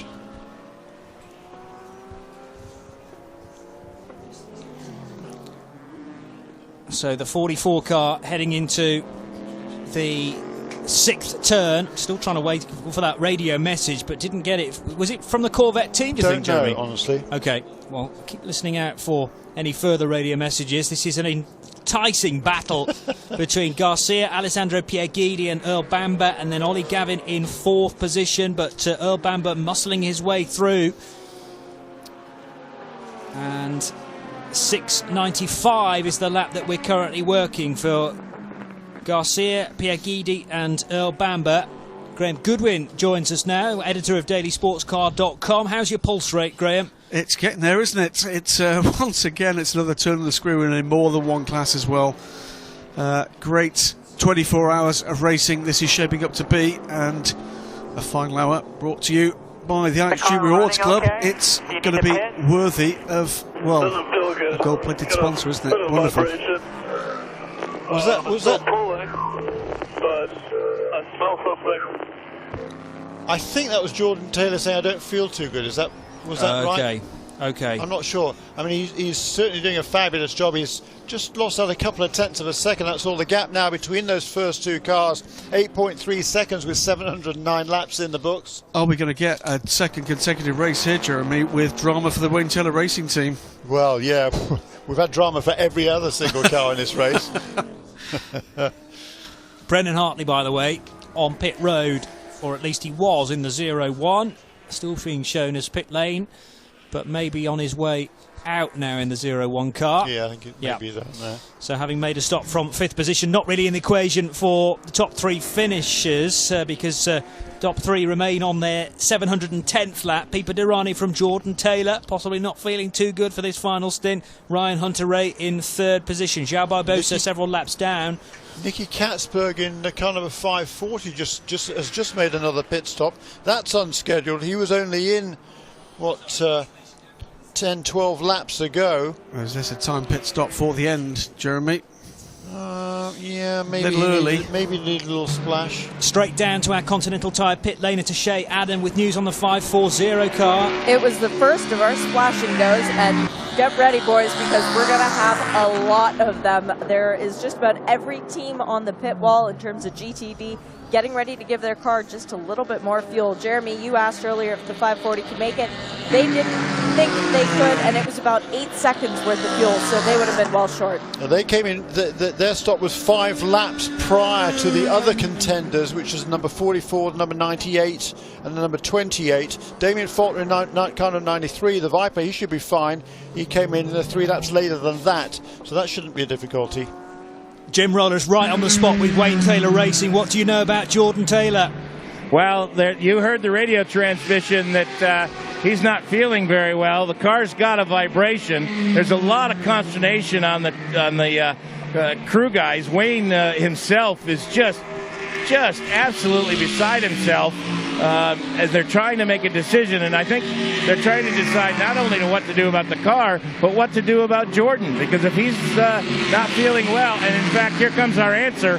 Max Angelelli has come from behind the pit wagon, suited, booted, and ready to go. So we're going to see a driver change here, which will extend the pit stop a little bit, which is probably part of the problem, that they were trying to decide what to do. So they've got a vibration and a sick driver to worry about. Get a little kind of gassy in the cockpit. My eyes start to water.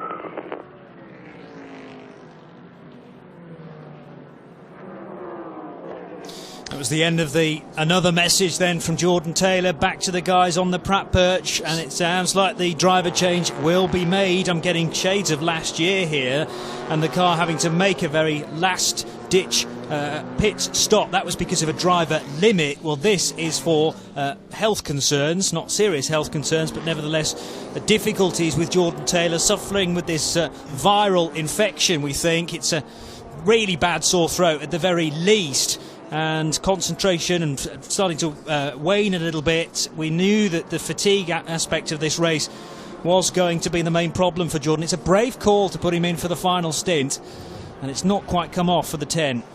Yeah, I mean, the car didn't have the pace really to match the number 2 car in any case, so it was a bold effort. You know that excuse me, you know that Jordan's going to give it his all, and if he could possibly do it, he would. But yeah, I don't think the car, whoever was driving that car, I don't think it's quite got the pace to match the number 2 car. So here it comes now. No, that's 90. That's the excuse me, 90 car. That's curious. 90 car. Yeah, in the interim, the 90 car. This is its routine stop. This will be their final stop. No driver change there, just fuel and tires. Bruce says that's earlier than they need to be. but they can easily make it to the end from here with just 41 minutes to go. So in case there is a full course caution, great strategic call there by Gary Grossenbacher and the rest of the engineers and strategists at that visitflorida.com entry car number 90. They're off the pace there, 45 seconds or more now off the second place car, even Ricky Taylor. Here comes the leader. Leader down pit road. And answering that call. The 90 car is released. And here comes number 10. And also the 10. So Jim Roller will be with the number 10 car. Shea Adam a bit further down our Continental Tire pit lane and is ready to receive the number 2 car. But we'll deal with the race leader first of all. Shea, talk us through the stop. Really simple for you, Johnny. It's going to be fuel and tires only. No driver change, but he is getting a new drinks bottle. Jim? Jordan Taylor has climbed out of the car gingerly and gone back behind the pit wagon. Got his pat on the back from his dad and Max Angelelli. Max the Axe. I tell you though, guys, if you wanted one man in your car to chase down someone in the final hour of the 24 hours of Daytona, there aren't many guys I'd pick over Max Angelelli.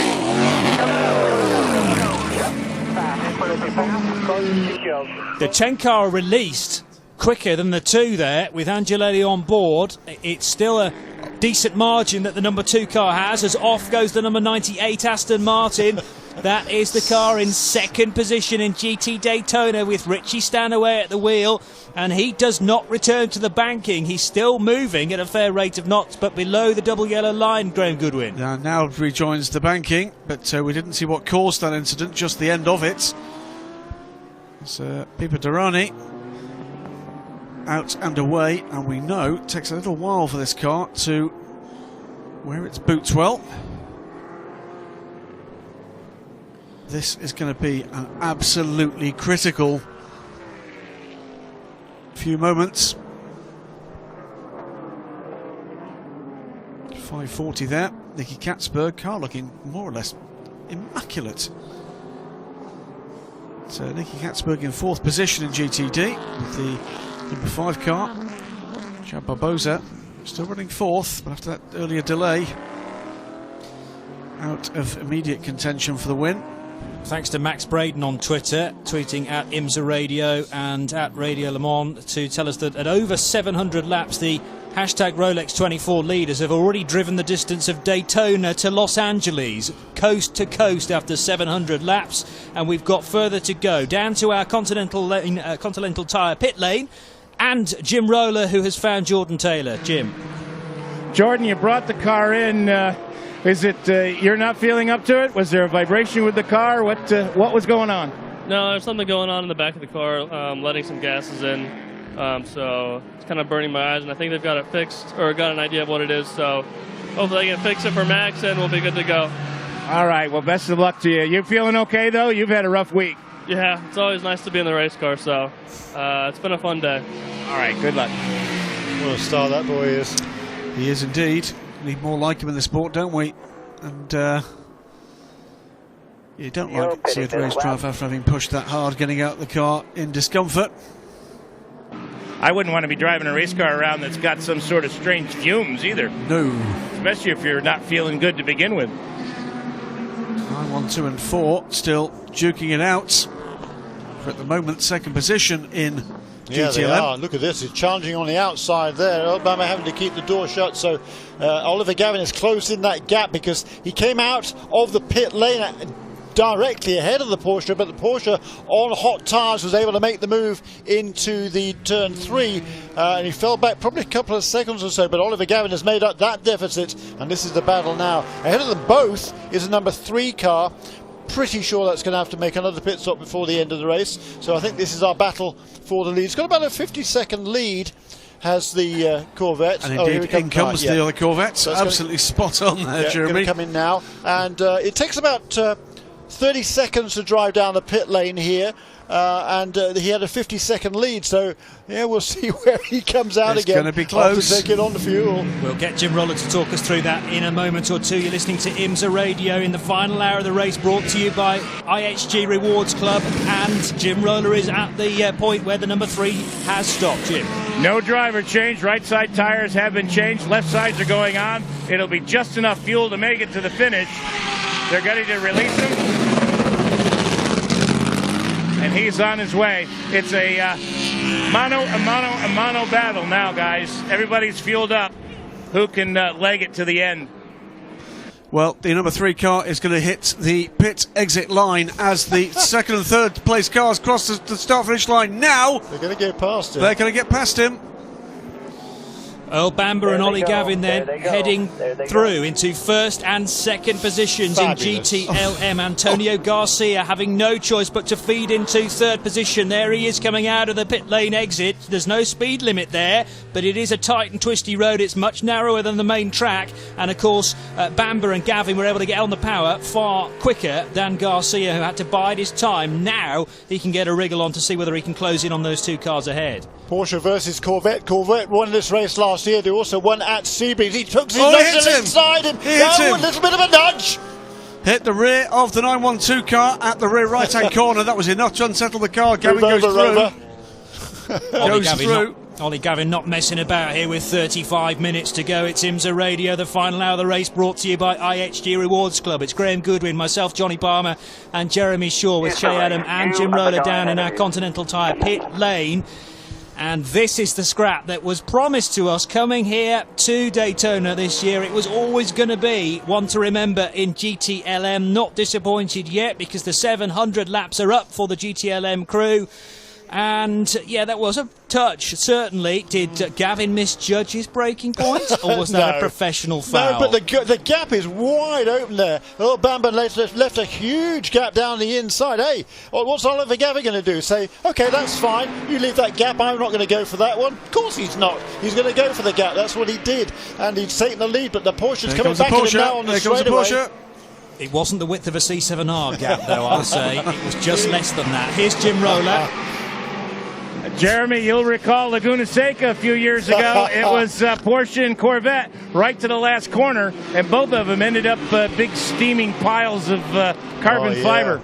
Earl Bamber absolutely side by side with Gavin heading into turn 1. He got the full overlap. Will he be able to do it down here at the International Horseshoe? No is the answer, because Gavin keeps that right hand elbow out and keeps the right hand side of the car tucked into the curb. So yes, the Porsche overlapped under braking, but as long as Gavin shows him the outside line into turn 1, that's not going to work for the Kiwi. Very, very well matched, these cars. It did take, I'm afraid, that little nudge to make a difference. What is the answer going to be from the New Zealander? He's not going to like it, is Earl Bamber, that's for sure. What a battle this is to a classic battle in Porsche against Corvette in GTLM. Last year, almost pretty much even, because Corvette took Daytona and Sebring, the 2 blue ribbon races, but Porsche took Petit Le Mans and the championship at the end of the season. What a great run onto the banking that was by Oliver Gavin. It's given him 8 or 10 car lengths lead, much more of a lead he had than last time around over Earl Bamber in the Porsche. Big wiggle by the rear wing of the Porsche. We've seen that for much of the race. Porsche defending an unrivaled international record. They have never not had a car on a class podium finish here at the Rolex at 24 Hours of Daytona. You're not missing anything else in the other classes, by the way. PC still headed by Kenton Cook, and he's got a 4-lap advantage over Tom Kimber-Smith. That's the 85 from the 52 in PC. GTD headed by Rene Rast, and if anything, he's stretching his legs now over Fabio Babini in the number 28 car. Third position in that class, Richie Stanaway. He's got back up to speed after dropping towards the inside of the banking. It did, but that did drop him out of second position. Seeing again the little bit of a nerf there, and Earl Bamber did quite well to gather that one up. Wasn't a pleasant place to get the hit. The spotter will have said, hang on, because you're about to be tapped into the West Horseshoe. And he will have been late on the brakes, of course, and it could have nerfed the Porsche with that rear, with the engine hanging over the rear wheels. It's very easy to nerf that Porsche into a spin, so you're right, Bamber did well. Yeah, a bit naughty, really. Certainly wasn't gentlemanly, but hey, is motor racing gentlemanly? Not always. Not in the final hour of a 24-hour race. I don't think Gavin is that type of driver, but it's maybe win at all costs. Yeah, well, we heard that. That was crew chief from the Porsche team. The race is you and Gavin ahead of you. And Earl Bamber saying he tried to have me off, I think. Yeah, I think you're right.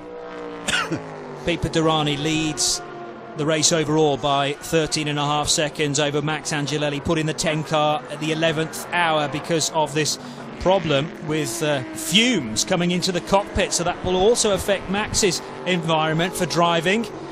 Doing a 141.4 last time around. The gap's now up to over 14 seconds as the GTLM leaders are up again on the banking.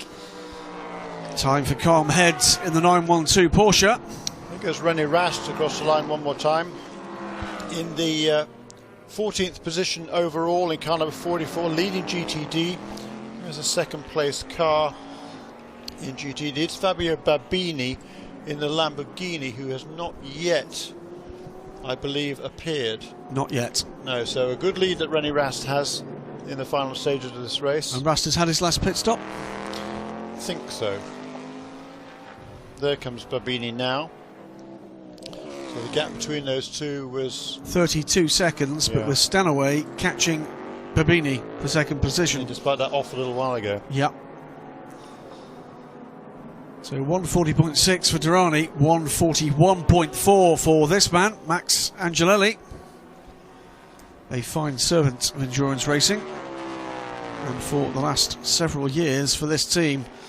And for the second consecutive year, last hour dramas for Wayne Taylor Racing. Last year, finding themselves in a situation where they needed to pit because of a driver hours miscalculation, and this time we heard Jim Roller in the Continental Tire pit crew told by Jordan fumes in the cockpit. It's the final hour of the 54th Rolex 24, brought to you by IHG Rewards Club here on IMSA Radio. 30 minutes to go. We're at 2:10 in the afternoon. This is only the opening round of the 2016 WeatherTech Sports Car Championship, and if this is what we've got to look forward to through the whole of the year, man, I'm going to have to buckle up even tighter than expected. You're going to need a day off after every race before you fly home. That's the way we look at this one. Here comes Corvette across the line. There goes the Porsche. There goes the second of the Corvettes. There's a difference between the battle for the lead in GTLM. The top three cars separated by about 4 seconds across the line as they complete lap 704. And Ollie Gavin pulled out a 2-second lead over the last lap and a half over Earl Bamber. Bit of traffic there not helping the Porsche man's cause whatsoever. 2.2 seconds as they crossed the line. Yeah, a similar margin back to Garcia, a little bit fractionally less back to third place, but there's several cars between those two on the racetrack. Yeah. So Garcia's got the traffic to deal with that will have pulled out that gap between the two leaders. So 2.2 seconds at the start of this lap between Gavin and Bamber, then a further 2.1 seconds, no less than that now, back to Antonio Garcia in the number 3 Chevrolet Corvette. Augusto Farfus is 4th in the class, GTLM, with the BMW M6. Team Rahal with only one surviving BMW M6, the new chassis for 2016, but they will be pleased with the run for this new car. Not really able to keep up with the pace of the 3 cars ahead though. Inside the final half hour, then 28 minutes and change remaining in this 24-hour race. Now it's the last half hour, it's all set, nothing's going to change. Right. It doesn't work like that, does it, in 24-hour racing? The half hour always doles out drama. Yeah. We hope of the close wheel-to-wheel racing variety, not of the bitter disappointment for someone who's doing particularly well variety. It could be either, it could be both. Yeah. Certainly Antonio Garcia creeping a little bit closer to Earl Bamber on that lap. And Bamber not making the impact on the leader. No, he got that pretty hefty bump from behind, didn't he, going to turn 5, did Bamber? Whether that's just slightly set up the alignment off the on the rear end of that 912 Porsche, we don't know. Richie Stanaway closing in on Fabio Babini for that second position in GTD, but it does look at the moment as if René Rast has got a telling margin.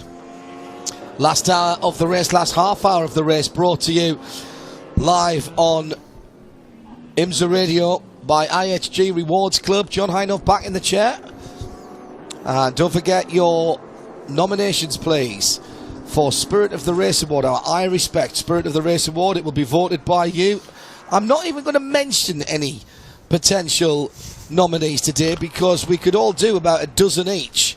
There seems to have been so many stories this weekend, this 24 hours. Use the hashtag SOTR to @IMSARadio, please. And your questions are already flooding in for post-race tech, for Michelin post-race tech, to hashtag RolexPRT. Michelin post-race tech, the checkered flag may be the end of the race, but it's only the start of the conversation. Before anything else goes bonkers, just a quick, very quick, but very heartfelt thank you to everyone here at Daytona International Speedway. This is been a great honour to be the first live broadcast on Wednesday with Midweek Motorsport from this new stadium complex. The first live race coverage from here as well this weekend. And everybody from NASCAR Media, from the circuit, Joey Chitwood, the president, who gave us some time on Tuesday so that we could get his interview on the show on Wednesday. All the technical side of things, including our new facilities partners 3G, thank you for your help and assistance with the radio mic packs. And of course Brian Peck, Tyler Norling, who are always on hand to make sure everything goes well, along with Bubba Clark. It's been a great team effort, along with the crew back in London under Tim Gray with Dia as well, and the responsible adult as ever, Eve Hewitt. Brian Beerwalters and David Pettit are the guys who look after us from the IMSA side of things. It's been an extraordinary broadcast of an extraordinary event. People, we are worried about as we head now into the money laps. Slow down a little bit. Slow down a little bit. 41.5. 41.5. Worried about something it might have been slowed down a little bit. Yeah, or something was going down a little bit. 42.2 he turned last time around. And it's about a second and third in GTLM. Heading into turn one, the Porsche has it. The Corvette of Antonio Garcia wants it. Earl Bamber has now got his wing mirrors full of Corvette headlights to the left, to the right, down into the western side of the circuit, and the horseshoe there. Antonio Garcia wants to make it a 1-2 for Chevy Corvette. Earl Bamber will not be happy at being bumped out of the way from that first position. And Ollie Gavin has stretched away to out of dive bomb range from the Porsche. Up the inside here comes the yellow Corvette, but isn't close enough this time. Looks to me as though the Corvette has just got a slightly more grip underneath Antonio Garcia. It looks like Earl's fighting that car a bit more, Jeremy, particularly on the turning. It does, doesn't it? The Corvette looks really nice and stable and balanced through there, but here they are on the back straight now. Closing. Less of the car left between them. The Corvette is in the tow, moving to the inside to make the move down into the bus stop chicane. Through goes Antonio Garcia. And that was clean as a whistle. No paint traded, and a small whoop of delight from the Corvette pit. And I think that tells us everything we know, because normally everything we need to know, because normally the Porsches are super quick out the slow to medium corners. I just think he's running out of grip. I think you nailed it, John, because coming onto the turn 6 or onto the banking, it looked like the Porsche was definitely struggling for front end grip. It looked like it understeered a little bit. Maybe wasn't able to plant the throttle quite as strongly as he normally did, and that enabled Antonio Garcia to get a run on him and then get in the tow right in the slipstream of the Porsche and then make the move into the bus stop chicane. Minds that are immeasurably cleverer than mine, to quote the War of the Worlds, or to paraphrase it at least, are suggesting that there might be an element of lifting and coasting for Mr. Bamber as well. So I wonder if he's fuel saving. The one I think is absolutely fuel saving, or else there's a problem, is René Rast, because his times have got out to 50, 153, Got to keep an eye on 154, 151. He last stopped on He's 6. now 10. Babini is catching him, and catching him very fast indeed. 3 seconds quicker that last time, 5 seconds quicker the time before, and 4 seconds quicker 3 laps ago. Well, this is the GTD battle that Graham is talking about. René Rast in the 44 Audi leads. Last pitted on lap 670. Fabio Babini in second, last pitted on 671. 670 for Richie Stanaway in third, 14 seconds back. Nicky Katzberg, 677, is looking better than even Damien Faulkner in fifth on 674. So if anyone is marginal there, Nicky Katzberg is the man with the advantage at the moment. Jim Roller is down by Corvette. I heard the whoop of delight. Were there smiles to go along with that? Yeah, well, Doug Feehan grinning like a Cheshire cat, because when it settled out that Ollie, after the bump and run, I said, you guys are right where you want to be, and he just kind of gave me a look. And then after Garcia got by, I said, now you're right where you want to be, and a big grin came across his face. Well, is it going to be 2 from 2 for Corvette Racing here at the Rolex 24 Hours of Daytona? Winners here last year, of course. Porsche took the inaugural IMSA race here. Well, Graham, you were watching the times of the Audi number 44 of René Rast. Shea Adam for the Continental Tire pit lane reporters is down in that pit. What do you know, Shea? Well, about 15 minutes ago when we got our splash and go from Nicky Katzberg, I noticed that the 44 guys also had their fuel line up on the wall as the 20 comes in to get a splash and go. Johnny Mullen staying behind the wheel of that car. But they were intent to bring him in fairly short order, was Magnus. And then they decided not to, so they are rolling the dice. They're just seeing just how much René can lift and coast and just how much fuel he can save. But of course, that's a dangerous game to play with watches on the line. Yeah, wow. Great. Yeah, Last 20 minutes of the 54th Rolex 24 at Daytona, brought to you by the IHG Rewards Club on IMSA Radio, on the IMSA app, XM Sirius, and internet syndications. Beautifully matched in sound and vision at imsa.com and radiolemont.com. Don't write the headlines yet if you're in the press room. No, in GTD there's 25 seconds. Less than that covers the top 5 in the class. René Rast lead now down to 9 seconds. Another 5 back to Babini. Tristan Vautier just had an incident in the... excuse me, no, that is the 6 car. That's the 6. That's been an awful run for those guys. In fact, both of those cars. Robin Liddell in 32nd position. Number 9 car. Yeah, it was the 9. Fantastic run. They lost 2 laps early on. That was the 6. Oh, number 6, okay. 51 with a puncture. Yeah, good spot, Graham. Left rear going into the bus stop. And that car did lead the Mark GTD Maciocci race. Indeed. behind the wheel, down in 11th in GTD. We've had both the Ferrari 458s lead at various points here. But unusual to have a left rear. It's been right rear normally this weekend. It's the one that has all the pressure, of course, of all of the...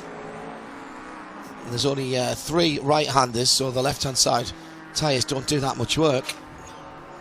Pippa Durrani, 43.0 last time around, fellas. Max Anginelli, 41.7. Ryan Hunter here, 42.7. I sense real last-minute drama here, John. Well, it was some time ago that we heard a report that Pippa Durrani was getting gearbox alarms. That might have just been for heat, and I wonder if that's one of the things they're saying, short shift and watch your speed, try and get the temps down a bit. And I'm still not sure these GTD runners are positive they can go the whole way. Certainly for René Rast. I think Earl Bamber is tight on fuel. I think Rast and Babini potentially are tight on fuel along with Richie Stanaway. You look down the lap times last time, and René Rast at 151.5, Babini 50.0, Richie Stanaway 49.4, Nicky Katzberg 48.0, and Damien Fulton doing similar lap times as well. He's about 4 seconds back from Katzberg. This is 22 really seconds, Jeremy, cover the top 5 in GTD. It was 25 last time around. And 5 on pit road. And a cough and a splutter would make a huge difference there. Joao Barbosa brings the lead Action Express car down pit lane for its final time in the opening round of the IMSA WeatherTech Sports Car Championship for 2016. It's been a good comeback from Action Express, both cars with driveline problems, but they're going to get 4th and 6th at the moment in terms of points for the championship. But what a run it's been for Corvette so far. It was a horrible year last year for Ollie Gavin and the 4 crew, apart from the fact that they won Le Mans. They just didn't get any look at all, and at the moment they have a second on their teammates. I'm assuming they're not going to cut those guys loose for the last 16 minutes. I think those decisions. Multi-21. No. Multi-21, Antonio. Do Not you here. copy? Earl Bamber down to a 45-2. Doing a cracking job. He's got plenty of time between himself and Augusto Farfus. Let's go down to the pit lane. Jim Roller has stationed himself by the big yellow machine. Well, word's gone out on the radio, guys. You're okay to race. No way! But they told Ollie Gavin, keep it clean, no risks. Oh my goodness me. Well, you got to love them for that. But these guys are experienced. He says that those are words that could come back to bite them and indeed me in the last 15 minutes. Brought to you live on IMSA Radio by IHG Rewards Club. Live from the Daytona International Speedway, the new stadium complex. The IMSA Radio booth has been christened in some style this week for the first live broadcast from this fantastic facility. And immediately that the word has gone out on the radio, Antonio Garcia closes right up, Graham, to the back end of Ollie Gavin's Velocity Yellow Corvette, and I would say that Ollie is struggling more for grip than Antonio is. Oh dear me. Well, we asked what we might get in the last 15 minutes by way of drama. What could we get? Well, there's barely 2 Corvettes lengths between the leading cars. It's only going to take a stumble in traffic, John. Well, Earl Bamber's only 4.5 seconds behind, fellas, but I don't think he's got the pace or the grip to hold on to these guys. Augusto Farfus is too far back to pressure Bamber.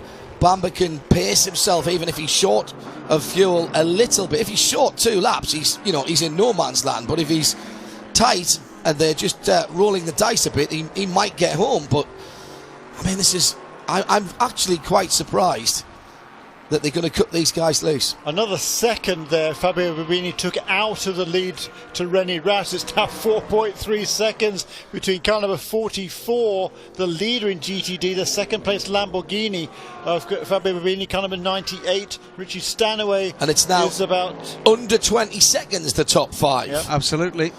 And we still have 13 minutes, or if you will, something in the region of 7 laps left. And under 15 seconds for the top 4. Yeah. I'm not counting out Faulkner here. Oh no, absolutely not. He will be driving the wheels off that 93 Viper. Only confirmed for this race so far. This is a great job interview for Damien Faulkner, who's been out of a drive in a competitive car for me for too long. And I'll put my hand up and say he is an acquaintance of mine. But every time I see him in a car, I wonder why he's not getting the full drive. He's worked wonders in Porsches in the past, maybe as Richard Westbrook did a few years ago. It may be that you get hung with the tag of being a marque specialist, like a Porsche specialist, and Richard Westbrook had to break out of that and did do that. And this will do Damien no harm at all, this great drive that he's put in for the 93 squad. Another second and a quarter there that Fabio Barbini, look at them coming into turn 2 now. A lot of traffic, a lot of cars ahead of René Rast as he comes out of turn 2. That's silver and black and kind of grey Audi or Magnus Racing, the teal and black Conrad Motorsports Lamborghini looking to pounce here, making the move down into turn 5. Franz Conrad's cars Isn't that fantastic? in the mix when there needs to be. Was it not ever thus, Graham? Well, the first time I came here for a race. Oh, and these are two Corvettes absolutely together through the tri-oval. Was there a touch there between the front of Antonio Garcia and the back of Ollie Gavin? Now, Ollie Gavin did the bump and run to get the lead away from the Porsche of Earl Bamber. Isn't he going to be hoisted by his own petard from his teammate? Through the chicane, behind the pits, onto another lap, 4 and 3, 0.068 of a second between them at the line. No. I don't think Ollie's got the grip to fight off Tonio here. No, but at the same time, Antonio, they've got a lot of respect, I believe, between all these guys at Corvette Racing, and they're not going to risk anything. They're not going to do anything really silly. I can't see a bump and run. Let me put it that way. I think if there's paint traded here, there'll be words. Well, someone will be probably looking for a pink slip. Yeah, or handed one the moment they get back to the pits. Yeah, 0.068 of a second when they cross the line. Unbelievable. This pair onto the high bankings now. I see it. Down to the bus stop. There's a battle for GTD going to turn 1 now. There's what, second and a half between those two, is it? It's very, very close between the two Corvettes, and here's Garcia. Ollie Gavin doing exactly the right thing on the chute down towards the bus stop and stays to the outside. Go for it. But Antonio Garcia follows one of the prototypes through. It's the 31 car of Dane Cameron and tries to get the draft. Just can't make it. That was nearly a very clever move indeed by Garcia.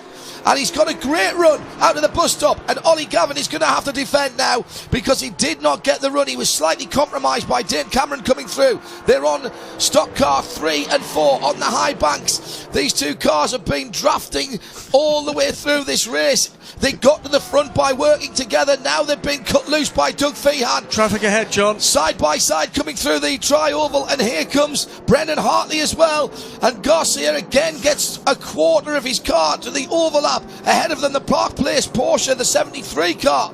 And here comes Brendan Hartley to add to the mix as well. There's traffic everywhere. Ollie Gavin does not want to see this. Contact, sorry, John. Contact, and that's the battle for a podium in the GTD Class 1. It's going on all over the place. Turn 5 there. Nicky Katzberg took a look, a punt up the inside of Richie Stanaway. There was contact between the two. Stanaway slipped sideways, and I think Faulkner's gone through. Faulkner's gone through on Katzberg, I think, with that little stumble. They're side by side down to the bus stop. Meantime, the two Corvettes continue to battle, and they've got a Porsche ahead of them. That'll be the 911. This is crazy. And now the GTD lead battle. Yeah, there it is. Here comes Babini, and he's got the blow ponies easily. That's the advantage of the Lamborghini. He has just blown by the same engine. René Rast car. Yeah, but it's tuned for higher speed. They blow by the 911 Porsche. Another lap down. And what now? 9 so minutes. let's quickly run this through. René Rast has dropped a second. A 49.5 from Rast last time around. And I think he's struggling. Katzberg, Faulkner and Richie Stanaway absolutely together. Meantime, the Corvettes continue their formation flying. Here comes Antonio Garcia again. He's got the run, but he's got to go the long way around. Tried the dummy. Ollie Gavin does the right thing again. Stay down. Keep low, keep low, keep low. Make your opponent go the long way. Now, can he get stopped? Oh, he's got the Turner Motorsport car ahead of him. 17th in class for the BMW that's right ahead of them. This is the GTD car, the number 96. Ollie Gavin will have to go inside.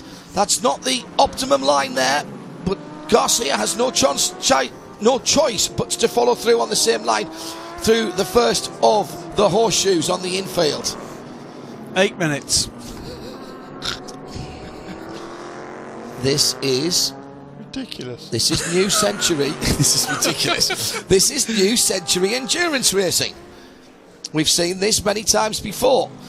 Now, when does the radio message go out? Okay, yeah, you've had to go. Now, enough. We'll split the prize money. Everybody gets a beer tonight. It'll be good. Don't worry. 7th overall, let's not forget. 7th and 8th overall, these two guys. Well, the GTLM are 7th through to 12th overall. Davide Rigon in 6th in class in the 62 Ricci Competizione Ferrari is 12th, so they are in a line on the timing and scoring monitor as well. Oh, Ollie Gavin, not sure. Was there a little bit of a dalliance there as he came into the bus stop? I think there were. And again, he's been slightly compromised, but he gets, this time he gets a super exit. But Tonio gets an even better one. And again, straight down to the line. How many times, Jeremy Shaw, have you seen oval races, open wheel and stock cars where this has been going on? And now Dario Franchitti defending like this at Indianapolis, right down on the line. Inside. This time Tonio goes down to the left-hand side, and his inside Michelin's kiss the double yellow lines, and again he tries to throw the dummy. He's down the inside again, but can't get the overlap. Yeah, just taking a shorter line there, Oliver Gavin, just making it really, really difficult. And I talked about it before, the respect that these two have. There's no way Antonio Garcia is going to make a bump and run here on his teammates, I don't think. Says Jeremy Shaw. Pretty confidently, actually. I can't see that. They're both class acts, these two. They've battled. One might have said that of two certain Porsche Works drivers at this venue as well. No argue with you there. Babini, meanwhile, has pulled away in GTD. Yeah, René 6 Rast. minutes now. René Rast now has got 11 seconds on Stanaway, Katzberg and Faulkner, who are all within together. 4 seconds of each other for the last place on the GTD. I think Rast's probably done enough now with 5.5 minutes to go. Still there, waiting for a cough. Well, I think Babini, Rast and Stanaway all stopped on 671 or 670. Babini is trying to hold that gap. Babini is trying to fuel save and hold that gap.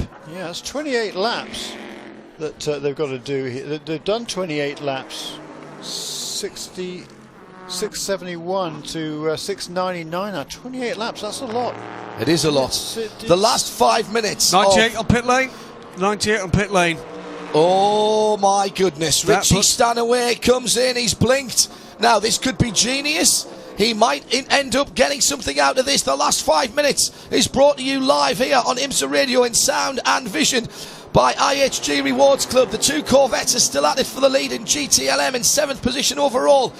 The question mark that hangs over the top 5 in GTD is, have they got enough fuel? Jeremy Shaw. The Aston Martin last pitted before this stop now on the same lap that René Rast did. Yeah. The Lamborghini pitted 1 lap later. Damien Faulkner pitted 3 laps after that. He should be good to go. I think. And Nicky Katzberg did that splash on 677. He's fine. He's fine. Yeah.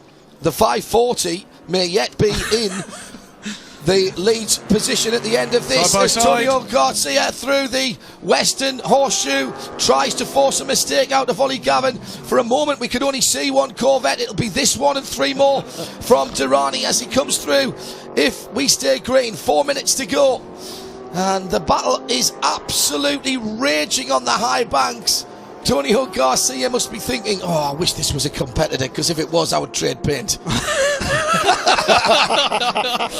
I think he's noticed because he's got it down the inside, but Ollie Gavin moves him across. He's underneath the line. He's had to go back across to the right hand side, and Ollie Gavin, this is dangerously close to weaving around now by Ollie Gavin. He made the move to the inside, Germany, and then whizzed back across to the middle of the circuit. Yeah. It's intense. Yeah, I mean, you're not going to call a penalty for that at this stage, particularly on 2 teammates, I believe. There is the Lamborghini. Is that slow? Goes wide. Babini's slowing down. Babini's slowing down. He has. There's drama. Fabio Babini in the 20th Lambo is slowing down. René Rast is going to go back to the lead. The 2 Corvettes are side by side and through. Goes Antonio Garcia. And he's gone wide in turn 1. Through back goes Ollie Gavin. Whoa. Changing positions on the penultimate lap. And meantime, Babini is out of fuel. Fabio Babini, the 28 car, is slowed in the infield section. And there's cheers down at Audi Shea Adam has seen the guy. They've seen it as well now down at the 44 pit. I thought the Magnus pit box was going to collapse because all 7 people sitting on top of it jumped up in the air about 6 feet and landed at the same time. There was a huge cheer from Audi. Remember, we don't know that they're good on fuel yet, though, but apparently they know something we don't. They've still got 2 more laps to go, depending on where they are on the racetrack and where the race leader is. I mean, it's not a foregone conclusion here. We had an Audi run out of fuel on the final lap 2 years ago. I remember it. I remember it well. And the 44 slowing. The 44 is slowing on the far side of the circuit. The Audi, the Magnus Audi, is slowing as well, and Katzberg is going to come through. Has he picked up speed again? He's picked up speed again. He's wiggling around. It's on the banks. It is a real problem to get fuel pressure on the high banks. Talking to Brad Kettler about this, everybody struggles through the tri-oval, and the battle for the lead is back on again. Here's the 540 coming through. He's right on his tail, down into turn number 1, and the 540 of Nicky Katzberg goes round the outside. This is the battle for the lead in GTD. No, wrong Audi. The 11 car is at the International Horseshoe. 540 is about 6 seconds back now. Wow. Oh my goodness me. Babini has made it to the pits. It's gone, gone for Babini. Damien Faulkner's in 3rd position for Dodge, and it may be better than that yet. There's only 10 seconds between Rast. The white flag is out this time, 3.5 miles, and still you can't write the headlines. The 54th Rolex 24 Daytona will go to the wire. Live on IMSA Radio and TV from the Daytona International Speedway. The last 50 seconds, the last 3.5 miles now, brought to you by IHG Rewards Club, and Pipi Tirani has 21 seconds on the field. That is the only conclusion, the only foregone conclusion out there. One single stutter from Rene Rast, and Katzberg will be on him. It's 8.5 seconds between first and second. He's going to have to do another lap, though, of course isn't he is. Absolutely. Unless he gets passed by the leader. Yeah, where is it? I don't think that's going to happen. No, I don't think it is. He's in turns 3 and 4 now. No, that's not going to happen. Oh my goodness. Saw that Audi slowing down there. Yep. And I really thought it was going to happen again. Pipo Tirani out of the WEC for 2016. Picked up by Scott Sharp and Ed Brown for ESM. Has been a breakout race for this young man. Look at that. Damien Faulkner is only about four or five car lengths behind Nicky Katzberg. The bad news is there's 2 cars between them, and he's got past one of them, though, that's Damien Faulkner. Here comes the Patron ESM. Well, what a difference a year makes. 3 different manufacturers for their chassis last year, and they will start 2016 in the IMSA WeatherTech Championship. Inaugural race goes to ESM and to Patron. Let's get some reaction from down in the pit lane in a moment, because we still have other races to resolve. And here comes onto the high banks at turn 1 for the final time, the 44 of Rene Rast. There's damage to the right front of that car. The 540 is getting closer. Second is home. 10 comes home in second place. That is Max Angelelli. Ryan Hunter-Reay will be next up. And Damien Faulkner in 3rd position in the Viper Exchange 93 car, Stars and Stripes car. Faulkner less than a second away from second, but will get a podium here. Could it be better even than that? Down at Magnus, they think they've got it, Adam. They think they've got it at Magnus, don't they? I can hear them cheering. He can almost kick out the clutch and coast home from here, almost. And here comes the Porsche as well. Closing. Corvettes have gone through, 1st and 2nd with Earl Bamber in 3rd. And Magnus win for Audi in GTD. And right on the line, it is Katzberg from Faulkner. The 2 vets aren't finished yet. Here they come on the high banking, and Ollie Gavin round the outside, almost gets there. Let's head down and get some reaction down in the pit lane. Jim Roller.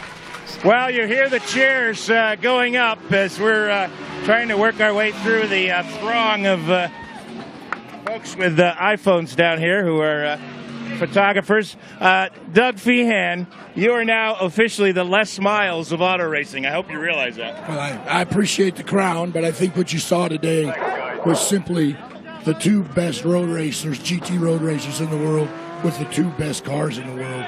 You'd be hard-pressed to find a better finish than this. That was absolutely fantastic, and what a gutsy call. Well, you don't spend 23 and a half hours working this hard without having the ability to race. That's what this sport is about. We trust them. We know how good they are. They know what the rules are. They abided by them. That last pass and repass was as good as it gets and as clean as it gets. They're truly the best guys in the world. Well, for those around the world listening, Les Miles is an American football coach who's famous for really wild decisions, and that's what Doug Feehan did today. More from Corvette in a moment. Let's go to Shea.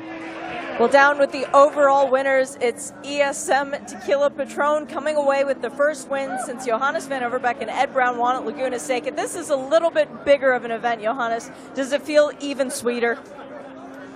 You know, the ESM Patron guys really been working hard, and last year was a real challenge, and this is definitely a race that's on everyone's bucket list, ours included.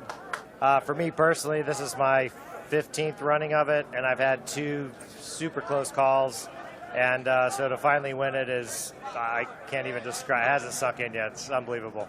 What a massive contrast to what you guys went through last year with the new car at the beginning. It's the first win for an LMP2 car on the banks of Daytona. What does it feel like to know that you and ESM are bringing that to this series? Well, it just proves that it's good technology, it's reliable. Honda built a great power plant for us. You know, it's really a team effort, and Onroque, with their help, those guys were just amazing and treated this very scientifically about how we ran the race, and you know, I'm in awe, and especially to Pipo. For a 22-year-old guy, he showed amazing restraint and maturity, and you know, he's one of these guys that we're going to be proud we knew him in a few years. Y'all did one heck of a job. Now down to Jim with Jan Magnussen.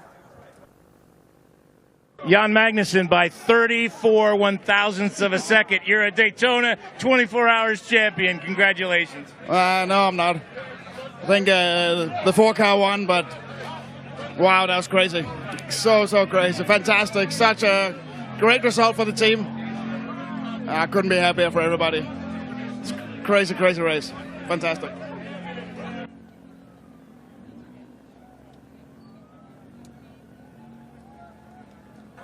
Down at Magnus, the celebration has already begun. And just hopping over the wall, first off, Brad Kettler. Brad, Audi's won in Europe. Now they've won with the new R8 in Daytona International Speedway. How hard fought was this win? This was one of the hardest fought ones I've ever been in. And I just can't say enough for everybody that donated to it, for all my team, for the Magnus team, for all the people at home. It's just unbelievable. Lars Geiersing, incredible tactic. I mean, he played it absolutely amazing. Rene in the car responded with what we needed him to do. We had him saving fuel. We had him going fast. We were back and forth. And he played it perfectly. Rene is the master of fuel saving. He learned a lot of that from the prototype. And he applied what he knew here today in the moments when it counted. I couldn't be prouder for anybody. To bring our new car here, our new GT3 car we also love and we're so proud of. It's just an amazing feeling. I've heard you this emotional only once before, and that was at a Le Mans win. Thanks, Brad. Jim's down at Corvette still. It feels just as good. Well, let's really interview a winner this time. Sorry about that, guys. You, Tommy Milner, are a Rolex 24 champion. You're going to get a watch, and it's going to have 34 one-thousandths of a second on it. That is unbelievable. I mean, I'm sure I didn't know who won, to be honest, there at the end. I mean, what a race.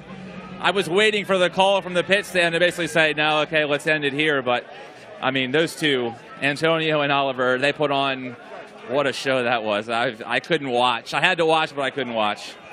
I still don't even know what to say right now. It's just, it has not even for a second sunk in yet. After all the hard luck of last year that you guys suffered, this has got to be even more satisfying, isn't it? Yeah, you know, us on the 4 car, I mean, you know, last year, Oliver and I, we had, and Simon, we had a good race going, just had some unfortunate incidents at the end there, and really thought we had a car to win, and we knew we had a car to win it today, and our Corvette was super strong, as we saw. I mean, you know, it was right there at the end. But the cars were comfortable to drive. Oliver and I know Antonio could push as hard as they could to get every little thing out of it. And, 34 1,000ths of a second. That's crazy. Good for you. Shay? No possums this year for Magnus Racing. As Andy Lally says to Marco Seafried, now we've got Sebring and Daytona. Marco, you first. This is massive. I can see the emotion on your face. What's it like to win in Daytona? I don't know. It's, how can I say?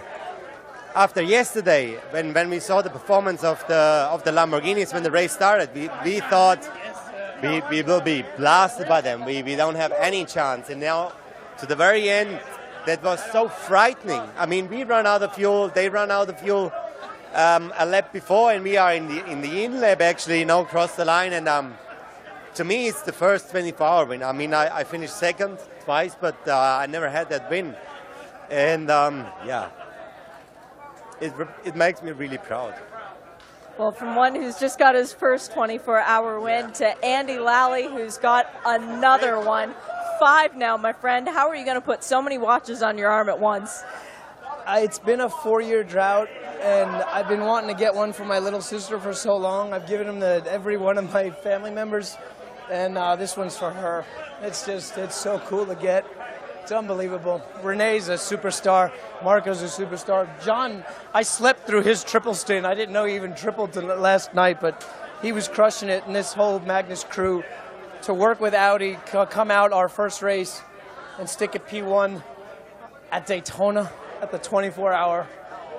I mean, this story's going to get told over and over and over again. Congrats to both. 5 times.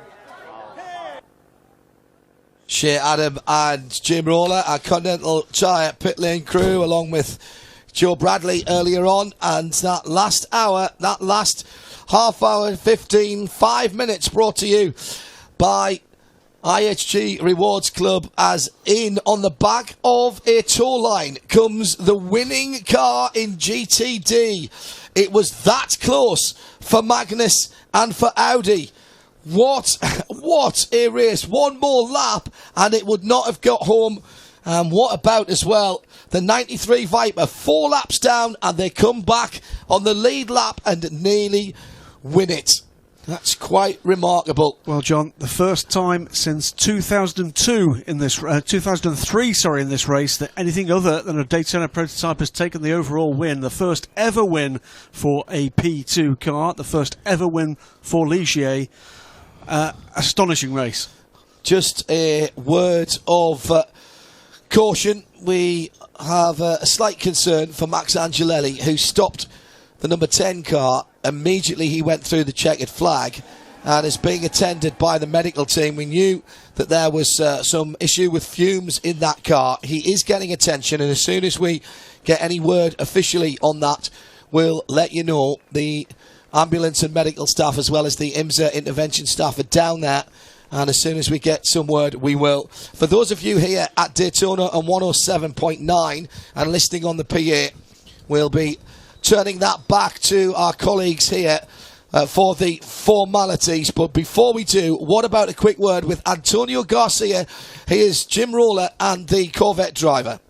Well, at the risk of winning not the I respect spirit of the race, but the Steve Harvey wrong winner award, Antonio, did you think you had him? I sure did. Oh, for sure I did. Yeah, I mean, I was pushing everything I had, and yeah, there's nothing. They can't hear me. Yeah, it's we're not on PA. Don't worry about it. We're going live on the internet. Yeah, I mean, I thought I had it. Yes, I mean, we had some issues with fuel pickup, so we had to save. Not save. We have to do an extra stop against them. So I was the last 2 hours, or the last hour and a half, when we figured out that there was something wrong. I had to go like hell. So yeah, I probably lost a bit of momentum with first catching up the leading guys and passing the Porsche, and then when I got to Oli, maybe I was lacking a little bit. But I mean, it was great. I mean, great for Corvette. I mean, 1-2, but for sure today I felt. I mean, the 3 car was super strong, but at the end doesn't matter. 3-4 than 4-3. All right, well, great effort, and you gave us a great show. Thank you. Shay? Damian Faulkner, you went from being 4 laps down to being on the podium. How in the world do you do that in the span of a 24-hour race in a car you've never driven before? With the help of Riley Motorsport and brilliant teammates. They're all here. They never put a wheel wrong. They had very little experience in the car like me. And then to drive at this level and not put a wheel wrong, when you see the carnage that's going on around you. But we were guided by, all of us were guided by an excellent team in Riley Motorsport. I mean, they really are the first class of the pit lane, and can't thank them enough. Well, you can never count out the Riley name, but you also can't count out Faulkner because he won't be held down. John? A little bit further down here in Victory Lane is Earl Bamber.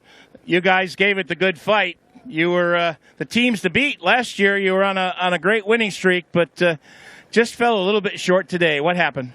Yeah, I mean, we pushed really hard. We were leading to the last hour, but the Corvette guys were too strong on pace. We ran our fastest laps of the race, but, you know, we just couldn't get it done today. So congratulations to them, and now we look forward to Sebring. All right, there's the word here from Victory Lane, and we're trying to find the 85 car. And when we do, John, we'll get back to you. There is a throng of people here, both fans and team members alike. Thank you, Shay and Jim. Coming up on IMSA Radio, stay with us for the Michelin Post Race Tech. We'll go through some analysis, some thoughts. We'll announce the I Respect Spirit of the Race Award, which has been very close indeed.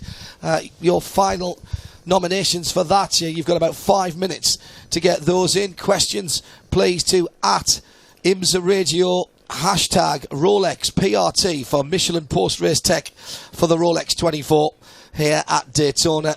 I have no words, Graham. I have no more words. Well, so many stories, so many things to try to remember and pull into some kind of shape. Jeremy, you've just pointed out some extraordinary stuff to do with the fastest laps set by some of those cars. Both the Corvettes setting their fastest laps of the race beyond 700 laps of this race. The 01 Ganassi DP beyond 710, and there would have been Damo's fastest at 696 laps. Huge pace at the end. So go down to our Continental Tire pit lane reporters. Shea Adam has another one of our winners, Shea. Kenton Cook just described this as pretty cool.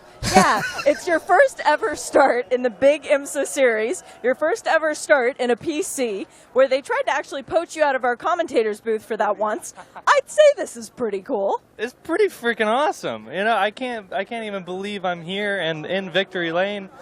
Like, when I crossed the finish line, like, it kind of hit me, but like when I pulled in and saw the fans and everything, I was like, holy crap, this is the big leagues. Like, this is kind of cool. So, I mean, I don't really know what other words to describe it other than unbelievable, and I can't believe I'm here. And the thing is, it wasn't just me. It's a team effort.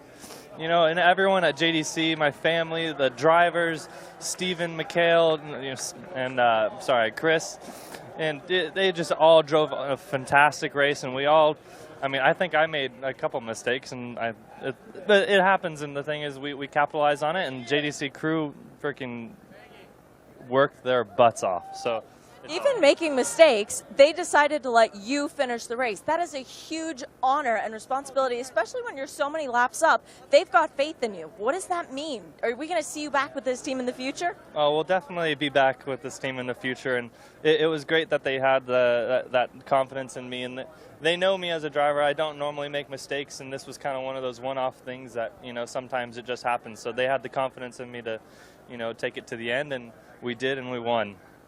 Go get your watch. Jim's got Ollie. Yeah.